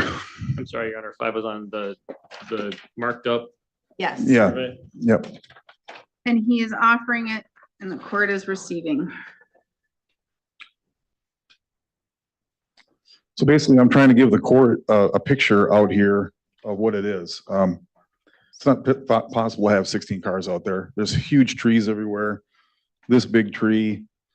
You can see the road goes off to the left. There's a swamp. That's with a high water line. You can see a swamp there. This is not.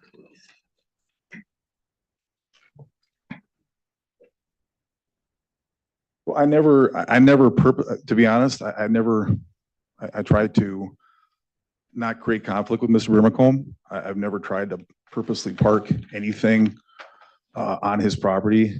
Just try not to inflate the situation. I think a big part of this, again, I'm referring to Exhibit 5. You can see to the northwest of the purple road called the access easement. Remember, I asked Mr. Brimacombe if that's where he put the no parking signs. So what Mr. Brimacombe was doing is he erroneously assumed that that was his property because Mr. Brimacombe's property is on the other side of the access easement. So before all this got started, I don't think he looked at the actual survey and didn't realize that that opening, that access easement was left opening specifically for when I bought the property because I need that opening to be able to turn into my property. And when I bought the property, the people that were selling it, they went and specifically plotted that little access easement specifically for me to be able to get in my property. And over the last few years, Mr. Brimacombe did not realize that, and he started to park cars there on purpose, claiming it was his property, not realizing that it was an access easement that was to remain open and not to be parked on. And he thought it was his property where he could park cars there.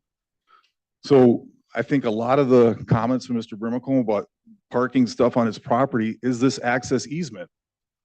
Because again, he's not on the Millers are on the north side and the Donahues are on the southwest side. So I don't even abut Mr. Brimacombe's property.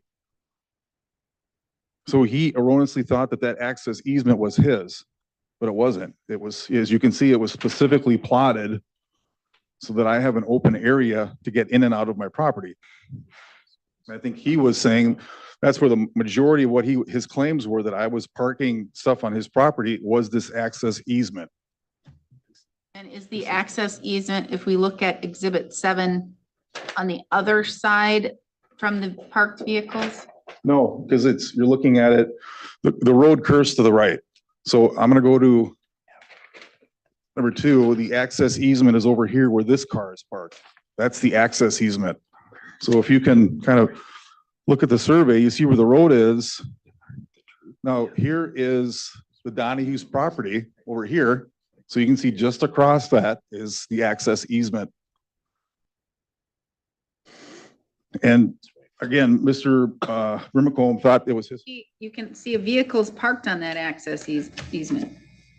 Right. I can't see whose vehicle it is. I don't know whose it is. It could have been his because when we got close to This is me, right? the last few years of this, he was parking vehicles there just to spite or just to block and just to interfere with the use of that area of the property because he thought it was his. But in reality, it's an access easement, so it's not his property.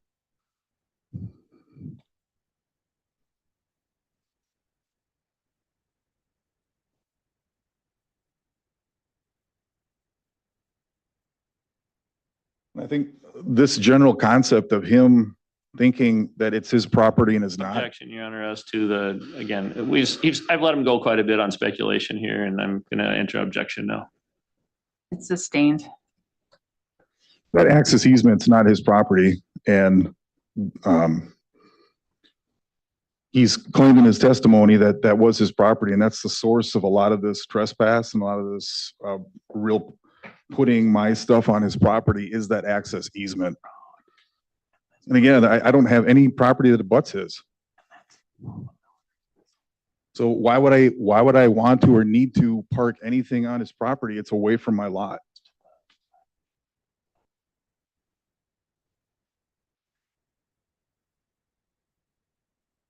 I'm just trying to explain the confusion.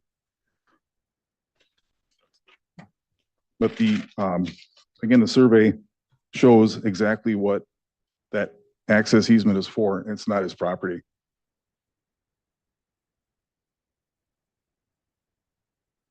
Okay, number 12, defendants remove foliage from trees. from plaintiff's real property. Okay, and again, I don't know if you remember, Your Honor, when the water was really, really high 3 or 4 years ago.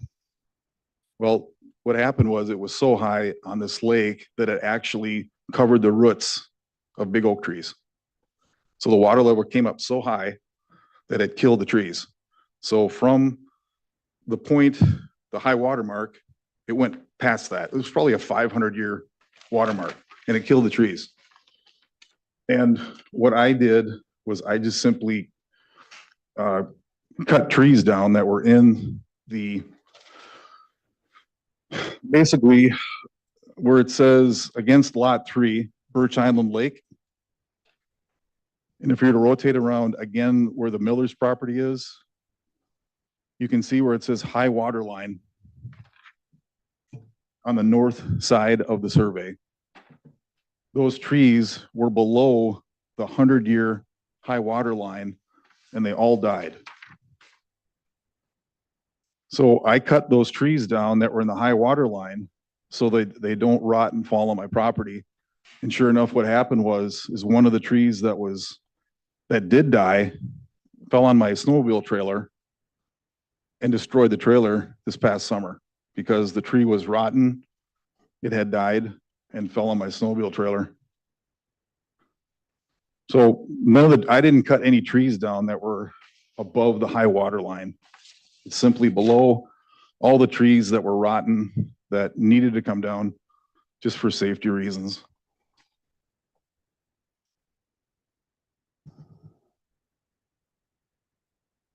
I think that's what he's commenting too on 13 defendants have removed timber from plaintiff's real property. Yes, the trees I did cut down in the high water mark, which technically is not his property. I guess that would be the state's property, right? Below the high water mark. And I believe you're able to cut down dead and diseased trees.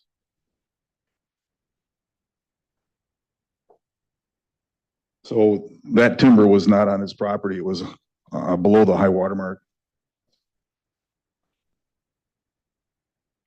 Number 14 defendants have damaged trees. Again, I think that we're back to, we should probably give the big tree a name. The big tree. Again, putting a chain, whether or not it's on his property or not, just putting a chain around the tree to get leverage to, I can't remember what we were doing. But this tree, I think the damage that Mr. Brimacombe is talking about to the big tree is this tree abuts the road. So again, back to plaintiff exhibit number 7, you can see the big tree. See how close the tree is to the road?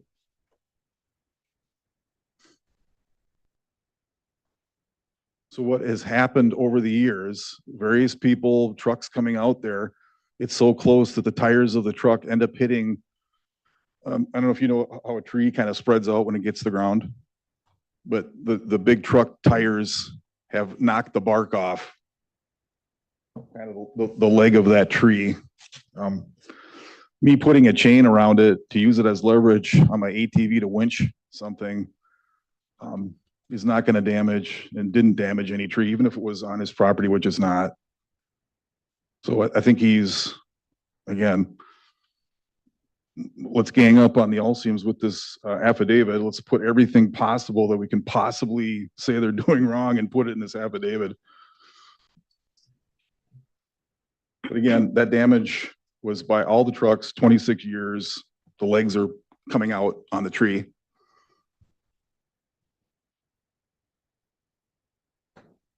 Destroyed or removed no trespassing signs. Okay.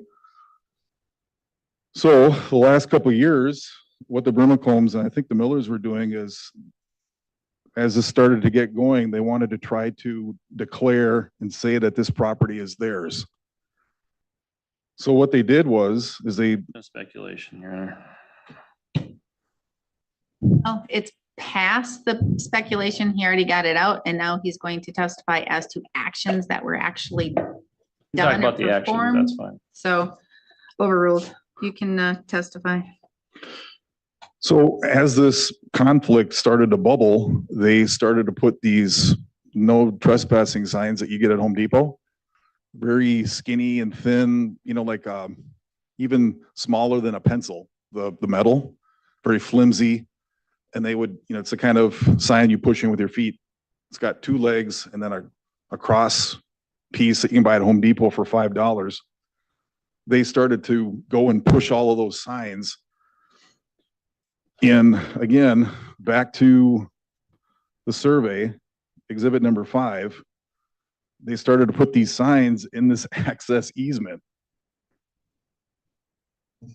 Without, and this is before they did all these surveys and before they even realized this. I just think that over 30 years, they thought that this is my property because I own the property to the left of it. I think this opening is mine, but it's not.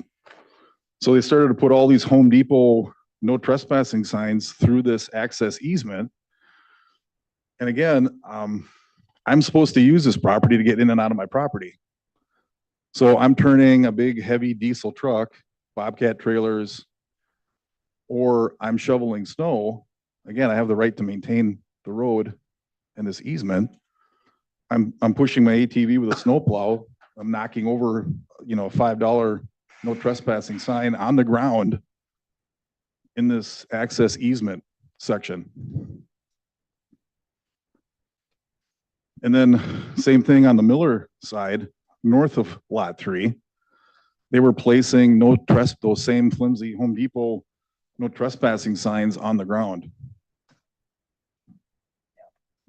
So just with my regular maintenance, snow plowing, it just simply pushed over, you know, these no trespassing signs that were not on their property anyway, as they tried to establish their claim just by simply putting these no trespassing signs all over in the access easement and on the north side of lot 3.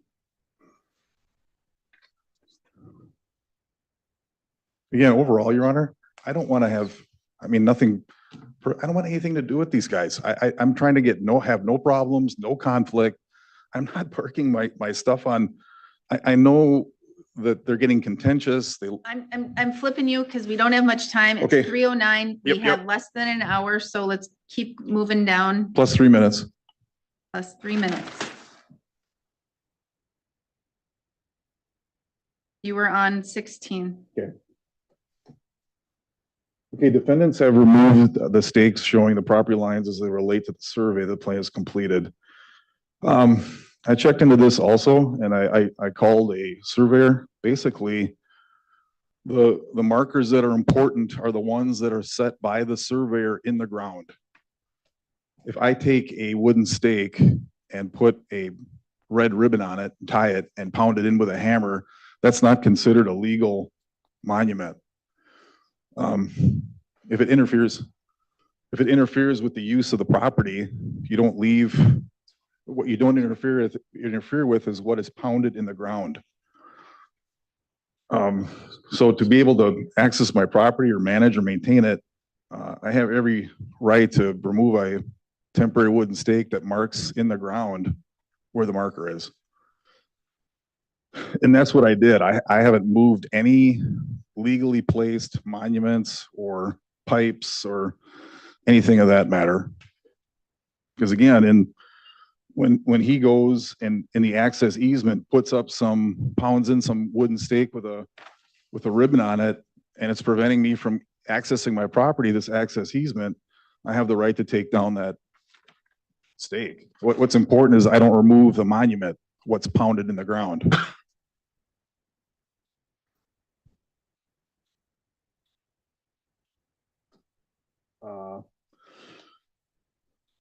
Defendants have vandalized and damaged Mr. Brimacombe's trail cams on his property. We didn't damage his trail cams at all. Nobody pounded a screwdriver on his lens. It's obvious that the camera would have shown that. I think we all know that even if somebody is to come from behind, the camera is going to catch the picture of a hand reaching around either the left or the right side. Certainly if somebody was to come from behind the tree and go like this, with a hammer hitting the lens, you'd see that. And they obviously don't have that.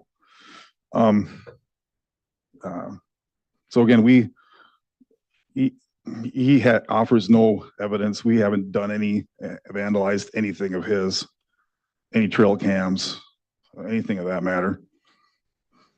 Your Honor, I'd object as to speculation. I understand that it's already out, but that's gonna happen every single time, the way this is working, because there's no question that's eliciting the speculation. So I I'm not gonna understand. see it, yeah. So I I'm not gonna see it until it's understand, out. and, Mr. Anderson, I completely understand he is pro se, so he gets to go more in the narrative. And you're gonna be able to get to question him. Maybe it just goes to wait. That might be all I'm asking, but Yes, there needs it'll to be go to something. wait. Thank you. I've heard a lot in these 2 days. And I will process it all. Fair enough. All right. Okay, so, again, we didn't vandalize damage. You would have seen pictures if that was the case. That's where the speculations come Again, in, it is Judge. speculation. And Maybe it's for an argument at the end, but. yes, 18. Okay. Defendants have graded and damaged the dirt. Your Honor, I'm in construction. I have a Bobcat. I have a bucket. I have managed and maintained that road for 26 years. I have filled in the potholes. I have gone above and beyond. Mr. Brimacombe hasn't paid me $1, but yet he enjoys all the benefits. Saying that a Bobcat is damaging a road is ridiculous. And any construction person knows that you need a Bobcat to, unless you want to go through 2 miles of roadway with a bucket of gravel and start filling in, potholes, that's just absurd. The Bobcat improves the road, it doesn't damage it. And, Number 19.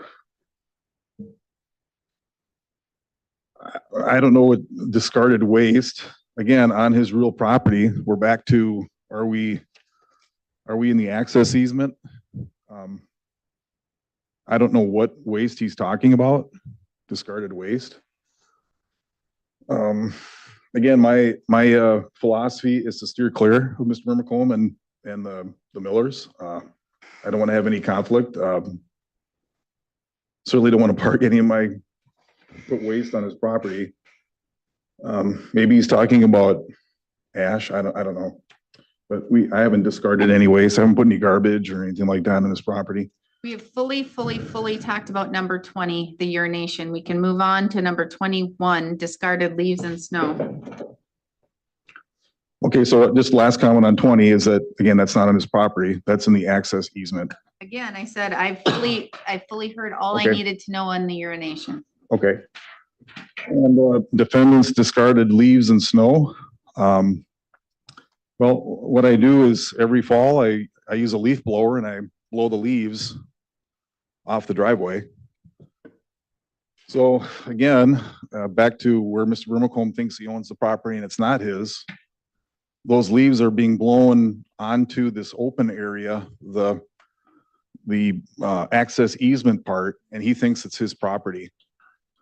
So when I'm using my ATV with the plow on it, and I'm plowing that area, I think that's what he thinks is his property, that I'm plowing snow onto his property by pushing the snow up through the access easement.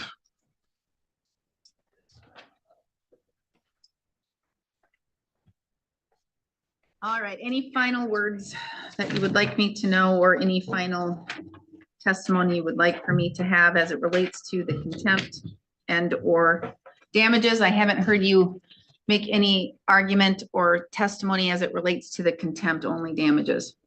Right, and the contempt, again, my understanding of the short-term ordinance, and according to your injunction, is the permission of the county. And again, I have that ordinance right in front of me. It says any person who maintains, manages, or operates a short-term rental is defined in. Read it. Pardon? Not what you get to do for your testimony. I'm Read telling it. you what my understanding was. then you can tell me without reading it. So flip it Okay. under and tell me what your understanding is.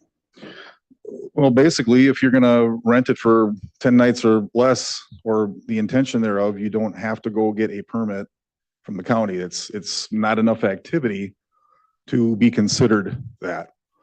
So even though, you know, the bigger legal issues of the injunction itself outside of that, I still kept within the intent. There were only 2 renters during all of 2024. And again, the ordinance says each year. So my understanding is that's a calendar year. So it was my intention not to rent more than, 10 nights for that year until this is all the legal issues are settled. All right. Mr. Anderson, questions? Oh, actually, I'm gonna go to Miss Fair. Olsiams. You can ask him questions first if you have questions for him. All right, Mr. Anderson. Thank you, Your Honor.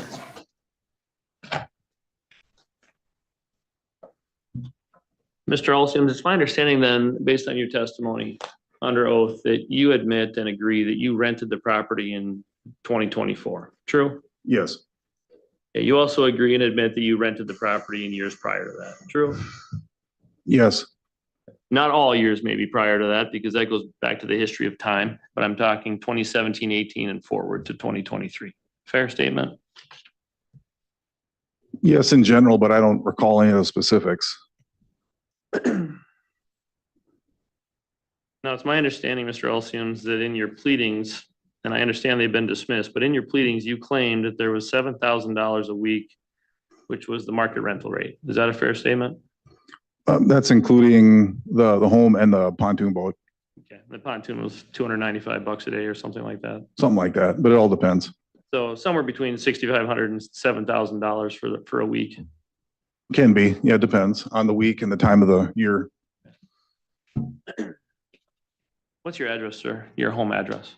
If, the address of the property or where I live, Address? 1505 Neal Avenue, Court North, Where? Lake Elmo, Minnesota.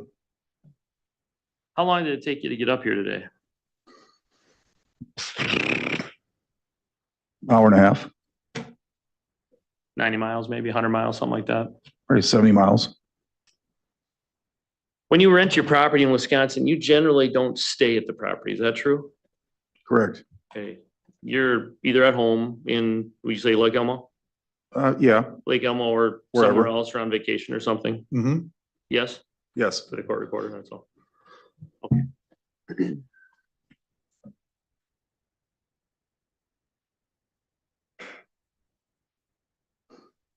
And sir, it's my understanding that your property is listed for rent in Wisconsin as of yesterday. Fair statement? Correct. Why is that? Because again, the 10 days or less, I still have, the injunction says permission of the county, and the county says I don't need their permission if it's 10 days or less. So to rent those 10 days or less in Burnett County, you have not gotten permission from the county. Is that true? Not explicit permission. I just read the ordinance and it says that you only need a license if you're gonna do more than 10 days. Okay, so you haven't gotten permission from Burnett County then to rent it at any point in time in 2025. Is that true? No, reading the statute, I had permission because it was 10 days or less. So you're saying that there's what, implicit permission from the county?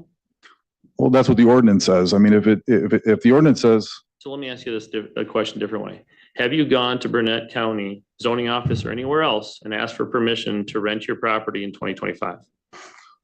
It's a yes or no question, sir. no, it's a qualified answer because again, I called them up. I'm not quite sure when it was, maybe a few years ago, and asked them about this part of the statute. And they said, if it's 10 days or less, you don't need to bother with us. Okay, so since this injunction went into effect, have you gone to Burnett County and asked them for permission to rent your property? No, because I have no intention of renting it for more than 10 days until this is all settled. Now, sir, my understanding is that your testimony earlier today was that you have not in 2024 rented your property for more than 10 days. Is that true? Yes, to my best of my recollection, yes. I know there's been only 2 renters that year and you presented them to us at the last meeting. So you rented to Carrie Rotten from July 12th to July 19, 2024. Do you recall that? I don't recall the exact dates, no. He testified to that. You wouldn't have any reason to disagree with that, would you? No. Mm-mm. And you rented to Christy Haskins from July 1 to July 5 of 2024. Do you recall that? I do. You would agree with me that July 1 to July 5 is 5 days, true? No, it's considered nights. Okay. And so to get in, let's talk about the nights then. July 1, 2, 3, 4, right? That's 4 nights? what I did with Carrie is I gave her, Is that 4 nights, sir? no, it's not. What, July 1 through July 5 is not 4 nights? I'm talking about legal nights. I just want you, I'm directing you to answer his question. Then you're gonna get to give me your own explanation when you can do a redirect. So are there 4 nights between July 1 and July 5, sir? Yes, And July 12 through July 19, are there 7 nights for that? yes. And 8 days, true? No, that would be 7 nights on that. So I said 7 nights. Now I'm You asking said, about you said days. 8 days. I did say 8 days. So are there 8 days between July 12 and July 19? From July 12 to July 19, including Not, July not rental 12 days, no, including July 12 and July 19, is that 8 days? no. Because 8 days means 8 times 24 hours. It doesn't end up that way. That's your interpretation of that? No, that's the rental business. I'm in the rental business. That's your interpretation of that? Do you rent by the hour? No, it's by the term. We agree on a general specific amount of time. So, and July 12 to July 19 is what you agreed to with Carrie Rotman, fair? Yes, she was allowed to stay there. She could check in on July 12th, Yep, true, and she could check out on July 19. yes, Same with Christie. She could check in on July 1 and she checked out on July 5, true? I don't know specifically when she checked out. I told her that I had to stay within the 10-day limit. So I said that I believe she was having some kind of a wedding, a reception. And she wanted to check out. She didn't know when she wanted to check out. You allowed her to stay there until July 5 though, true? I don't know exactly when she checked out, but I just generally said because it wasn't being rented the following week that she could generally stay there. Isn't it true that you told her that it was being rented that weekend and that's why she had to clean it according to her testimony, sir? No, but it wasn't being rented. I don't know You where she disagree got with her that. testimony? Yeah, it wasn't being rented that following week. Even though she said that that's what you told her. That's her testimony, but that's not right. I simply asked her to clean the cabin when she left. Sir, have you ever been convicted of a crime? Yes, How many? I don't recall. If I said 14, would that be accurate? Probably. And 2 of those were theft by swindle, true? Correct. And the others were something related to taxes, true? True. That was all in Washington County, Minnesota, Yep. all within the last 2 years or so? Mm-hmm. Yes? Yes. Sir, you've talked about Exhibit 7 and the number of cars that can fit in your driveway. I don't want to belabor this point, but it's my understanding your testimony is that you can't fit more than what, 6 cars in your driveway? Is that right? The picture shows 5. Yep, only Okay, 5 so- cars. So I think we'll agree to disagree on how many cars can fit in your driveway according to that picture. It appears to me that there's significantly more than that. But that being said, Am I allowed to ask him a question or not? you've got many other cars there at the same time than 5, fair? At different times, there's more than 5 cars there? No, not necessarily.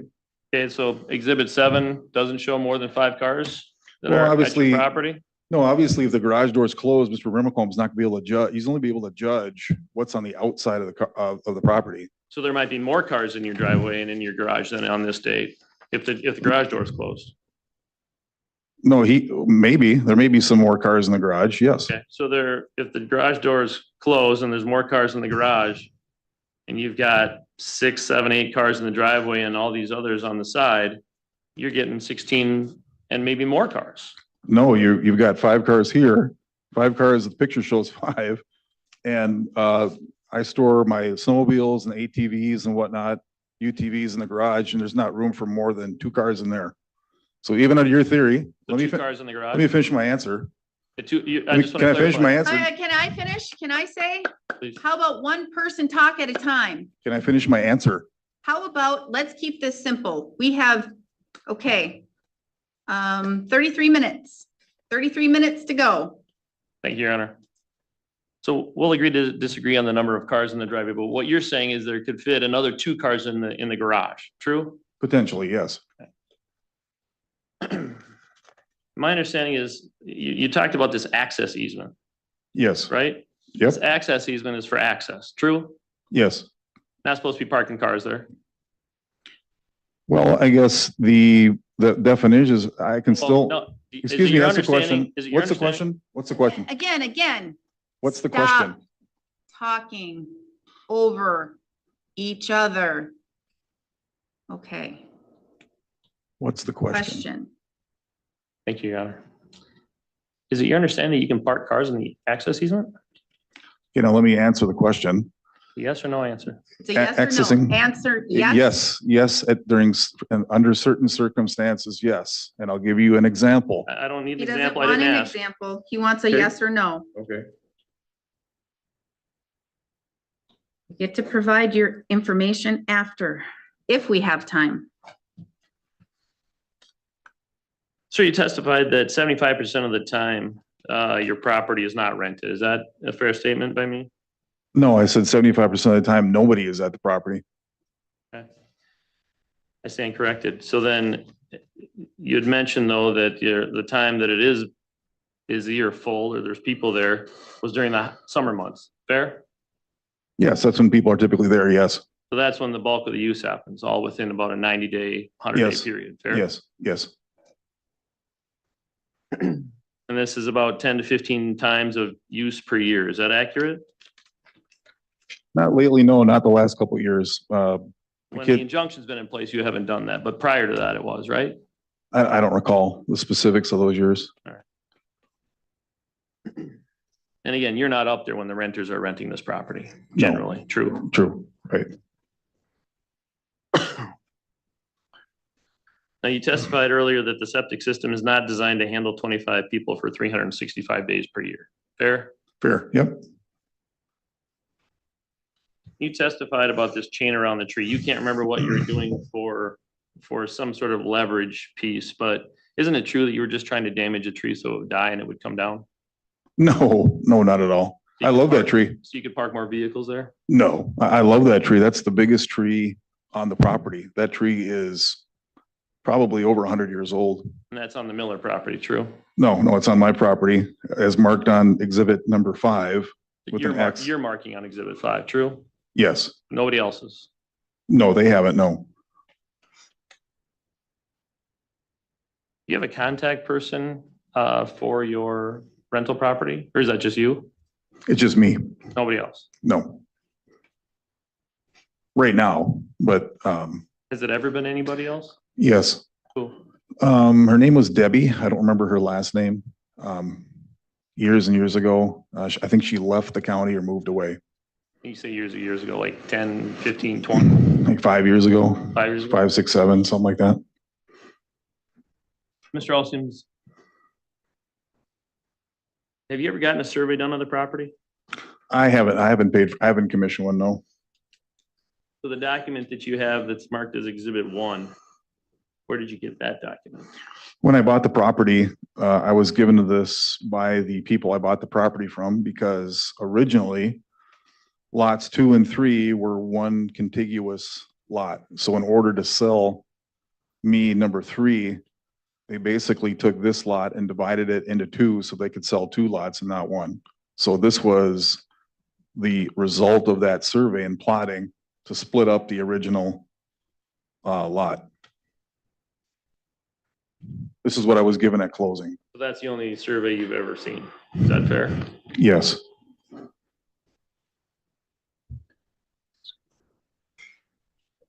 Sir, is it your understanding that the road out there is not the property line?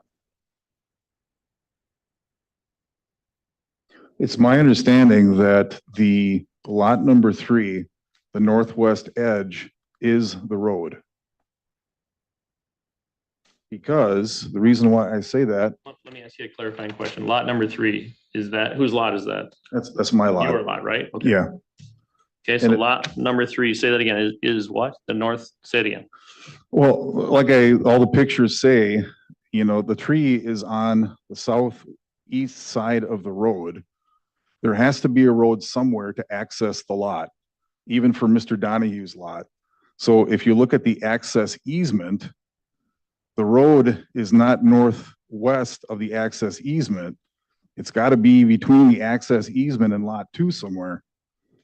So it makes sense that the edge of lot 3, the road is right there, then the road is in the access easement, the southeast part of the access easement. The road has to be somewhere there. What part of the access easement do you own? I don't own any part of it. That the Donahues own the access easement, but they grant an easement for me to use it to access my property. Okay, so you don't own any part of that, and you're saying that the Donahues do? Well, what I claimed is adverse possession. I've used that property so much with my Pursuant to the easement? Pursuant to the easement. Yeah, it would still stay an access easement. I'm saying it would just become part of lot 3.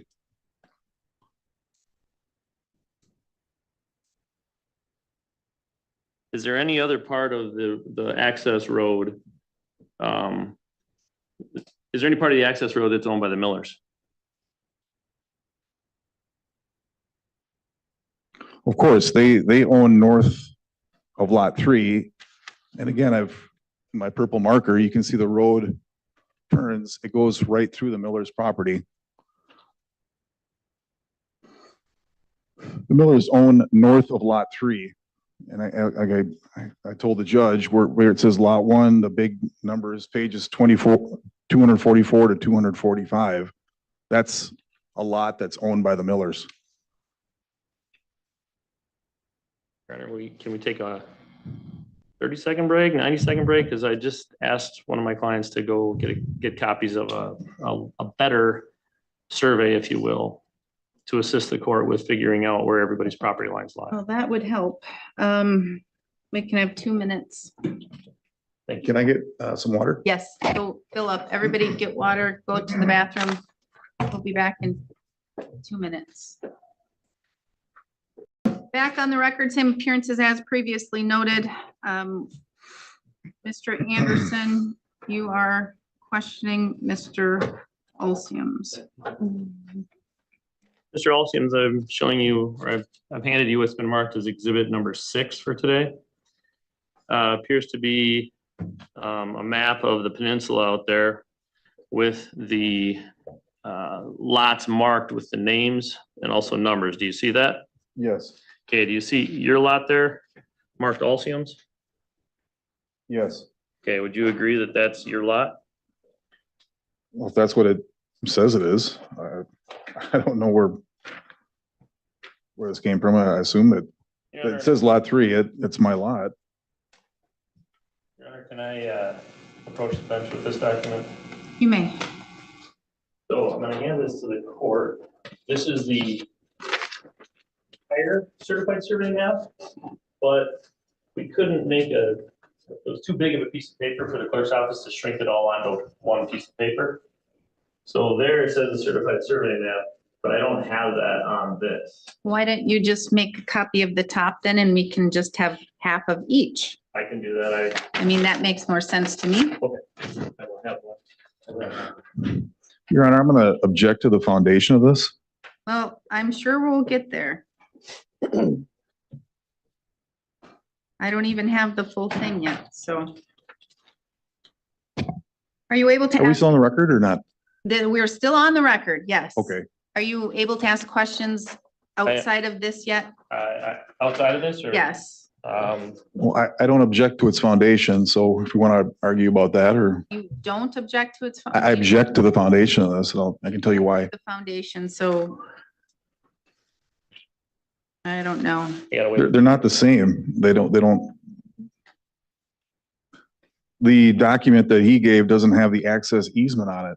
Well, we'll wait and see what we get. That's why I need the full, that's why we are going to get the full top so we can know exactly what it is to compare it with Exhibit 1.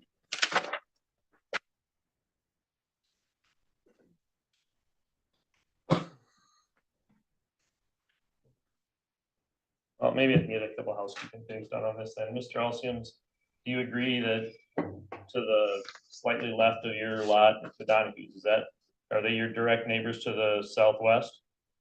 On this new exhibit you gave? Yes. Yes.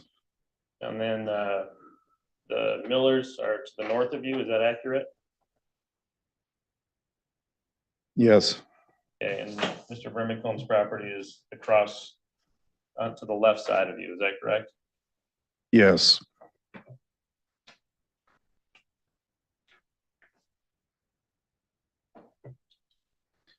Do you want to have that foundation argument right now, or Well, he's getting there because he's Okay. gonna tell me that this is a real survey. it's not a real survey though? Well, You want me to have this marked, or no, it's gonna just be a continuation of this one.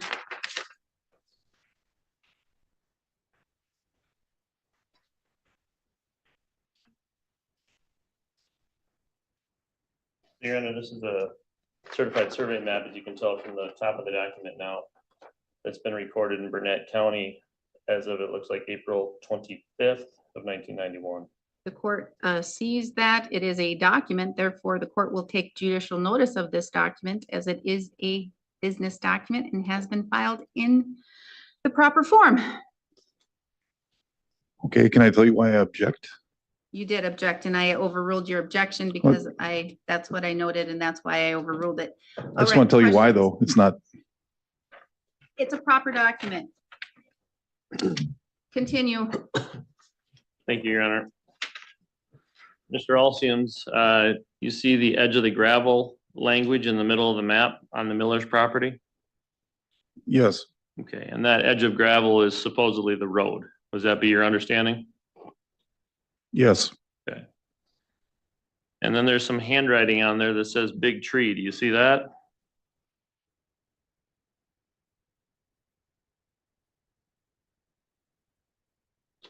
You see the language big tree?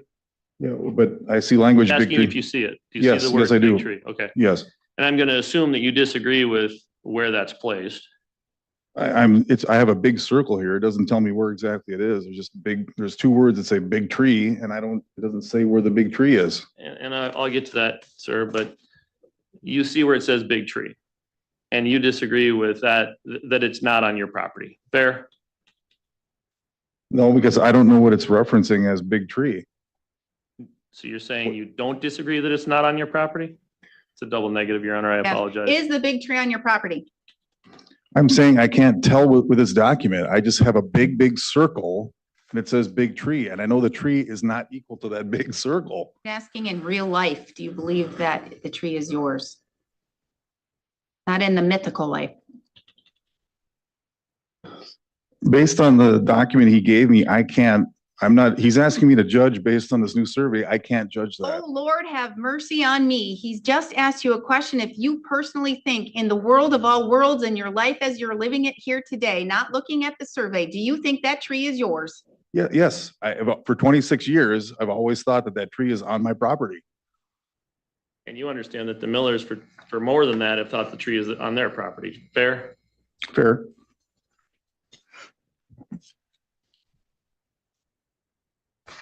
Your Honor, did I offer exhibit, I don't even know what number we're on, 6? You did, and I received it Thank you. on 6.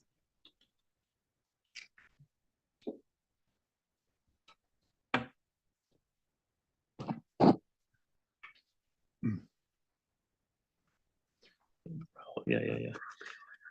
So, Mr. Alciums, you see the, where it says the edge of gravel on the one side of the road, and then that's a dotted line, and then there's a dotted line on the other side? Yes, Is that a yes? yes, Thank you.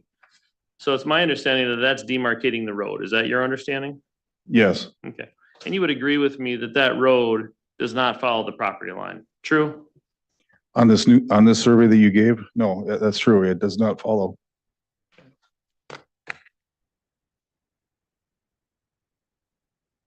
No further questions, Your Honor. All right, thank you. Mr. Olsiams, you get very brief. You get 5 minutes, okay? And I will count 5 minutes. You get until 3:52. Okay, basically Actually, now 3:53, go. these two surveys are not the same. Again, the one that I presented has more of the detail of the lake curvatures. The one on the right is more of a, look at right under Olsiams. It's a triangular. The property is not triangular. That's where the lake is, and it curves naturally. There are no distance markers. For example, where it says Birch Island Lake, to the northwest of that, there's a monument, which is denoted by a clear circle. That's not on this survey. There's all kinds of monuments on the Donahue's property that are close to the lake that are not marked or mentioned. There's no distances. The length of this looks to me like it was something that was put together kind of haphazardly just to show certain parts, or it's not a complete survey of the property. Why doesn't it have the other markings? This one's more detailed. It has all the monuments, relevant monuments. And again, 26 years, I operated on certain parts were my property. If it's actually determined that in legal sense that tree is not mine, then okay. But my understanding is it's my property as of right now, and that's the way it's always been for 26 years. And if it's deemed not my property, then okay, I'll accept that, outside of the adverse possession claim. But again, this survey given by the plaintiff, it's not complete. You don't have all the monuments. You don't have all the specific measurements. There aren't references to other plots in the book, other pages. This looks like it was prepared just by a surveyor for general information, not a specific survey. Again, the rentals, I only rented it twice in 2024. My intention was to stay within the 10 days. I think if you add up the nights, it ends up being 11. But I was generally open with Ms. Rotman that she wanted the flexibility to stay. I wasn't specific about when she could leave. My intention was only to rent it for 10 days and stay within the injunction until the legal issues were determined.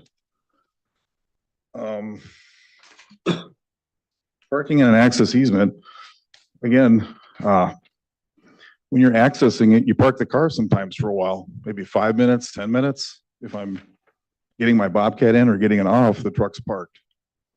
The trailer's parked. So is that considered parking? I don't think so. I've never intentionally, parked stuff there overnight. I have my own driveway to park in. Why would I park there?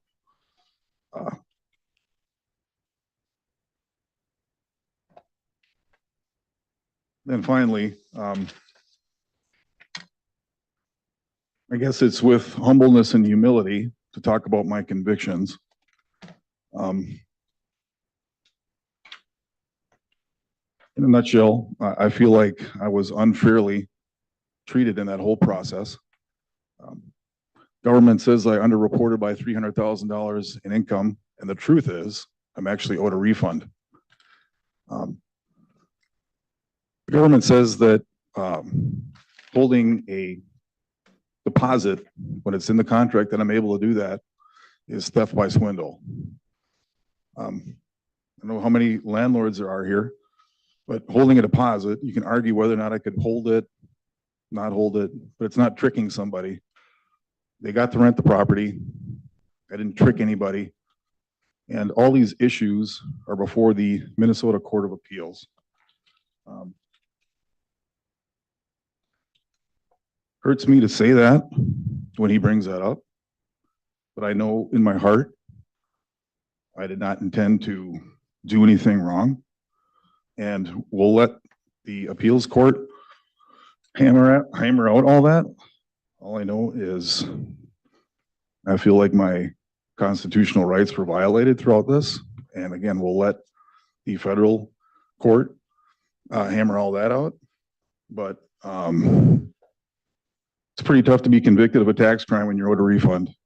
And All right, I have to stop you there. It is 3:53. That was your Okay. 5 minutes. All right, Okay. you are released. Can I ask one question on? I guess you do get redirect in the, or Recross. recross, and Thank then you. he gets to say one more statement. Thank you, Your Honor. Mr. Alciums, you're talking about how exhibit 1 or 5 is more detailed than exhibit, I apologize, is it 6 or what's this? 6 is 6, yours. thank you. yep, Exhibit 1 does not have Mr. Brimacombe's property on it, true? which one is exhibit 1?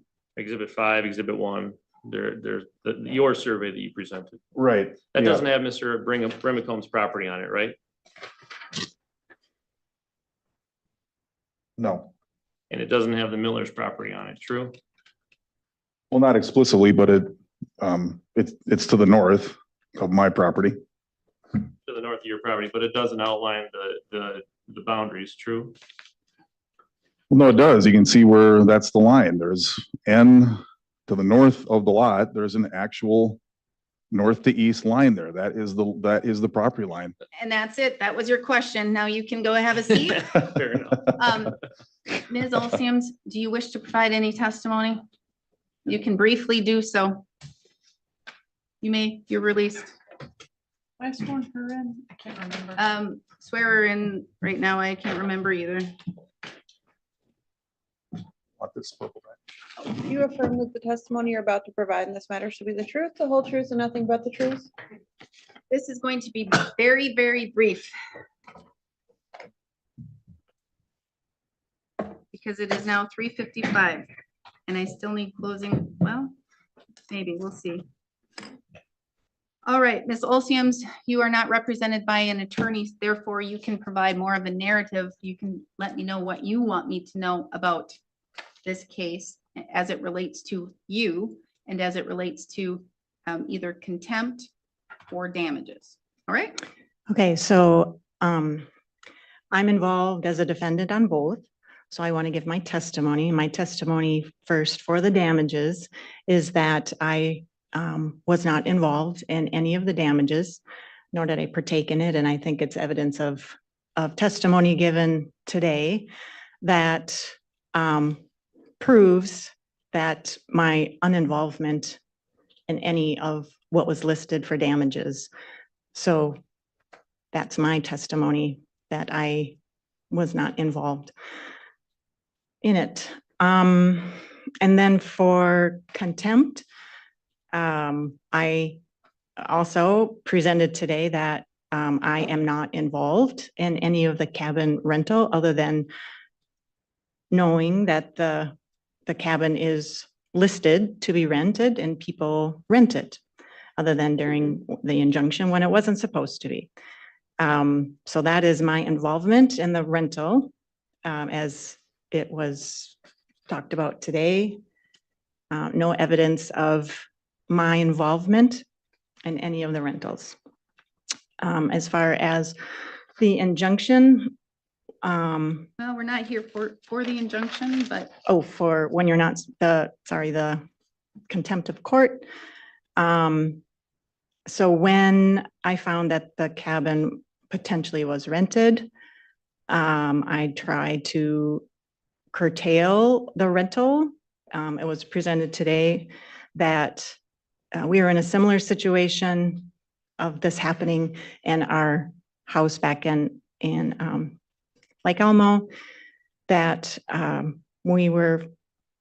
Carl ignored the injunction. We were found guilty and judgment.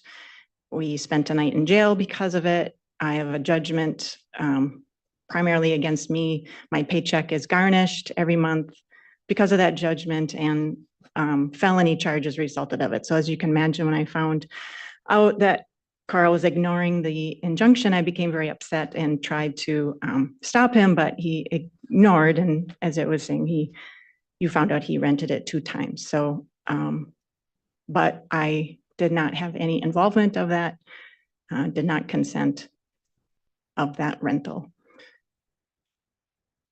All right, thank you. Any questions, Mr. Anderson? Maybe just a couple clarification more than anything. So you were aware that the cabin was being rented 2017 forward. Is that a fair statement? I was aware it was listed and people rented it. Okay, you didn't participate, but you were aware. Correct. Okay, and you received the benefit of the funds from the rentals probably. It went into a joint account or used for your marriage. Is that fair? I'm assuming. I can't confirm, but I'm assuming. And once the injunction went into place, was it your understanding that it was not to be rented? Correct. Okay, and did you tell your husband Carl not to rent it? Or you encourage him not to? Yes, definitely, especially due to what happened In Minnesota? on our Minnesota property. Yes. And you said he disregarded what you were saying. Is that true? True. Okay, and tell me about that. What was that conversation like?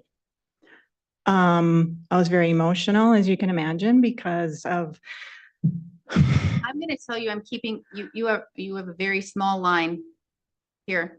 One more question, because we are already at the 4 o'clock. well, I guess just sum it up. I reminded him of what happened in the past, and I said, you could go back to jail for this. I could go to jail for this. I'm not in support of this. I don't agree with this at all, what you're doing.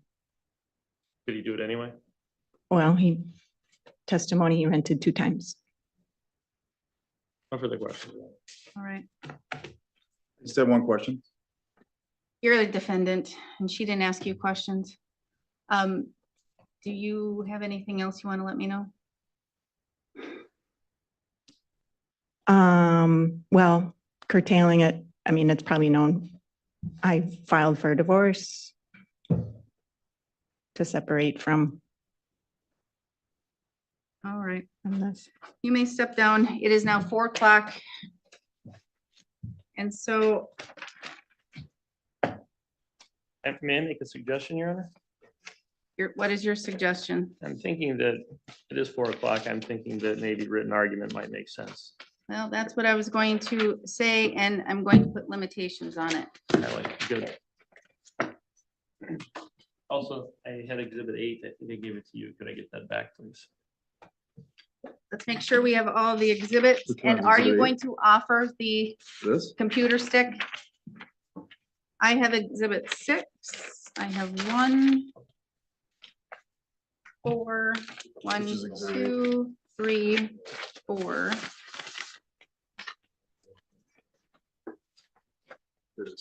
What was 5? 5 was the one where he marked an X on it, or not. Oh, yes, I need the one that you marked the X on. Yes, exhibit 5. Yes. And then give it to Madam Clerk. She will And mark it then- as 5, and I need the computer stick to mark as I 7. don't think there was anything on the computer stick that got entered into evidence. Yes, he wants me to receive, to look at those 2 circles. Oh, okay. So So, I'll make that exhibit. Your Honor, Seven. just so we're clear on that, my understanding was that there was 2 videos, a picture, and then maybe other videos. We only saw 2 in the picture, I think. correct. So I played anything- all videos. I think we just saw 2. So if there's only 2 videos on there, then I think we're fine. But if there's more than that, I don't think the rest should come in. I know which videos they were exactly. Thank you. So I will only take into account those 2 videos. Thank you, Your Honor. All right, so they will be marked no more than 5 pages. And let's get a date and time to have them submitted by. And they will only include arguments as it relates to damages and contempt. I do not want to see any other frivolous arguments.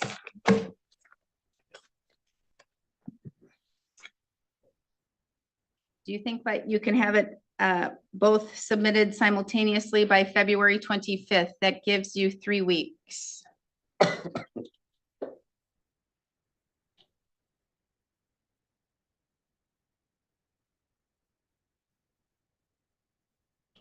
Double spaced, whatever font, size 12. I'd appreciate that, Younger, because it makes perfect sense why you're doing that. So that's a Tuesday, the 25th? 25th? That's fine with me. Can we just make it Friday? That following Friday? No, Up till I'll make It'll it be Friday, 29th? the 21st. Friday, the 21st. till the following Friday? No, I'll take the Tuesday then, the original date. I'm And- good. I'm gonna, Tuesday, the 25th it is, okay. by 4 o'clock. Can I ask a question? Yes. I don't know if this is proper, but I will just ask anyways. Can I ask for a motion to dismiss based on lack of evidence? How does that? Dismiss you. You mean. can write it in.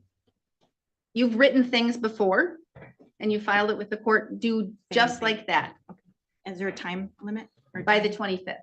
25th, okay. Yes.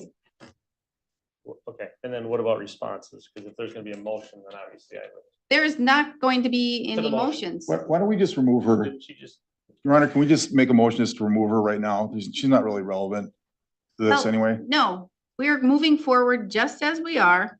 I've heard all of the testimony. I know all of the things. Everybody's going to do what they need to do. They're going to file their filings by the 25th. There will be no further motions filed because it's simply just argument. I get that, Your Honor, she just used the word motion. Oh, That's- well, Yeah. That was my question, that's why, sorry. I understood what she meant. Okay, I did not, so. It's her just making an argument to dismiss. That, I get you. I'm good. then. Dismiss her. Correct. Yes. She's writing her own argument, asking to be dismissed. Mr. Olsium is writing his own argument as to why he's not going to be held in contempt or have any, pay any damages, and you're gonna write the opposite. I'm going to all presume all of those things. All right, anything further we need to place on the record? Nothing further, Your Honor, from plaintiffs. Mr. Olsiums, Nope. Ms. Olsiums, Beskar? All right, thank you. Ladies and gentlemen, wow, what can I say? How much more is there to say? That was crazy. It's been 5 hours. We started this 5.5 hours ago, everybody. It's just too much. It's just too much to process all at once. I want to thank everybody for coming out, making this an amazing special President's Day get together. There wasn't a whole lot of court going on, and I thought this would be a great supplement for what we were missing from the court community today. We did have Fleischer show up today, though, however, so I've got to get out of here so I can go edit up the Fleischer show so we can have us some Fleischer Forum in just about 4 hours from now. Everybody, cross your fingers. I've got a lot of work to do. Thank you very much for coming out. I'm your Lone Wolf Oozle. I'm the one who puts these videos together in these crazy lives every once in a while. We're going to be doing a lot more of this type of stuff, and I do appreciate all of you. We'll see all of you tonight, hopefully, at the Fleischer Forum. At what time does that happen, everybody? I don't even know. 9 p.m. Eastern Time, 8 p.m. Central Standard Time. Come on by. You'll see it up on the channel. Subscribe if you haven't already. Like the video. Give it some comments. Interaction is great. You know how these things go, ladies and gentlemen. You know how they happen. Thank you for coming out. You are all wonderful. I love you all very much. See you tonight for some Fleischer. We got a lot to go over from there. I'll have a good one.